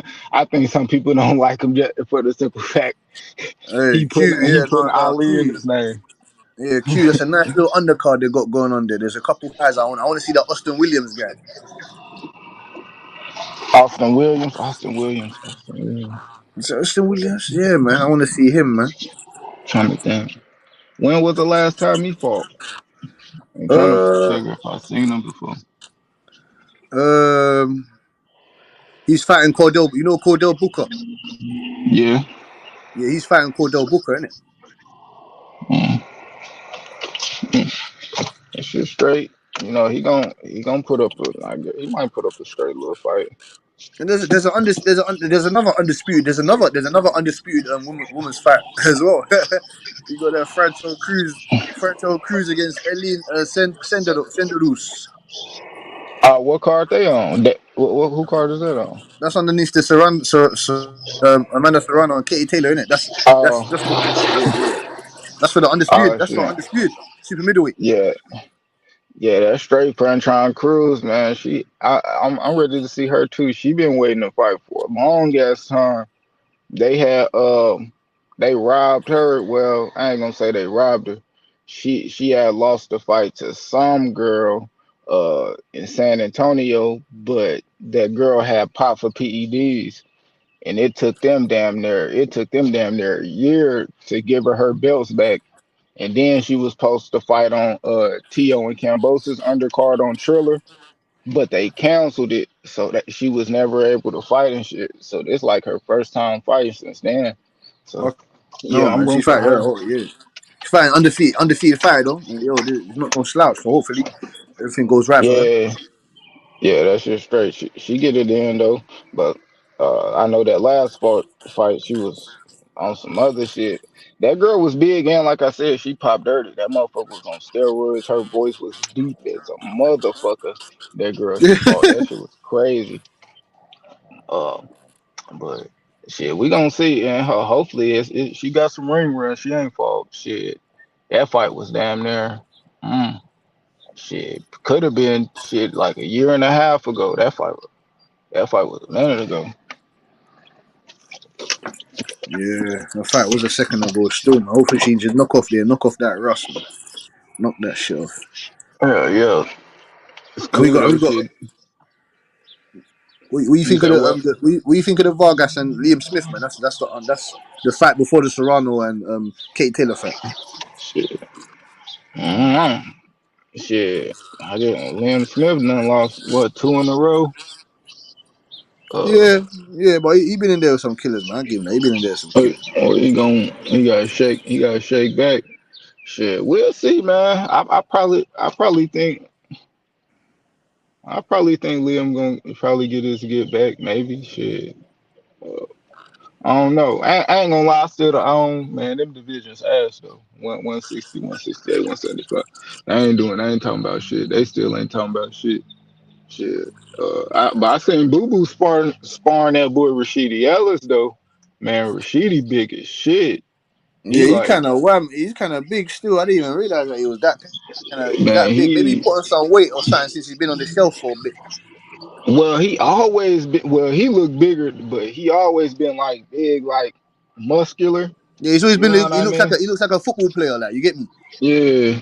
He kind of like built like how Cussio Clayton is. You know what I mean? Like them motherfuckers. Okay, yeah. That that they look like they could easily fight at goddamn 154, 160. They like, but I want to see him get down. He signed the PBC now. That's why I'm saying again with these young fighters and shit, man.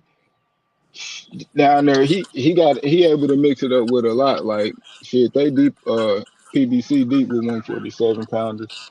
They got everybody but Conor Ben and Virgil. So you want to see Rashidi in there with man?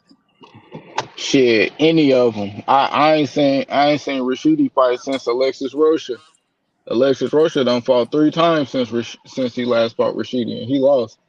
That was a tough It was fight as well. That was a tough fight as well for Rashidi. That was a tough fight, boy. yeah, yeah, it was like Rashidi. He he needs to work on his distance. He be overthrowing his punches. Like a lot of his punches, he like his hooks and shit. He'll swing and they like go behind the boxer head and shit like that, or hit him in the back of the shoulder. Like he kind of overthrow his shit. He fast as a motherfucker though. He fast. Call that boy Speedy Rashidi for no reason. He do got some fast hands and stuff, but. Mm. But yeah, he gotta learn to work on this distance. I think I think that's probably like the one of the biggest things that I see is that I think he'll be able to do way better work if if he get that distance control down. Okay.